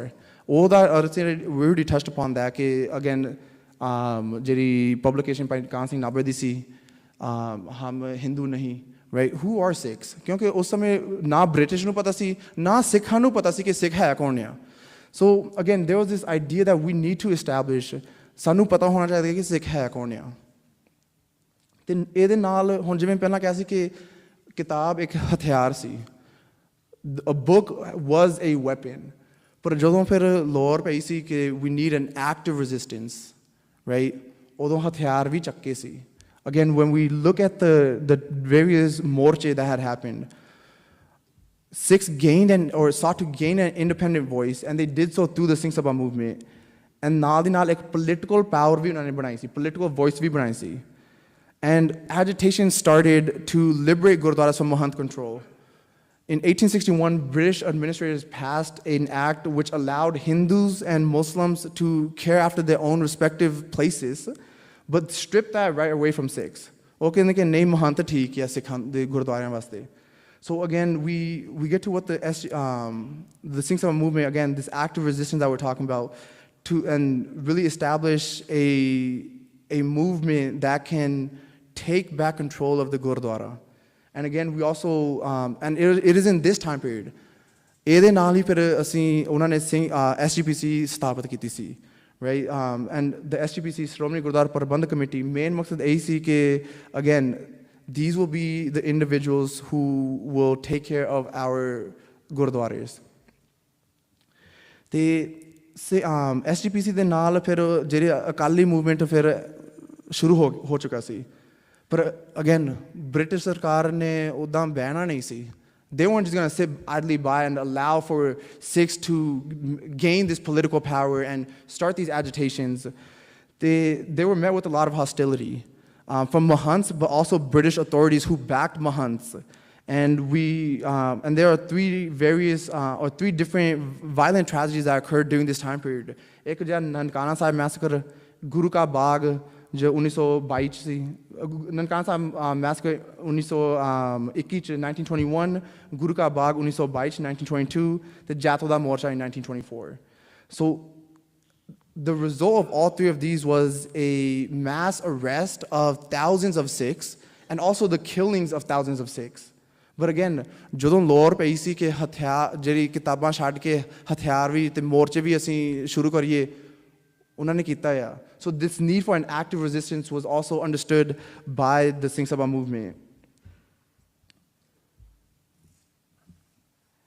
And then ਤੇ ਫਿਰ ਜਦੋਂ 1925 'ਚ ਜਾ ਕੇ ਉਹਨਾਂ ਨੇ ਫਿਰ ਅਗੇਨ ਪੰਜਾਬ ਲੈਜਿਸਲੇਟਿਵ ਕਾਉਂਸਲ ਨੇ ਫਿਰ ਪਾਸ ਕਰਤਾ ਸੀ ਸਿੱਖ ਗੁਰਦੁਆਰਾ ਐਕਟ ਆਫ 1925, ਤੇ ਇਹਦੇ ਨਾਲ ਹੀ ਫਿਰ ਸਿੱਖਾਂ ਨੂੰ ਗੁਰਦੁਆਰਾ ਦਾ ਕੰਟਰੋਲ ਮਿਲ ਚੁੱਕਾ ਸੀ. ਪਰ ਅਗੇਨ ਜੇ ਅਸੀਂ ਦੇਖਦੇ ਹਾਂ ਕਿ ਇਹ ਕਿੱਦਾਂ ਹੋਇਆ ਸੀ, ਕਿੱਦਾਂ ਮਿਲਿਆ ਸੀ control, how did we gain control? It cost thousands of arrests, thousands of deaths. ਅਸੀਂ ਇਹ ਨਹੀਂ ਸੋਚਦੇ ਕਿ ਜਦੋਂ SGPC ਜਾਂ ਸ਼੍ਰੋਮਣੀ ਅਕਾਲੀ ਦਾ ਜਾਂ ਇਹ ਮੋਰਚੇ ਚੱਲੇ ਸੀ, it wasn't an easy victory for Sikhs. They had to give their lives as well. ਤੇ ਉਹੀ ਗੱਲ ਹੈ ਕਿ ਜਿਸ ਮਾੜਾ ਟੱਚ ਕਰਨਾ ਸੀ before I conclude my presentation. ਪਰ ਅਗੇਨ ਮੇਨ ਮਕਸਦ ਇਹ ਸੀ ਕਿ ਅਸੀਂ ਸਿੱਖੀ ਤੇ ਸਿੱਖਾਂ ਦੀ ਗੱਲ ਕਰਨੀ ਆ, ਪੰਥ ਦੀ ਗੱਲ ਕਰਨੀ ਆ, ਤੇ ਫਿਰ ਬਾਅਦ ਚੋਂ ਚਲੋ ਠੀਕ ਹੈ ਅਸੀਂ ਹੋਰਾਂ ਦੀ ਵੀ ਗੱਲ ਕਰੀਏ, ਪਰ ਅਸੀਂ ਪਹਿਲਾਂ ਸਾਡੇ ਕਮਿਊਨਿਟੀ 'ਤੇ ਫੋਕਸ ਕਰੀਏ, ਕਿਉਂਕਿ there's been a lack of focus on the community. There's a lack of focus on Sikhs and Sikhi itself. So for them it was a panth first mentality, and ਇਹ ਸਿਰਫ ਪੰਜਾਬ 'ਚ ਨਹੀਂ ਰਹੀ ਸੀ ਗੱਲ. Again, ਜਿਵੇਂ ਮੈਂ ਕਿਹਾ ਸੀ ਕਿ Stockton Gurdwara which was established in 1912, ਗਦਰੀ ਬਾਬਿਆਂ ਦਾ ਗੁਰਦੁਆਰਾ, ਉਹ ਵੀ ਉਹਨਾਂ ਨੇ ਕੁਝ ਮਤੇ ਪਾਸ ਕੀਤੇ ਸੀ ਇਸ ਦਹਾਕਿਆਂ 'ਚ, 1910 ਦੇ ਦਹਾਕੇ 'ਚ ਤੇ 1920 ਦੇ ਦਹਾਕੇ 'ਚ. In these two decades of 1910 and 1920, they passed multiple resolutions where they supported these movements not only financial ਤੌਰ 'ਤੇ ਵੀ ਉਹਨਾਂ ਨੇ ਪੈਸੇ ਭੇਜੇ ਸੀ ਵਾਪਸ ਪੰਜਾਬ 'ਚ, ਤੇ ਉਹਨਾਂ ਨੇ ਜਿਹੜੇ ਮੈਂ ਕਿਹਾ ਸੀ ਕਿ ਸਿੱਖੀ ਤੇ ਹਾਇਰ ਐਜੂਕੇਸ਼ਨ ਜਿਹੜਾ ਸਕੂਲ ਭਾਈ ਤਖਤ ਸਿੰਘ ਨੇ ਵੀ ਸਥਾਪਿਤ ਕੀਤਾ ਸੀ, ਜਿਹੜਾ ਸਿੱਖ ਕੰਨਿਆ ਮਹਾਵਿਦਿਆਲਾ ਸੀ, ਉਹਨਾਂ ਦੇ ਵਾਸਤੇ ਵੀ ਪੈਸੇ ਦਿੱਤੇ ਸੀ. So they also financially supported Sikh educational institutions. ਪਰ ਜਦੋਂ ਆਹ ਮੋਰਚਾ ਜੈਤੋ ਦਾ ਮੋਰਚਾ ਸ਼ੁਰੂ ਹੋਇਆ ਸੀ, ਉਦੋਂ ਉਹਨਾਂ ਨੇ ਇੱਕ ਮਤਾ ਪਾਸ ਕੀਤਾ ਸੀ. With ਜੈਤੋ ਦਾ ਮੋਰਚਾ in 1924, Stockton Gurdwara had also passed a ਮਤਾ ਕਿ ਹੁਣ ਉਹ ਦੂਜਾ ਗਰੁੱਪ ਬਣ ਕੇ ਉਹ ਜਾਂਦੇ ਸੀ, ਜਥੇ ਬਣ ਕੇ ਉਹ ਜਾਂਦੇ ਸੀ ਜੈਤੋ 'ਚ. ਤੇ ਸਟਾਕਟਨ ਗੁਰਦੁਆਰਾ ਨੇ ਕਿਹਾ ਸੀ ਅਸੀਂ ਵੀ ਇੱਕ ਜਥਾ ਭੇਜੂਗੇ ਇੱਥੋਂ ਅਮਰੀਕਾ 'ਚੋਂ.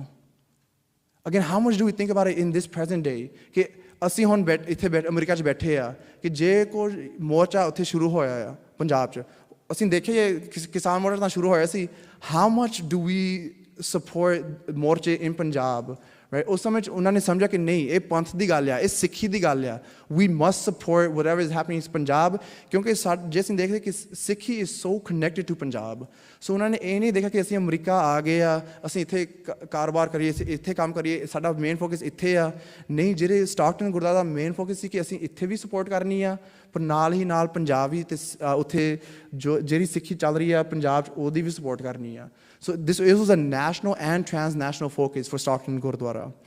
And to this day, when we look at the broader impacts of the Singh Sabha movement, as Gurbir had already mentioned, it was the likes of SGPC, the Shromani Akali Dal, and also the Sikh Rath Marada, which was the Rath Marada which really defined what the Sikh community was, कि साडे रस्म है कि या Sikh है कौन या.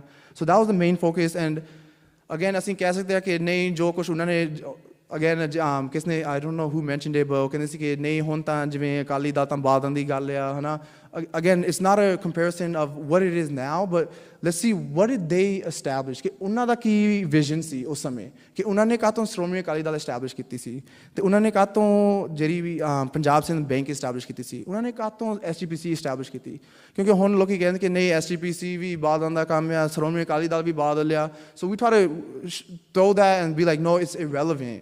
ਪਰ ਇਤਿਹਾਸ ਨੂੰ ਦੇਖ ਕੇ ਕਿ ਉਹਨਾਂ ਦਾ ਇੰਪੈਕਟ ਉਸ ਸਮੇਂ 'ਚ ਹੈ ਕੀ ਸੀ, ਤੇ ਸ਼੍ਰੋਮਣੀ ਅਕਾਲੀ ਦਲ ਦਾ ਉਸ ਸਮੇਂ again as Gurbir Singh had mentioned, it was 4 Sikhs, ਪਰ 1990 'ਚ ਆਣ ਕੇ in the 1990s then it was like ਨਹੀਂ ਸਾਰੇ ਪੰਜਾਬੀਆਂ ਵਾਸਤੇ. So again understanding understand like the main, and this ਸਾਡਾ ਜਿਹੜਾ ਅਖੀਲਾ ਪੈਨਲ ਵੀ ਉਹ ਮੇਨ ਫੋਕਸ ਇਹੀ ਆ ਕਿ reimagining Sikhi or reimagining the Singh Sabha in the 21st century. So I'll leave most of that for the panel conversation. But again, ਸੋਚਣ ਵਾਲੀ ਗੱਲ ਹੈ ਕਿ ਉਹਨਾਂ ਦਾ ਮੇਨ ਮਕਸਦ ਕੀ ਸੀ, to establish all of these different institutions. ਉਹਨਾਂ ਦਾ vision ਕੀ ਸੀ, ਉਹਨੂੰ ਸਮਝ ਕੇ ਅਸੀਂ ਗਾਂ ਅੱਗੇ ਕਿੱਦਾਂ ਅਸੀਂ ਲੈ ਕੇ ਅਸੀਂ ਅੱਗੇ ਜਾ ਸਕਦੇ ਆ. So we have to understand that how can we take what has happened 150 years ago and implement it to the present day, whether we're talking about Sikhi and higher education. Ajkal, again, I mentioned earlier, Ajkal main focus is higher education. Sikhi ਦੀ ਗੱਲ ਬਾਅਦ ਚੋਂ, ਕੋਈ ਨਾ ਜੇ ਸਾਡੇ ਬੱਚੇ PhD ਕਰਨ ਦੇ ਆ ਜਾਂ MA ਕਰਨ ਦੇ ਆ, ਜੇ ਗੁਰਦੁਆਰੇ ਨਾ ਵੀ ਆਉਂਗੇ, ਜੇ ਸਿੱਖੀ ਨਾਲ ਪਿਆਰ ਨਹੀਂ ਵੀ ਹੈਗਾ, ਚਲੋ ਬਾਅਦ ਚੋਂ ਹੋ ਜਾਊਗਾ. And then also literature. ਅੱਜ ਕੱਲ੍ਹ ਅਸੀਂ ਕਿੰਨਾ ਕੁ ਫੋਕਸ ਕਰਦੇ ਲਿਟਰੇਚਰ 'ਤੇ. ਇੱਕ ਸਵਾਲ ਪੈਦਾ ਹੋਇਆ ਸੀ ਕਿ there was a new book that was written about by Veer Singh and his work and how it's from a different perspective. ਹੋਰ ਲੋਕੀ ਹੋਰ ਕਮਿਊਨਿਟੀ ਤਾਂ ਕਰ ਰਹੇ ਆ, right? Non-Sikhs from a non-Sikh lens are talking about the Sikh community and talking about Sikhi. But as a community, how much are we emphasizing literature? How much are we emphasizing to establish more Bhai Veer Singhs? ਇਹ ਨਹੀਂ ਕਿ ਅਸੀਂ 1.5 ਸਾਲ ਦੇਖ ਕੇ ਇਤਿਹਾਸ ਕੇ Bhai Veer Singh, again, not to undermine the work and the importance of Bhai Veer Singh. That's not my goal. ਮੇਰਾ ਇਹ ਆ ਕਿ ਅਸੀਂ ਸੋਚੀਏ ਕਿ 150 ਸਾਲ ਪਹਿਲਾਂ ਕਿੰਨੇ ਕੁ ਸਕਾਲਰ ਆਏ ਸੀ. Bhai Veer Singh ਹੋ ਗਏ ਸੀ, Bhai Kahan Singh Nabha, ਉਹਨਾਂ ਨੇ ਕੀ ਕੀਤਾ ਸੀ, ਤੇ ਅੱਜ ਕੱਲ੍ਹ ਸਾਡੇ ਕੋਲ ਕਿੰਨੇ ਸਕਾਲਰ ਹੈਗੇ ਆ. ਦੂਸਰੀ ਗੱਲ ਬੈਂਕਿੰਗ ਦੀ ਗੱਲ ਜੇ ਅਸੀਂ ਕਰੀਏ, again, do we have financial independency from any colonial structure or any major structures that are in place? ਤੇ ਅਸੀਂ ਤੇ ਅਖੀਲਾ ਜਿਹੜਾ ਸੀ ਵਿਸ਼ਾ ਪੰਥ first mindset, ਕਿ ਅਸੀਂ ਅੱਜ ਕੱਲ੍ਹ how much do we really focus on the broader Sikh Panth? How much do we focus on the localized Sikh Panth? Right? So just reimagining ਕਿ ਅਸੀਂ ਜਿਹੜੀਆਂ ਸਪੀਚਾਂ ਅੱਜ ਸੁਣੀਆਂ ਆ, how do we take ਜਿਹੜਾ the ਮੇਨ ਜਿਹੜਾ ਕਿ ਨਿਚੋੜ ਕਿੱਦਾਂ ਕੱਢ ਕੇ ਅਸੀਂ ਅੱਜ ਕੱਲ੍ਹ ਜ਼ਮਾਨੇ 'ਚ ਜਿਵੇਂ ਅਸੀਂ ਕਹਿ ਸਕਦੇ ਹਾਂ, like how do we relate it to the present day? ਇਹਨਾਂ ਕਹਿੰਦੇ ਹੋਇਆ, I want to again say thank you once again to the Prabandhaks for inviting us and allowing us to present this key issue and this key topic. And again, reimagining Sikhi in the 21st century, I want to leave it more to the discussion, to the panel discussion, and see what other panelists have to say. Vaheguru Ji Ka Khalsa, Vaheguru Ji Ki Fateh. We have time for probably one question for Tejpal Singh Ji. Any question from the audience Ji? ठीक है जी, thank you. And I would like to invite Sardar Hariraj Singh Ji, so he can introduce our next speaker Ji. Thank you.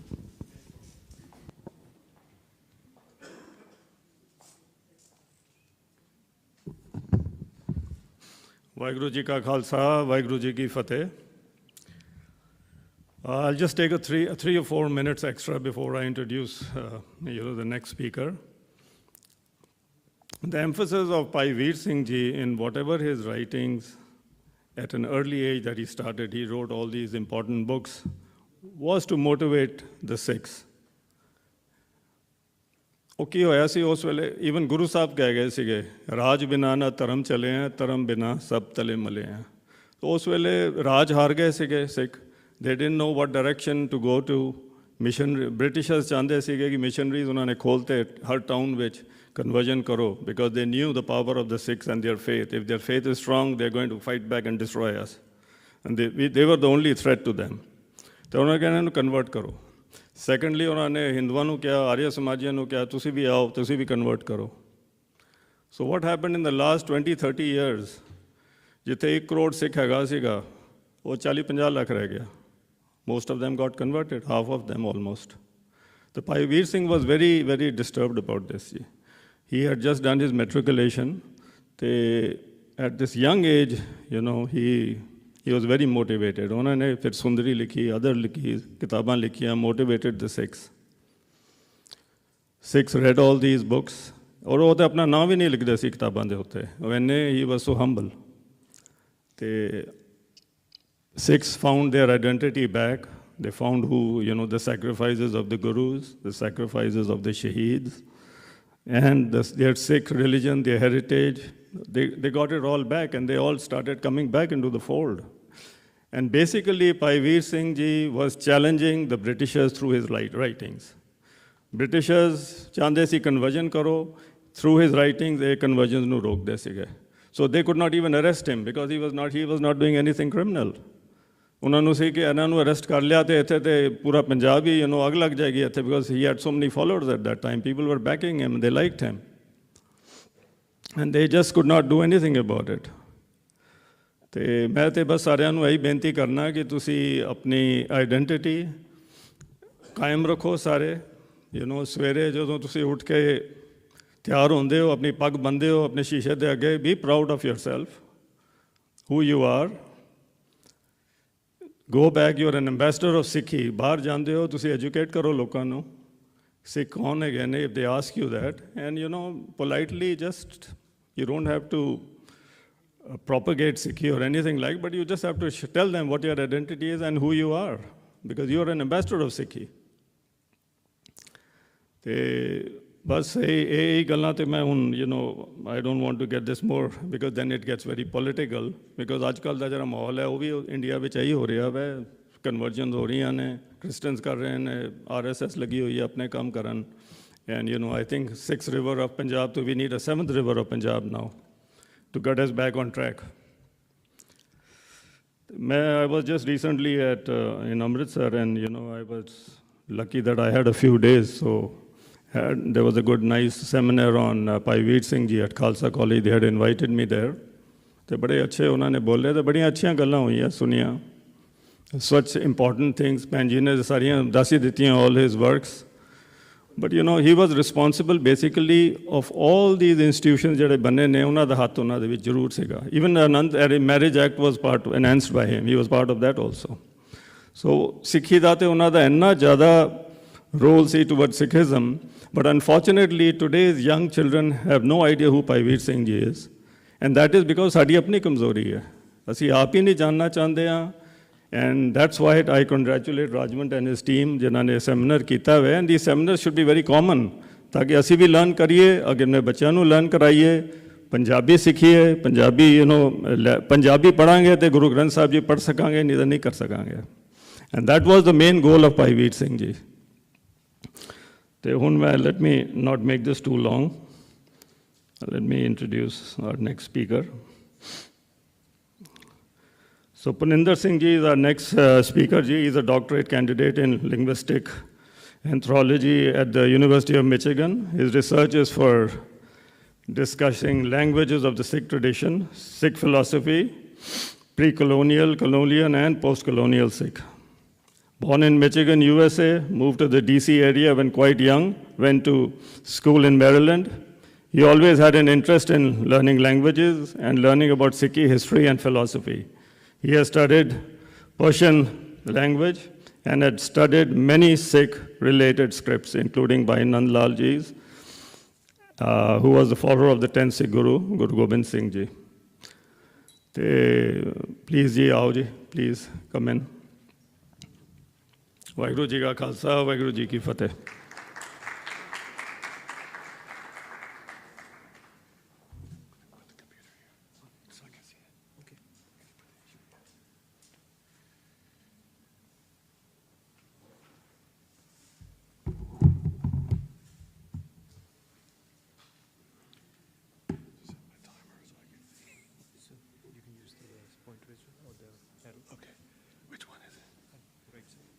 We'll go to the next one. Keep moving. Okay.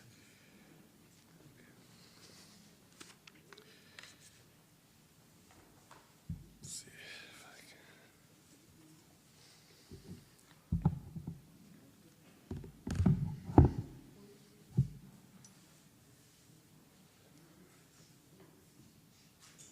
Okay. Vaheguru Ji ka Khalsa, Vaheguru Ji ki Fateh. I want to thank all of the organizers for this wonderful event. Thank Rajwant Ji, and thank you all for Sadh Sangat for coming. This is why we're doing this event, is for the Sangat and community to share our views, really. So I'm just really going to share some of my insights. Rajwant Ji asked me a few days ago, can you say a few words about Bhai Veer Singh's Kavita, poetry? And I told him, how much time do I have? And he said, well, can you finish in 5 to 10 minutes? And you know, they call Bhai Veer Singh the sixth river of Punjab, Darya, Chevi Darya, and because he's an ocean, a sagar of wisdom. And I can hardly do justice to his poetic output in 10 minutes, but I'm going to try to give you a little glimpse of the importance of his poetry. Can we turn on one of these lights here? I need to see my, yeah, thanks. Yeah.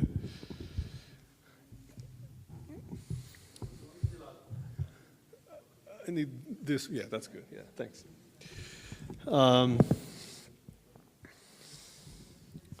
So today I'm going to speak briefly, I'll try to keep it brief, on where does poetry fit in Bhai Veer Singh's body of work, which we've heard from Dr. Gurnam Kaur Ji and from Gurbir Ji and Tejpal Ji. And especially, how does Bhai Veer Singh present the Sikh ethos through his poetry? So, as you know, all the speakers today have mentioned, the period from around 1870 to around 1930, the turn of the 20th century, was a time of great ferment in the whole world, not only in Punjab, not only in India. Some of the most important changes that have led to what we now take for granted as the modern world occurred during that time, especially changes in industrialization, in transportation, and in communication technology.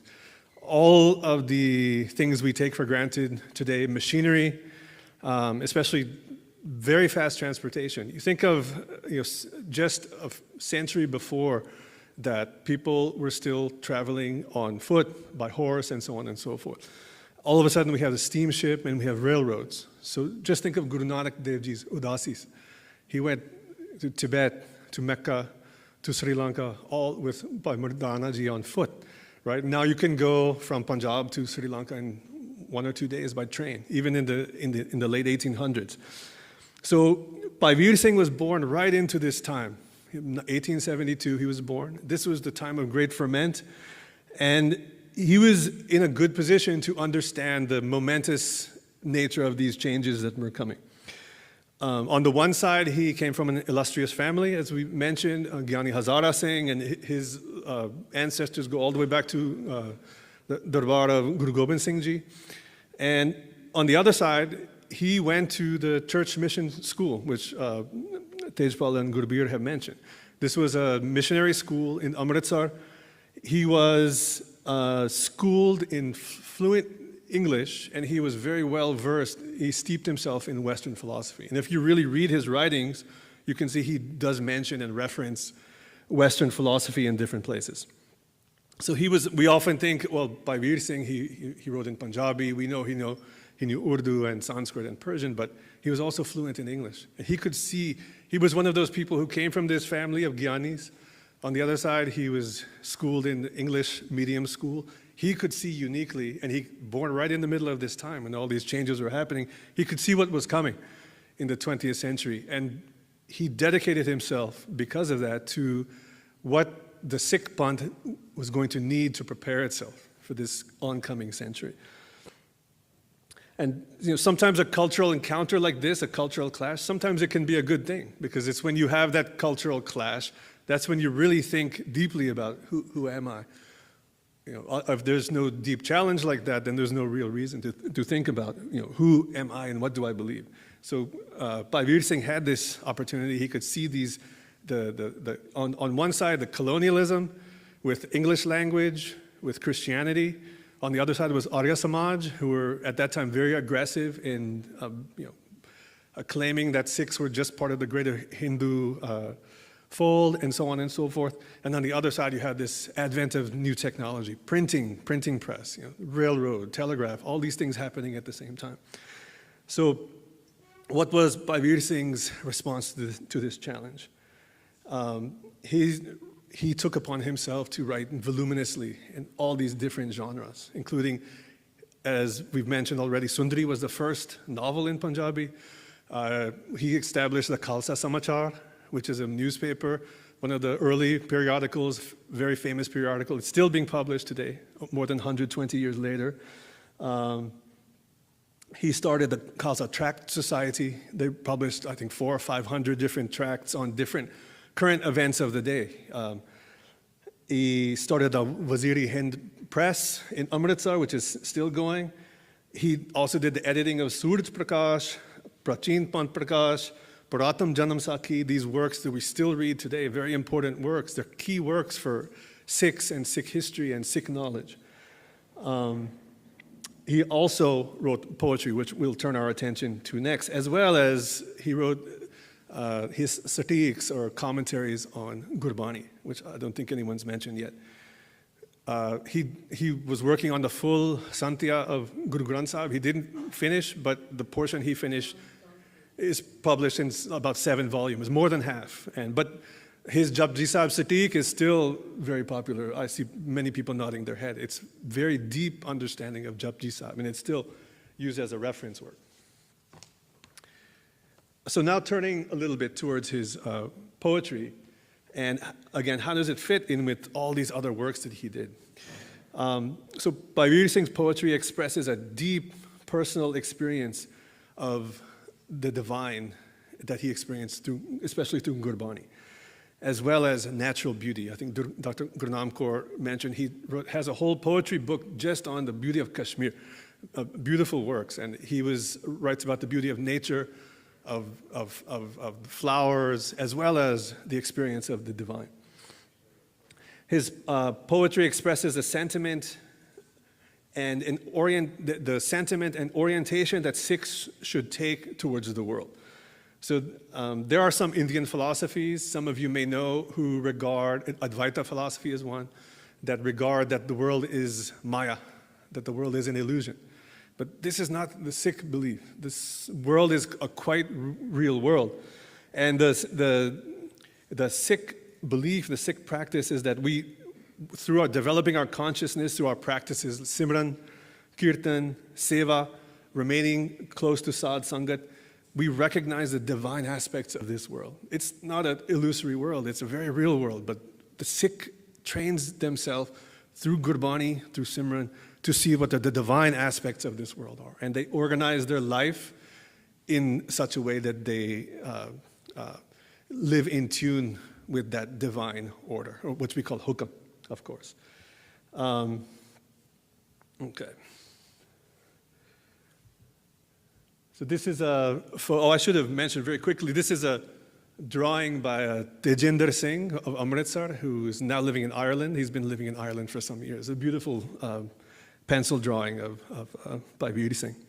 Oh, yeah. So this is a picture of Bhai Veer Singh and Professor Puran Singh. Many of you know Professor Puran Singh.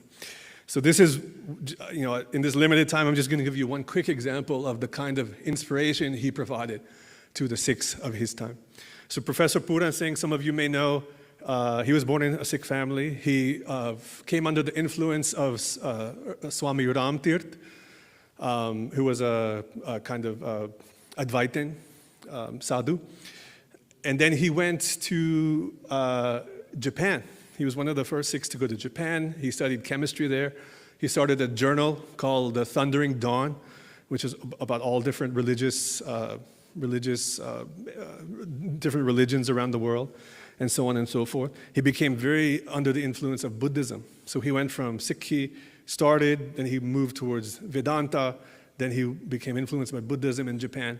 But then he came home and he came into Sangat with Bhai Veer Singh.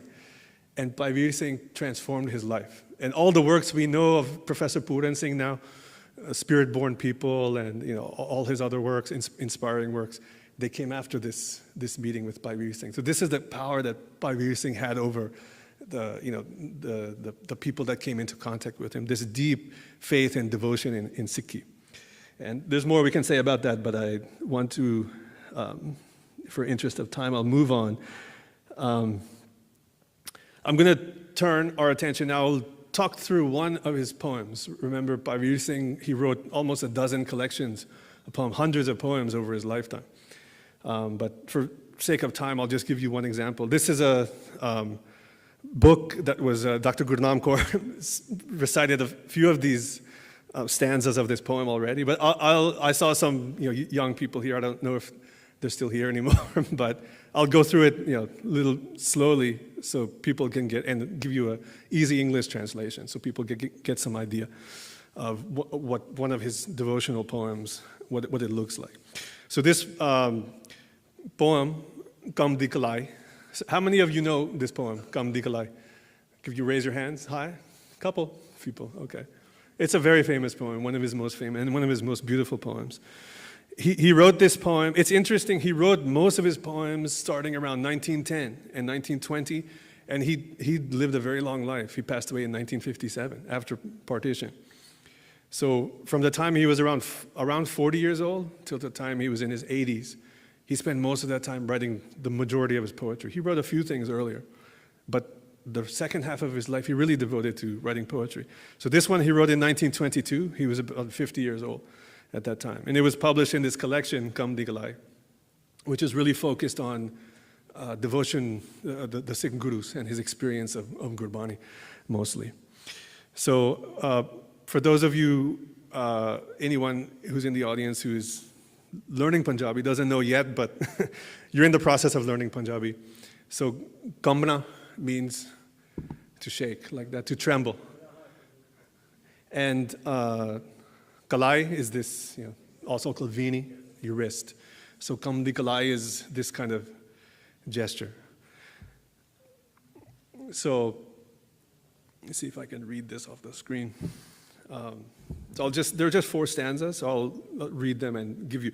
This is my translation, so if anyone has probably a better translation, you can add that in maybe at the end.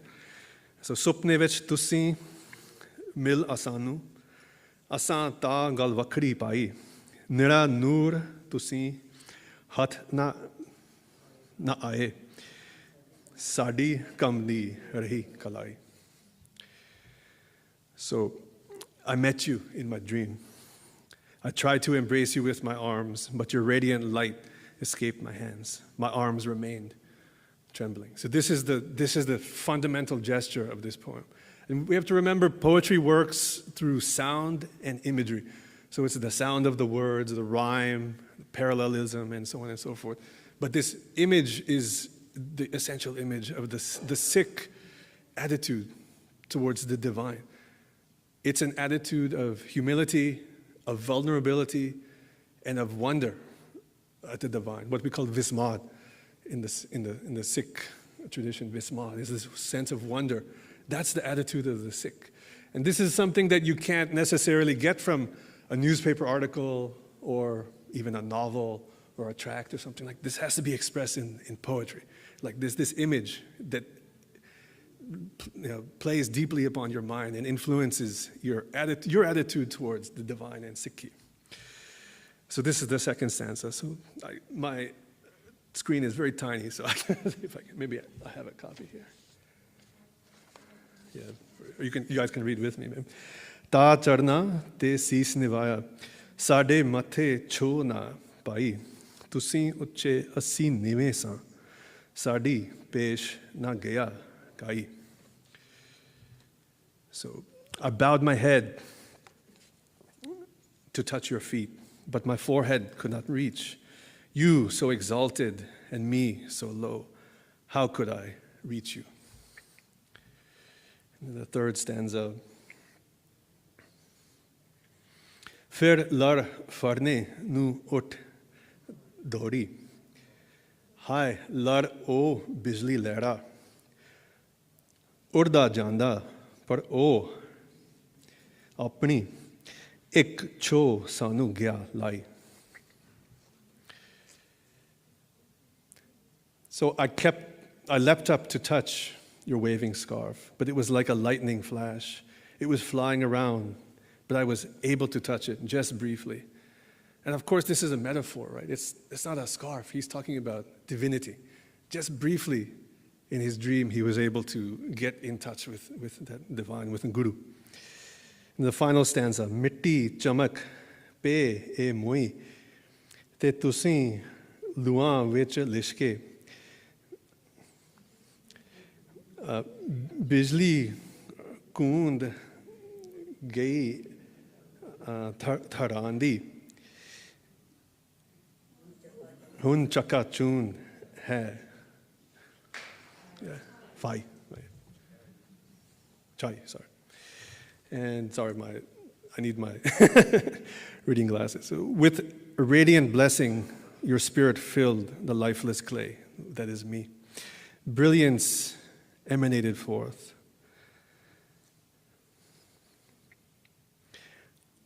All in one instant. Okay. Oh, I didn't put the, okay. Oh, not yet. So I'll just give you a very brief discussion and then I'll wind it up.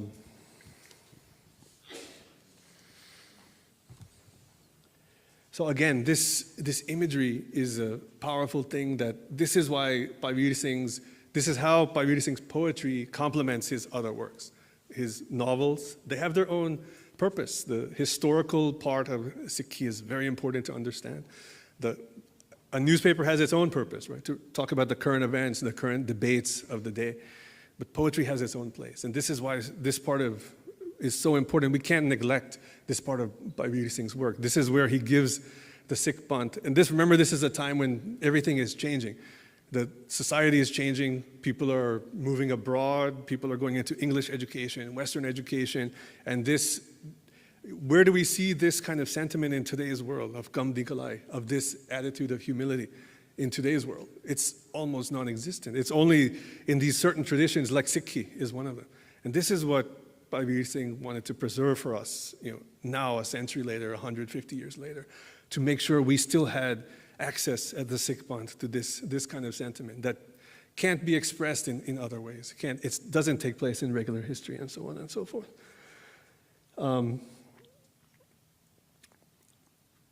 Why is this ethos so important? I'll give you one or two very quick examples and then I'll conclude.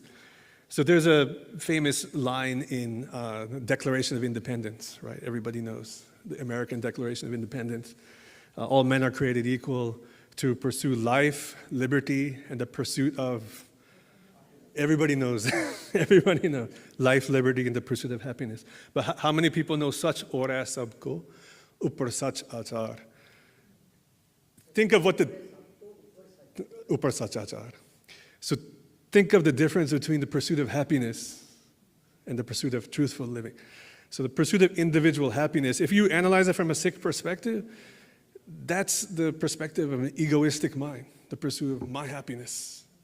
That's what in the Sikh we call that the manmukh mentality. The Gurmukh mentality is the looking out for the welfare of all. Sarbat da pala. That's the Gurmukh. So if we don't have this Sikh ethos, then we're going to default naturally to life, liberty, and the pursuit of happiness. Everybody knows that. You can see that phrase in any new country that comes and they write their constitution, they have life, liberty, and the pursuit of happiness. It's become a universal value. But that's not the depth of the Sikh values. The Sikh values don't always necessarily align with a nation. Nations come and go. Rajas come and go. Sikhi is eternal. The Sikh values are eternal. And that's why it's so important to understand. This is what Bhai Veer Singh has gifted us with, the Sikh ethos and this depth of understanding. This is why, the Guru Sahiban, they could have written essays explaining what Sikhi is to everybody. But when you have a line like Gagan Mathal, Rav Chand Deepak Bane, Tarak Mandal, Janak Moti, in just one line, your whole mind is full with radiance, effulgence. Just thinking about that, that's an image. That's imagery. That's why the Sikh Guru used poetic form. And that's what its power is. So that's what Bhai Veer Singh, in his own way, in his personal experience, in his own way, he's trying to transmit that. He tried to transmit that to us. So it's very important, in these generations, we're getting further and further away from Sikhi because we're not getting in touch with those resources that are available to us. This is why the Singh Sabha came into existence, why Bhai Veer Singh and Professor Teja Singh and Professor Sahib Singh and all these people 100 years ago wrote all these wonderful works, Shabdart and Gurbani Vyakar and Gurbani Santya and so on and so. We're still reading those 100 years later. But have we produced anything in 100 years? That's the question. What happened to the Sikh Panth? We're a tradition of learners, of educators, of students to be learning, but we're not producing that kind of work anymore. But we should be taking inspiration, as our speakers spoke earlier. They're doing that for a reason. They did that for a reason so we could preserve the Sikh ethos and carry it forward. And I want to thank again the organizers for this event. Somebody told me it's been 12 years since this has happened. Someone else told me it's been 20 years. I'm not sure. Whichever one, it's way too long.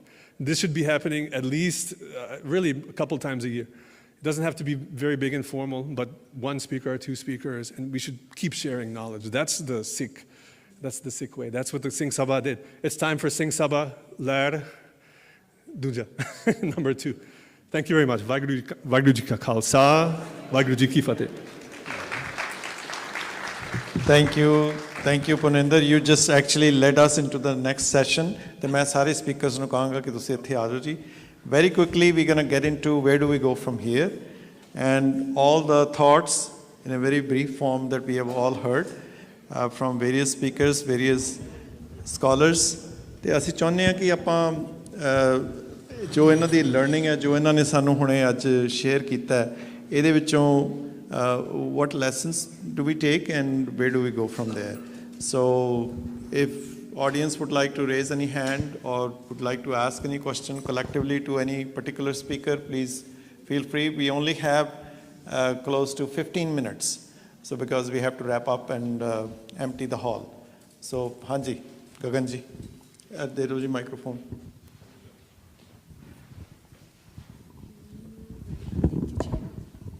Vaheguru Ji Ka Khalsa, Vaheguru Ji Ki Fateh.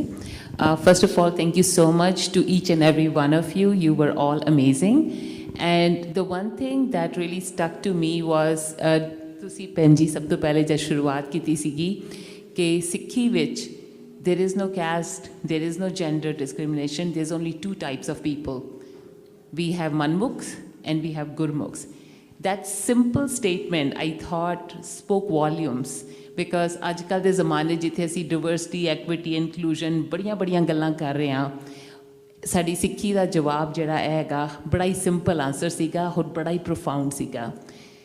ਮੇਰਾ question ਹੈਗਾ ਕਿ although we started ਉੱਥੋਂ ਦੀ, right, ਅਸੀਂ ਜੋ ਮਰਜ਼ੀ ਕਹਿ ਲਈਏ, ਜਿਹੜਾ ਸਾਡਾ ਕਲਚਰ ਹੈਗਾ, ਉਹ ਜਿਹੜੀ ਫੇਥ ਹੈਗੀ ਹੈ, ਉਹਦੇ 'ਚ ਬੜਾ ਹੀ ਫਰਕ ਹੈ. ਅਤੇ ਅਸੀਂ ਕਿਸ ਤਰ੍ਹਾਂ ਮਤਲਬ ਜਿਹੜੀ ਸਾਡੀ ਡਿਫੀਕਲਟੀਜ਼ ਆਉਂਦੀਆਂ ਹਨ ਆਪਣੇ ਕਲਚਰ 'ਚ ਰਹਿੰਦੇ ਹੋਏ, ਅਸੀਂ ਸਭ ਨੂੰ ਪਤਾ ਹੈ ਕਿ ਅਸੀਂ ਕਾਫੀ ਗੱਲਾਂ ਕਰਦੇ ਹਾਂ, ਵਿਮਨ ਦਿਸ, ਵਿਮਨ ਦੈਟ, ਉਹਨਾਂ ਤੋਂ ਮਤਲਬ ਸਾਰੇ ਜਿਹੜੇ ਜੰਮੇ ਬੱਚੇ et cetera, but how do we make it so that we can start living the Sikhi that was preached to us by Guruji. And it's not, I know there's not a solution, but if you can share your thoughts. ਫਤਿਹ ਜੀ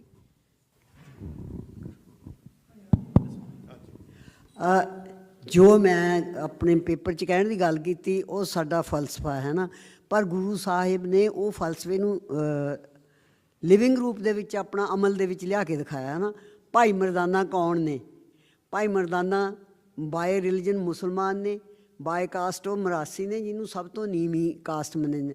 ਉਹ ਸਾਰੀ ਉਮਰ ਉਹਨਾਂ ਦੇ ਸਾਥੀ ਰਹੇ ਨੇ ਅਤੇ ਕਦੇ ਇਕੱਠੇ ਫੂਡ ਵੀ ਬਣਾਉਂਦੇ ਹੋਣਗੇ, ਭਾਈ ਮਰਦਾਨਾ ਵੀ ਬਣਾਉਂਦੇ ਹੋਣਗੇ ਹੈ ਨਾ। ਅਤੇ ਉਹ ਫਿਰ ਭਾਈ ਲਾਲੋ ਦੇ ਘਰ ਜਾ ਕੇ ਉਹ ਠਹਿਰਦੇ ਸੀ। ਜਦੋਂ ਸਾਨੂੰ ਉਹਨਾਂ ਨੇ ਅਮਲ ਦੇ ਵਿੱਚ ਲਿਆ ਕੇ ਦਿਖਾ ਦਿੱਤਾ ਇਹ ਸਾਰਾ ਕੁਛ, ਅਤੇ ਇਹ ਸਾਡੀ ਗਲਤੀ ਹੈ ਕਿ ਅਸੀਂ ਉਹਨੂੰ ਫੋਲੋ ਨਹੀਂ ਕਰ ਰਹੇ ਹੈਗੇ। ਅਸੀਂ ਜਿਹੜਾ ਉਹ ਜਿਹੜੀਆਂ ਕਹਿੰਦੇ ਨੇ ਨਾ ਕਲਚਰਲ ਰੂਟਸ, ਜਿੱਦ ਅਸੀਂ ਇਹਨੂੰ ਕੀ ਸਨਾਤਨ ਧਰਮ ਦੇ ਤੌਰ 'ਤੇ ਗੱਲ ਕਰਦੇ, ਅਸੀਂ ਉਹਦੇ ਵਿੱਚੋਂ ਨਿਕਲ ਹੀ ਨਹੀਂ ਰਹੇ ਹੈਗੇ। ਸਿੱਖ ਵੈਲਿਊ ਸਿਸਟਮ ਨੂੰ ਅਸੀਂ ਪੂਰੀ ਤਰ੍ਹਾਂ ਨਹੀਂ ਅਪਣਾਏ ਹੋਏ। ਸਿੱਖੀ ਇਹ ਨਹੀਂ ਹੈ ਕਿ ਅਸੀਂ ਜਾ ਕੇ ਨਾਅਰੇ ਮਾਰਦੇ ਹਾਂ, ਖੜਦੁੱਲ ਮਚਾਉਂਦੇ ਹਾਂ ਅਤੇ ਉਹਦੇ ਨਾਲ ਦੱਸਦੇ ਹਾਂ। ਸਿੱਖੀ ਇਹ ਨੇ ਅਸੀਂ ਰਹਿੰਦੇ ਕਿਵੇਂ ਹਾਂ ਹੈ ਨਾ ਅਮਲੀ ਰੂਪ ਦੇ ਵਿੱਚ। ਇਹ ਤਾਂ ਸਾਡੇ ਉੱਤੇ ਐਵਰੀ ਇੰਡੀਵਿਜੂਅਲ ਦੀ ਇਹ ਰਿਸਪੋਂਸੀਬਿਲਿਟੀ ਬਣਦੀ ਹੈ ਕਿ ਅਸੀਂ ਆਪਣੀਆਂ ਜਿਹੜੀਆਂ ਹੈਗੀਆਂ ਸਾਨੂੰ ਵੈਲਿਊਜ਼ ਗੁਰੂ ਸਾਹਿਬ ਨੇ ਦਿੱਤੀਆਂ, ਅਸੀਂ ਉਹਨਾਂ ਨੂੰ ਫੋਲੋ ਕਰੀਏ ਅਤੇ ਫਿਰ ਤਾਂ ਹੀ ਇਹ ਸਾਰਾ ਕੁਛ ਹੋ ਸਕਦਾ। ਭਾਈ ਵੀਰ ਸਿੰਘ ਉਹਨਾਂ ਨੇ ਇੰਨਾ ਯਤਨ ਕੀਤਾ, ਸਿੰਘ ਸਭਾ ਲਹਿਰ ਨੇ ਇੰਨਾ ਯਤਨ ਕੀਤਾ। ਜਦੋਂ ਪ੍ਰਸ਼ਾਦ ਨਹੀਂ ਸੀ ਵੰਡਣ ਦਿੰਦੇ, ਅਰਦਾਸ ਨਹੀਂ ਸੀ ਕਰ ਰਹੇ, ਜਿਨ੍ਹਾਂ ਨੂੰ ਆਪਾਂ ਦਲਿਤ ਸਿੱਖ ਕਹਿੰਦੇ ਹਾਂ, ਉਦੋਂ ਖਾਲਸਾ ਕਾਲਜ ਦੇ ਸਟੂਡੈਂਟਸ ਵੀ ਨਾਲ ਗਏ ਉਸ ਦਿਨ, ਅਤੇ ਪੁਜਾਰੀਆਂ ਨੇ ਉੱਥੋਂ ਦਰਬਾਰ ਸਾਹਿਬ 'ਚੋਂ ਦੌੜ ਗਏ ਸੀ ਵੀ ਅਸੀਂ ਅਰਦਾਸ ਨਹੀਂ ਕਰਨੀ। ਆਪ ਜਾ ਕੇ ਉਹਨਾਂ ਨੇ ਅਰਦਾਸ ਕੀਤੀ ਉੱਥੇ ਦਰਬਾਰ ਸਾਹਿਬ ਵਿੱਚ ਵੀ ਅਤੇ ਅਕਾਲ ਤਖਤ ਦੇ ਵਿੱਚ। ਅੱਜ ਭਾਈ ਸਾਨੂੰ ਕੀ ਹੋਇਆ, ਅਸੀਂ ਇੰਨਾ ਕੰਪੈਲ ਕਰ ਦਿੱਤਾ ਹੋਇਆ ਕਿ ਪਿੰਡ ਵਿੱਚ ਇੱਕ ਗੁਰਦੁਆਰਾ ਹੋਣ ਦੀ ਥਾਂ 'ਤੇ 3-3 ਹੋ ਗਏ ਹੋਏ ਨੇ। ਉੱਥੇ ਰਵਿਦਾਸੀ ਜਿਹੜੀ ਕਮਿਊਨਿਟੀ ਹੈ ਉਹਦਾ ਆਪਣਾ ਗੁਰਦੁਆਰਾ, ਆ ਜੀ ਆਲੂ ਵਾਲੀਆਂ ਦਾ ਗੁਰਦੁਆਰਾ, ਇਹ ਫਲਾਣੇ ਦਾ, ਇਹ ਢੰਗਾਣੇ ਦਾ। ਕਿਉਂ ਬਈ ਇਹ ਸਾਡੇ 'ਤੇ ਡਿਪੈਂਡ ਕਰਦਾ। ਇੱਥੇ ਸਿੱਖੀ ਫੇਲ ਨਹੀਂ ਹੋਈ, ਸਿੱਖ ਫੇਲ ਹੋਇਆ। ਇਹ ਸਾਨੂੰ ਗੱਲ ਧਿਆਨ ਦੇ ਵਿੱਚ ਰੱਖਣੀ ਚਾਹੀਦੀ ਹੈ। ਸਾਡੇ ਦੇ ਉੱਤੇ ਆ ਕਿ ਅਸੀਂ ਉਹਨੂੰ ਕਿਵੇਂ ਫੋਲੋ ਕਰਨਾ ਹੈ ਨਾ। ਉਹੀ ਜੈਂਡਰ ਇਕੁਏਸ਼ਨ ਦੀ ਗੱਲ ਆ। ਗੁਰੂ ਨਾਨਕ ਦੇ ਤਾਂ ਤੁਸੀਂ ਦੇਖੋ ਜਿਹੜੇ ਪਹਿਲੇ ਤਿੰਨ ਉਹਨਾਂ ਦੇ ਸਿੱਖ ਬਣਦੇ, ਜਿਨ੍ਹਾਂ ਨੇ ਉਹਨਾਂ ਵਿੱਚ ਰੱਬੀ ਜੋਤ ਨੂੰ ਰਿਕੋਗਨਾਈਜ਼ ਕੀਤਾ। ਭਾਈ ਮਰਦਾਨਾ ਨੇ, ਰਾਏ ਬੁਲਾਰ ਹੈ ਅਤੇ ਬੀਬੀ ਨਾਨਕੀ ਆ ਹੈ ਨਾ। ਅਤੇ ਇਹ ਤਾਂ ਸਾਡੇ 'ਤੇ ਆ ਵੀ ਅਸੀਂ ਉਹਨੂੰ ਆਪਣੇ ਘਰਾਂ ਦੇ ਵਿੱਚ ਕਿਵੇਂ ਲਾਗੂ ਕਰਦੇ ਹਾਂ, ਕਿਸ ਤਰ੍ਹਾਂ ਅਸੀਂ ਫੋਲੋ ਕਰਦੇ ਹਾਂ। Thank you. Any other question ਜੀ?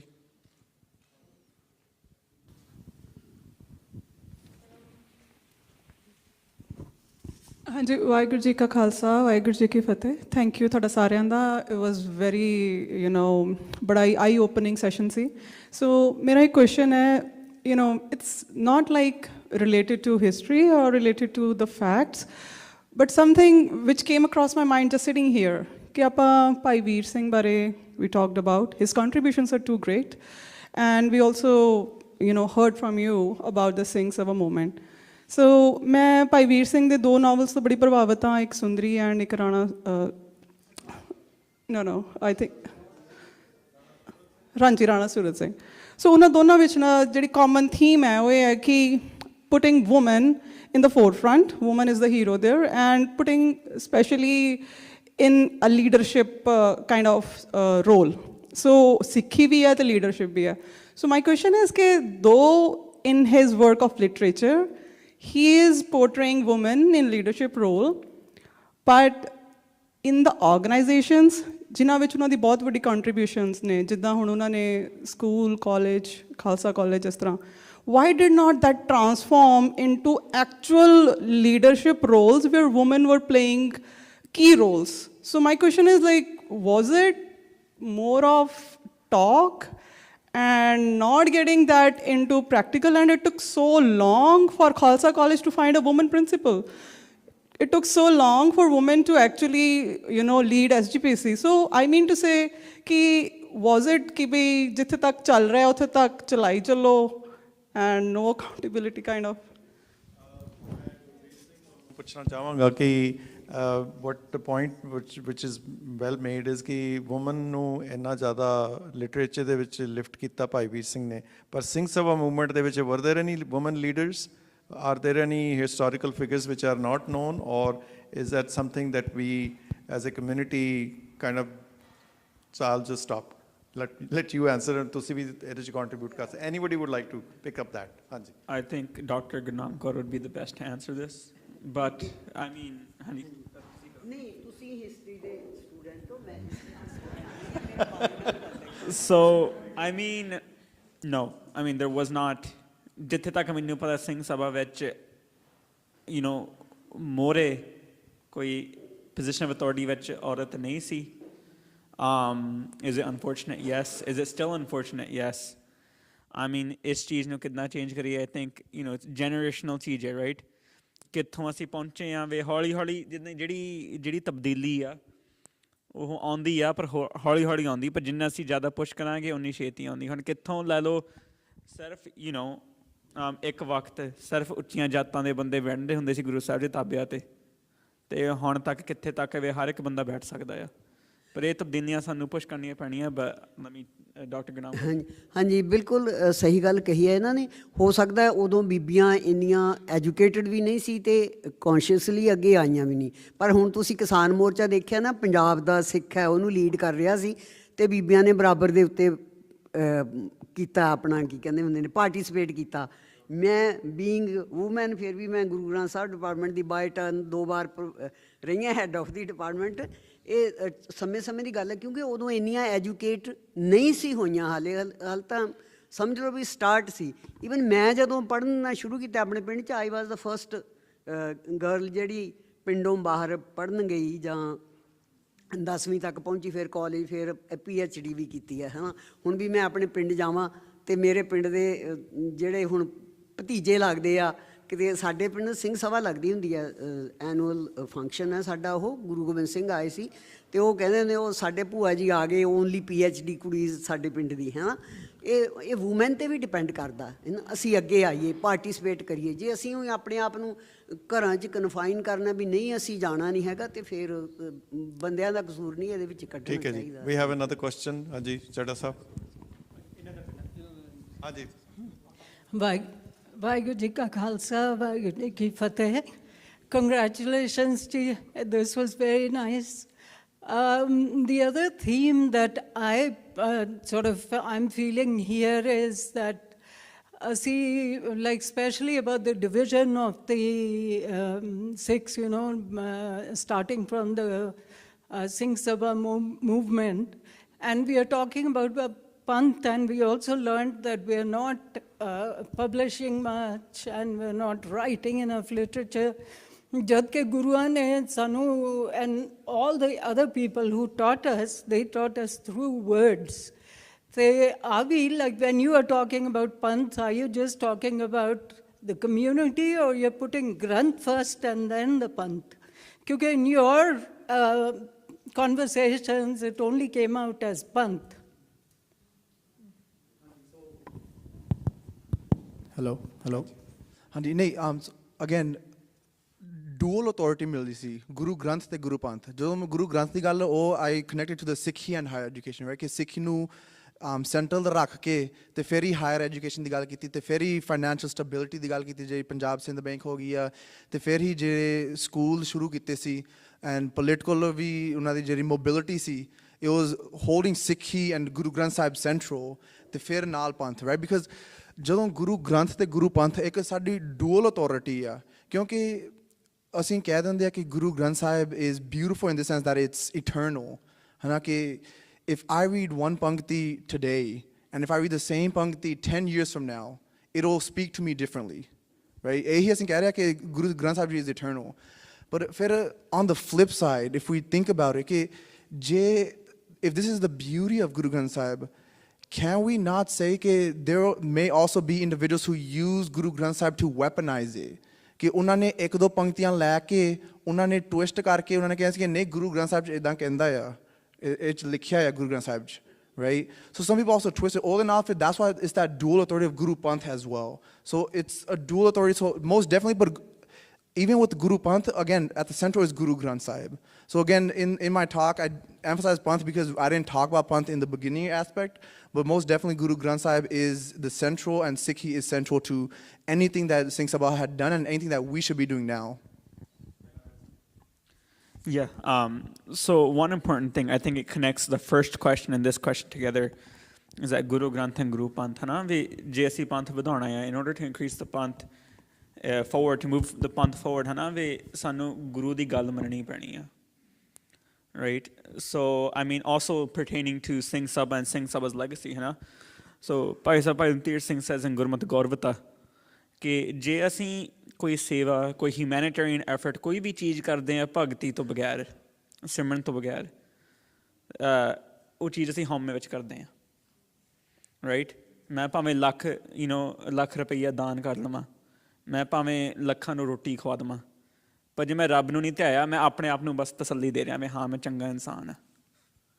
ਰਾਈਟ? ਸੋ ਜੇ ਅਸੀਂ ਭਾਵੇਂ ਅੱਗੇ ਵਧੀਏ, ਅਸੀਂ ਪ੍ਰਧਾਨਗੀ ਲਈਏ, ਅਸੀਂ ਜੋ ਮਰਜ਼ੀ ਕਰੀਏ, ਪਰ ਜੇ ਅਸੀਂ, ਹਾਂਜੀ ਭਾਈ ਵੀਰ ਸਿੰਘ ਜੀ ਦੀ ਗੱਲ ਕਰਦੇ ਹਾਂ, ਇਹਨਾਂ ਨੇ ਸਿਰਫ ਲਿਖਿਆ ਨਹੀਂ, ਇਹਨਾਂ ਨੇ ਸਿਰਫ ਚੌਧਰ ਨਹੀਂ ਲਈ, ਇਹਨਾਂ ਦੀ ਆਪਣੀ ਜਿਹੜੀ ਨਿੱਜੀ ਜੀਵਨੀ ਆ, ਇਹਨਾਂ ਨੇ ਭਗਤ ਕੀਤੀ, ਇਹਨਾਂ ਨੇ ਬਾਣੀ ਪੜ੍ਹੀ, ਇਹਨਾਂ ਨੇ ਸਿਮਰਨ ਕੀਤਾ, ਇਹਨਾਂ ਨੇ ਆਪਣਾ ਅੰਮ੍ਰਿਤ ਕਮਾਇਆ, ਹੈ ਨਾ? ਜੇ ਅਸੀਂ ਚਾਹੁੰਦੇ ਹਾਂ ਵੀ ਅਸੀਂ ਇੱਦਾਂ ਦੁਬਾਰਾ ਹੋਈਏ, ਇੱਦਾਂ ਦੇ ਸ਼ਖਸੀਅਤ ਦੁਬਾਰਾ ਲਿਆਈਏ, ਅਤੇ ਸਾਨੂੰ ਵੀ ਇੱਦਾਂ ਦਾ ਅਮਲ ਕਰਨਾ ਪੈਣਾ, ਸਾਨੂੰ ਵੀ ਬਾਣੀ ਪੜ੍ਹਨੀ ਪੈਣੀ, ਸਿਮਰਨ ਕਰਨਾ ਪੈਣਾ, ਨਾਮ ਜਪਣਾ ਪੈਣਾ, ਗੁਰੂ ਸਾਹਿਬ ਨੂੰ ਧਿਆਉਣਾ ਪੈਣਾ, ਤਾਂ ਫਿਰ ਅਸੀਂ ਵੱਧ ਸਕਦੇ ਹਾਂ.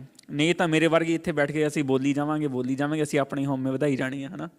ਅਤੇ ਇਹ ਬਹੁਤ ਜ਼ਰੂਰੀ ਗੱਲ ਹੈ ਵੀ ਜੇ ਅਸੀਂ ਇਸ ਉਪਰਾਲੇ ਨੂੰ ਵੀ ਵਧਾਉਣਾ ਆ, ਵੀ ਅਸੀਂ ਆਪਣਾ ਪਿਆਰ ਗੁਰੂ ਨਾਲ ਵੀ ਵਧਾਈਏ, ਇੱਦਾਂ ਨਹੀਂ ਵੀ ਅਸੀਂ ਬਸ ਕਮਿਊਨਿਟੀ 'ਤੇ ਜ਼ੋਰ ਪਾ ਕੇ, ਅਸੀਂ ਪੰਥ 'ਤੇ ਜ਼ੋਰ ਪਾ ਕੇ ਗ੍ਰੰਥ ਨੂੰ ਭੁੱਲ ਜਾਈਏ ਜੀ. ਥੈਂਕ ਯੂ ਜੀ. ਮੈਂ ਐਡ ਕਰਨਾ ਚਾਹਾਂਗੀ ਕਿ ਪੰਥ ਦੇ ਫੈਸਲੇ ਉਹੋ ਹੀ ਸਹੀ ਹੋਣਗੇ ਜਿਹੜੇ ਗੁਰੂ ਗ੍ਰੰਥ ਸਾਹਿਬ ਦੀ ਸ਼ਬਦ ਗੁਰੂ ਦੀ ਅਗਵਾਈ ਵਿੱਚ ਕੀਤੇ ਜਾਣੇ ਆ. ਅਗਵਾਈ ਤਾਂ ਅਸੀਂ ਸ਼ਬਦ ਤੋਂ ਹੀ ਲੈਣੀ ਹੈ.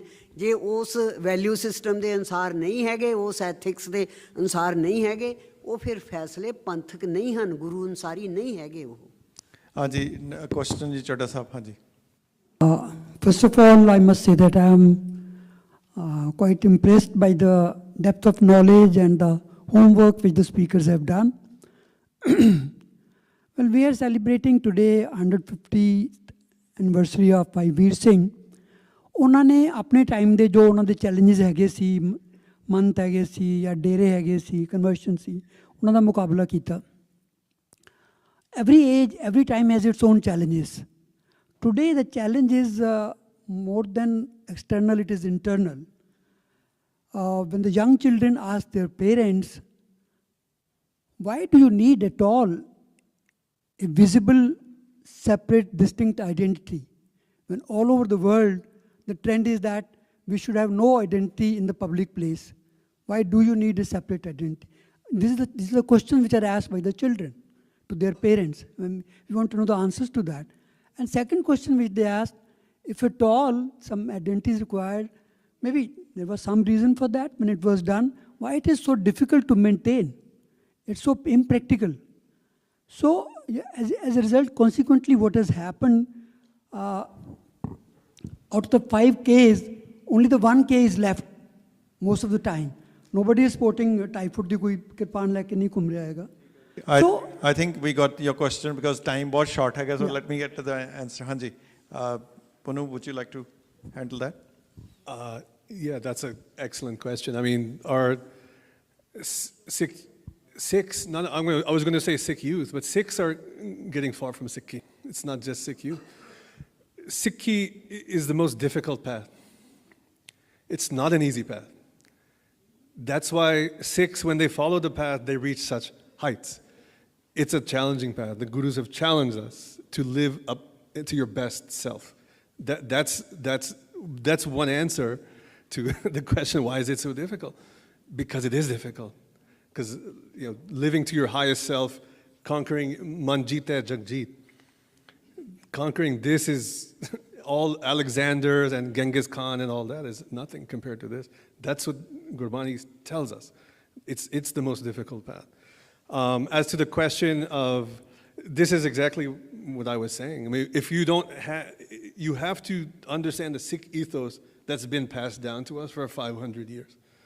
We say, Dharam nahi harya Sikhi ke saswasa nandbai. Every day we say that. What did those Sikhs give their life for? They were not just warriors like Alexander the Great and Genghis Khan. Warriors are there to conquer. land and conquer people and accumulate wealth. That's only half of the Sant Sipahi. That's just the Sipahi part. What do Sikhs fight for? They fight for the Sikh ideal. We have to teach that to our next generation and teach that to ourselves, frankly, also. If we don't have that history, that understanding, as I was talking about the Sikh ethos, of course, none of it will make sense. It makes sense if you follow the 500-year history all the way back to Guru Nanak Dev Ji and see why the Sikhs gave their lives for this tradition. They gave their lives to preserve that understanding, not to conquer territory or anything like that. I'll just give one really quick example. I was going to say I saw some young boys here, so I thought they might find it interesting. A couple of weeks ago, one of the American football teams, they took Hari Singh Nalwa as their mascot, right?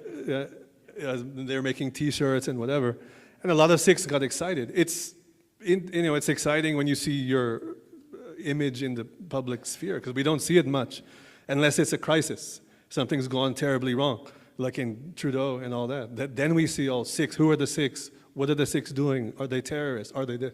But for once, we saw it in a kind of positive light. But to be honest, there was the Dallas Cowboys, I think, who adopted the. Do they understand the Sikh ethos? Because they're putting his face because he's a ferocious warrior, like Genghis Khan or something like that. That's why. But did they know that this is what the Sikhs fought for? Kam di kalai, the ultimate humility, vulnerability, and respect for Waheguru's creation. That's what the Sikhs are fighting for, not just to be a warrior. I mean, it's people got excited about it, but we have who is going to explain all that if we don't explain it? We're the Sikh Band. We have to explain it to them. That's not this. That's half of this. That's the Sipahi part. The Dallas Cowboys got the Sipahi part, but they didn't get the other part. The more important part, why Sikhs have given their lives for centuries, is for the Sant part, the Sikhi part, Sikhi, that's Gurmat, right? So that's a long-winded answer to say we have to educate ourselves and educate our children, and it's this whole process of education. If we lose touch of that, then yes, everything starts to not make sense, and we'll just go in whatever the popular, whatever the popular thing of the day is. Ji, thank you, Ji.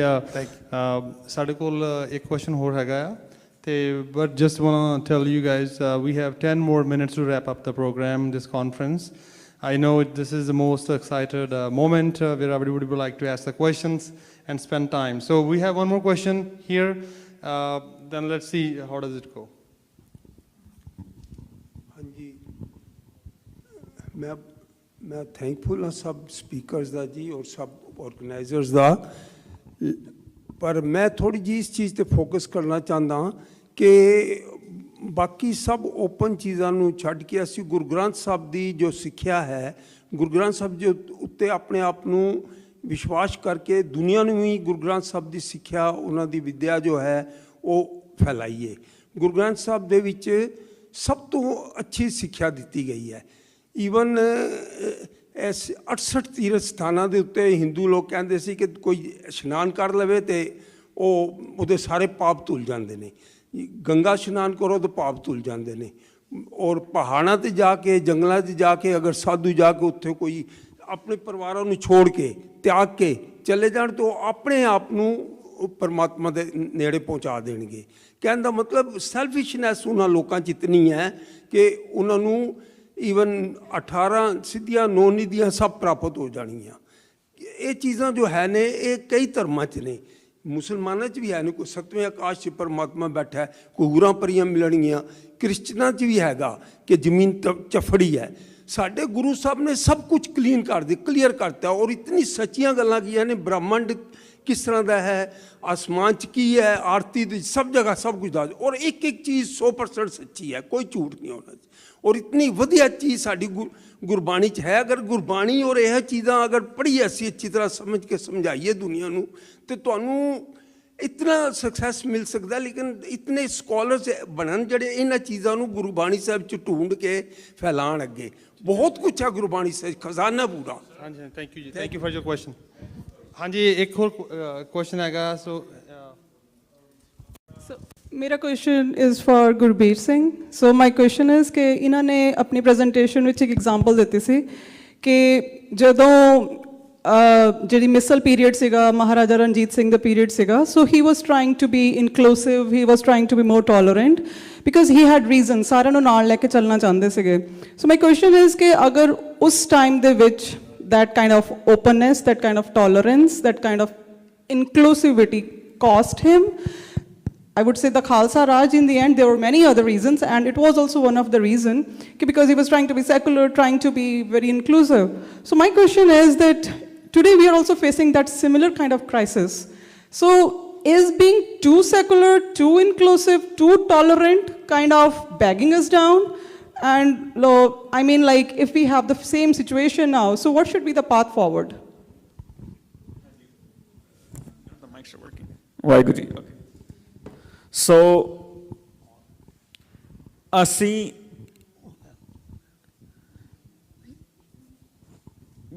ਸਿੱਖੀ ਹੈ ਸਭ ਤੋਂ ਸ੍ਰੇਸ਼ਟ ਧਰਮ, ਅਸੀਂ ਮੰਨਦੇ ਹਾਂ, ਮੰਨਣਾ ਚਾਹੀਦਾ ਆ। ਅੱਜ ਕੱਲ੍ਹ ਬਹੁਤ ਕਾਮਨ ਕਹਿ ਹੋ ਗਿਆ, ਸਾਰੇ ਰਾਹ ਰੱਬ ਨੂੰ ਜਾਂਦੇ ਆ। ਨਹੀਂ, ਸਿਰਫ ਗੁਰਮਤਿ ਰੱਬ ਨੂੰ ਜਾਂਦਾ ਆ। ਤੁਸੀਂ ਰੱਬ ਸਿਰਫ ਗੁਰਮਤਿ ਰਾਹੀਂ ਮਿਲ ਸਕਦੇ ਆ, ਰਾਈਟ? ਸਿਰਫ ਸਿੱਖੀ ਪਰਫੈਕਟ ਆ। ਮਹਾਰਾਜਾ ਰਣਜੀਤ ਸਿੰਘ ਇਨਕਲੂਸਿਵਿਟੀ ਨਹੀਂ ਕਰਦੇ ਸੀ, ਉਹ ਪੋਲੀਟਿਕਸ ਖੇਡਦੇ ਸੀ। ਵੀ ਮੈਂ ਆਪਣੀ ਨਾ ਖੇਡਣੀ ਵੀ ਪੈਂਦੀ ਆ, ਮੈਂ ਉਹਨਾਂ ਨੂੰ ਗਲਤ ਨਹੀਂ ਕਹਿੰਦਾ, ਪੋਲੀਟਿਕਸ ਖੇਡਣੀ ਪੈਂਦੀ ਹੈ ਜੇ ਰਾਜ ਰੱਖਣਾ, ਰਾਈਟ? ਹਰ ਇੱਕ ਅਮਰੀਕਾ ਵੀ ਖੇਡਦੀ ਹੈ, ਇੰਡੀਆ ਵੀ ਖੇਡਦੀ, ਹਰ ਇੱਕ ਮੁਲਕ ਖੇਡਦੀ, ਰਾਈਟ? ਪਰ ਸਾਨੂੰ ਇਸ ਪੱਖੋਂ ਜਾਣਾ ਚਾਹੀਦਾ ਆ ਜਿੱਦਾਂ ਹਰ ਇੱਕ ਈਸਾਈ, ਹਰ ਇੱਕ ਮੁਸਲਿਮ, ਹਰ ਇੱਕ ਯਹੂਦੀ ਕਹਿੰਦਾ ਵੀ ਮੇਰਾ ਧਰਮ ਸ੍ਰੇਸ਼ਟ ਆ। ਪਰ ਸਾਨੂੰ ਤਾਂ ਪਤਾ ਕਿਉਂਕਿ ਗੁਰੂ ਸਾਹਿਬ, ਜਦੋਂ ਅਸੀਂ ਬਾਣੀ ਪੜ੍ਹਦੇ ਹਾਂ, ਗੁਰਬਾਣੀ ਵਰਗੀ ਹੋਰ ਕੋਈ ਗ੍ਰੰਥ ਹੈ ਨਹੀਂ, ਗੁਰੂ ਗ੍ਰੰਥ ਸਾਹਿਬ ਜੀ ਵਰਗਾ ਹੋਰ ਕੋਈ ਗ੍ਰੰਥ ਹੈ ਨਹੀਂ। ਜੇ ਅਸੀਂ ਪੜ੍ਹਦੇ ਹਾਂ ਬਾਕੀਆਂ ਨਾਲ ਕੰਪੇਅਰ ਕਰਦੇ ਹਾਂ, ਸਾਨੂੰ ਛਾਤੀ ਠੋਕ ਕੇ ਕਹਿਣਾ ਚਾਹੀਦਾ ਆ ਸਿੱਖੀ ਇਜ਼ ਪਰਫੈਕਟ, ਹੈ ਨਾ? ਇਨਕਲੂਸਿਵਿਟੀ ਐਗਜ਼ਿਸਟ, ਹੈ ਨਾ? ਵੀ ਅਸੀਂ ਸਾਰਿਆਂ ਨੂੰ ਬਰਾਬਰ ਮੰਨੀਏ, ਸਾਰਿਆਂ ਨੂੰ ਪਿਆਰ ਦਈਏ, ਸਾਰਿਆਂ ਵਿੱਚ ਰੱਬ ਦੇਖੀਏ। ਪਰ ਅਸੀਂ ਸਾਰਿਆਂ ਵਿੱਚ ਰੱਬ ਤਾਂ ਦੇਖਦੇ ਆ ਕਿ ਗੁਰੂ ਸਾਹਿਬ ਜੀ ਨੇ ਸਾਨੂੰ ਕਿਹਾ ਆ, ਰਾਈਟ? ਬਹੁਤ ਧੁਰ ਕੀ ਬਾਣੀ ਆਈ ਤਨ ਸਗਦੇ ਚਿੰਤ ਮਿਟਾਏ, ਇਹ ਬਾਣੀ ਧੁਰੋਂ ਆਈ ਆ, ਰਾਈਟ? ਬਾਕੀ ਬਾਣੀ ਧੁਰੋਂ ਆਈ ਨਹੀਂ ਆਈ ਮੈਨੂੰ ਨਹੀਂ ਪਤਾ, ਪਰ ਮੇਰੇ ਗੁਰੂ ਨਾਨਕ ਨੇ ਮੈਨੂੰ ਕਿਹਾ ਆ ਕਿ ਉਹਨਾਂ ਦੀ ਬਾਣੀ ਧੁਰੋਂ ਆਈ ਆ। ਤਾਂ ਸਾਨੂੰ ਇਹੀ ਸਮਝ ਕੇ ਤੁਰਨਾ ਪੈਣਾ ਸਿੱਖੀ ਸ੍ਰੇਸ਼ਟ ਹੈ। ਅਸੀਂ ਬੱਚਿਆਂ ਨੂੰ ਇੱਕ ਸਵਾਲ ਆਇਆ ਸੀ, ਸਾਡੇ ਬੱਚੇ ਵਾਲ ਕਿਉਂ ਕੱਟਦੇ ਨੇ, ਕਕਾਰ ਕਿਉਂ ਨਹੀਂ ਰੱਖਦੇ, ਅੰਮ੍ਰਿਤ ਕਿਉਂ ਨਹੀਂ ਛਕਦੇ?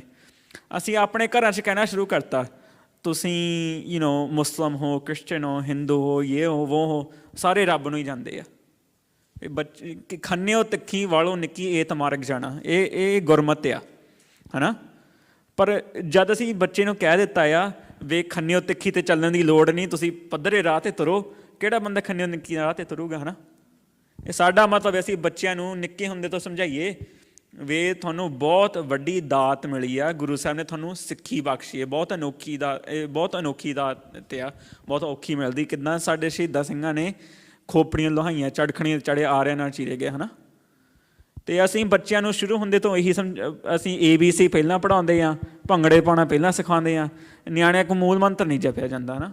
ਇਹ ਸਾਡੇ ਉੱਤੇ ਹੈ ਵੀ ਅਸੀਂ ਬੱਚੇ ਨੂੰ ਕੀ ਦੱਸਦੇ। ਮੈਂ ਇੱਕ ਮਿਸਾਲ ਦਿੰਦਾ ਹਾਂ ਵੇ, ਤਾਂ ਫਿਰ ਮੈਂ ਆਪਣੇ ਨੂੰ ਸਮਾਪਤੀ ਮੰਨਦਾ, ਮੈਨੂੰ ਪਤਾ ਟਾਈਮ ਵਿੱਚ ਘੱਟ ਆ, ਕਿ ਸਾਡੇ ਫਰੈਜ਼ਨੋ ਵਿੱਚ ਛੋਟੀਆਂ ਬੱਚੀਆਂ ਨੇ, ਹੋਣੀਆਂ ਨੇ ਇੱਕ 6 ਸਾਲ ਦੀ, ਇੱਕ 8 ਸਾਲ ਦੀ। ਉਹਨਾਂ ਦੇ ਮਾਂ ਬਾਪ ਨੇ ਸ਼ੁਰੂ ਹੁੰਦੇ ਤੋਂ ਚੱਲ TV ਸੀਗਾ, ਚੀਜ਼ਾਂ ਸੀਗੀਆਂ, ਉਹਦੇ 'ਤੇ ਟਾਈਮ ਰੱਖਿਆ, ਠੀਕ ਹੈ, ਤੁਸੀਂ ਘੰਟਾ ਦੇਖਣਾ, ਡੇਢ ਜਿੰਨਾ ਵੀ ਉਹਨਾਂ ਦਾ ਟਾਈਮ, ਮੈਨੂੰ ਪਤਾ ਨਹੀਂ ਕਿੰਨਾ, ਹੈ ਨਾ?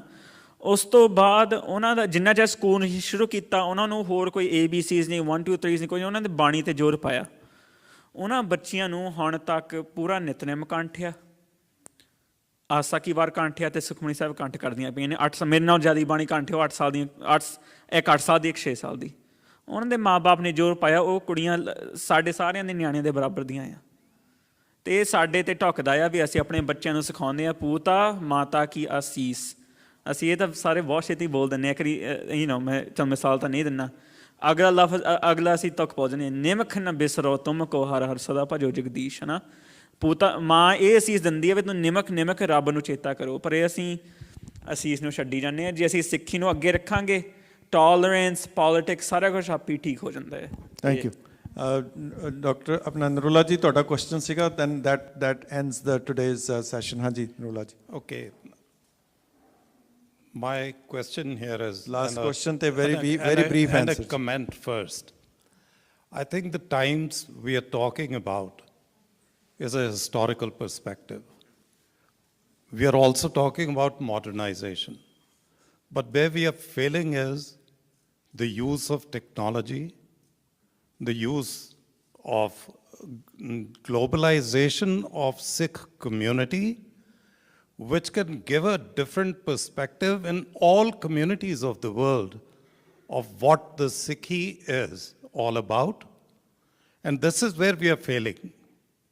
We don't have a central message which is getting through to anywhere in the part of any portion of any place, I would say, any place in the globe, while Sikhs are spread all over. They're doing excellent job everywhere, but we don't have a media which is presenting us. We don't have a technology. It's not just the Gurdwaras, because if you look at the Gurdwaras, Sikhi ਸਰੂਪ ਦੇ ਵਿੱਚ young ਬੱਚੇ ਦਿਸਦੇ ਨੇ, ਲੇਕਿਨ you don't see majority of children in the Gurdwara. ਹਾਂਜੀ। I think if you don't mind, because ਅਸੀਂ 7 ਵਜੇ ਹਾਲ ਖਾਲੀ ਕਰਨਾ ਹੈਗਾ। That's fine. So go ahead, please tell me if there's a way out to do something about this. Very quickly ਜੀ ਤੁਸੀਂ। ਹਾਂਜੀ ਦੇਖੋ ਜੀ, ਵੇ ਆਊਟ ਤਾਂ ਇੱਕੋ ਹੀ ਹੈ ਕਿ ਬਾਣੀ ਨਾਲ ਜੁੜੋ, ਹੈ ਨਾ। ਜਦੋਂ ਅਸੀਂ ਬਾਣੀ ਨੂੰ ਪੜ੍ਹਾਂਗੇ, ਬਾਣੀ ਨੂੰ ਸੁਣਾਂਗੇ, ਉਹਨੂੰ ਆਪਣੇ ਅੰਦਰ ਕੰਟੈਂਪਲੇਟ ਕਰਾਂਗੇ, ਤਾਂ ਹੀ ਇੱਕੋ ਰਸਤਾ ਤਾਂ ਫੇਰ ਹੀ ਨਜ਼ਰ ਆਉਣਾ ਹੈ ਨਾ। ਜੇ ਹੁਣ ਅੱਧਿਆਂ ਤੋਂ ਵੱਧ ਸਿੱਖ ਕੋਈ ਕਿਸੇ ਡੇਰੇ ਨਾਲ ਜੁੜਿਆ, ਕੋਈ ਕਿਤੇ ਜੁੜਿਆ, ਕੋਈ ਕਿਤੇ ਜੁੜਿਆ, ਅਤੇ ਸਾਨੂੰ ਗੁਰੂ ਸਾਹਿਬਾਨ ਨੇ ਸ਼ਬਦ ਗੁਰੂ ਦੇ ਨਾਲ ਜੋੜਿਆ। ਅਸੀਂ ਸ਼ਬਦ ਨੂੰ ਪੜ੍ਹੀਏ, ਸ਼ਬਦ ਨੂੰ ਸੁਣੀਏ, ਉਹਦੇ 'ਤੇ ਕੌਨਸੈਂਟਰੇਟ ਕਰੀਏ, ਅਤੇ ਆਪਣੇ ਆਪ ਸਾਨੂੰ ਰਸਤਾ ਜਿਹੜਾ ਉਹ ਲੱਭ ਜਾਊਗਾ। ਵਾਹਿਗੁਰੂ ਜੀ ਕਾ ਖਾਲਸਾ।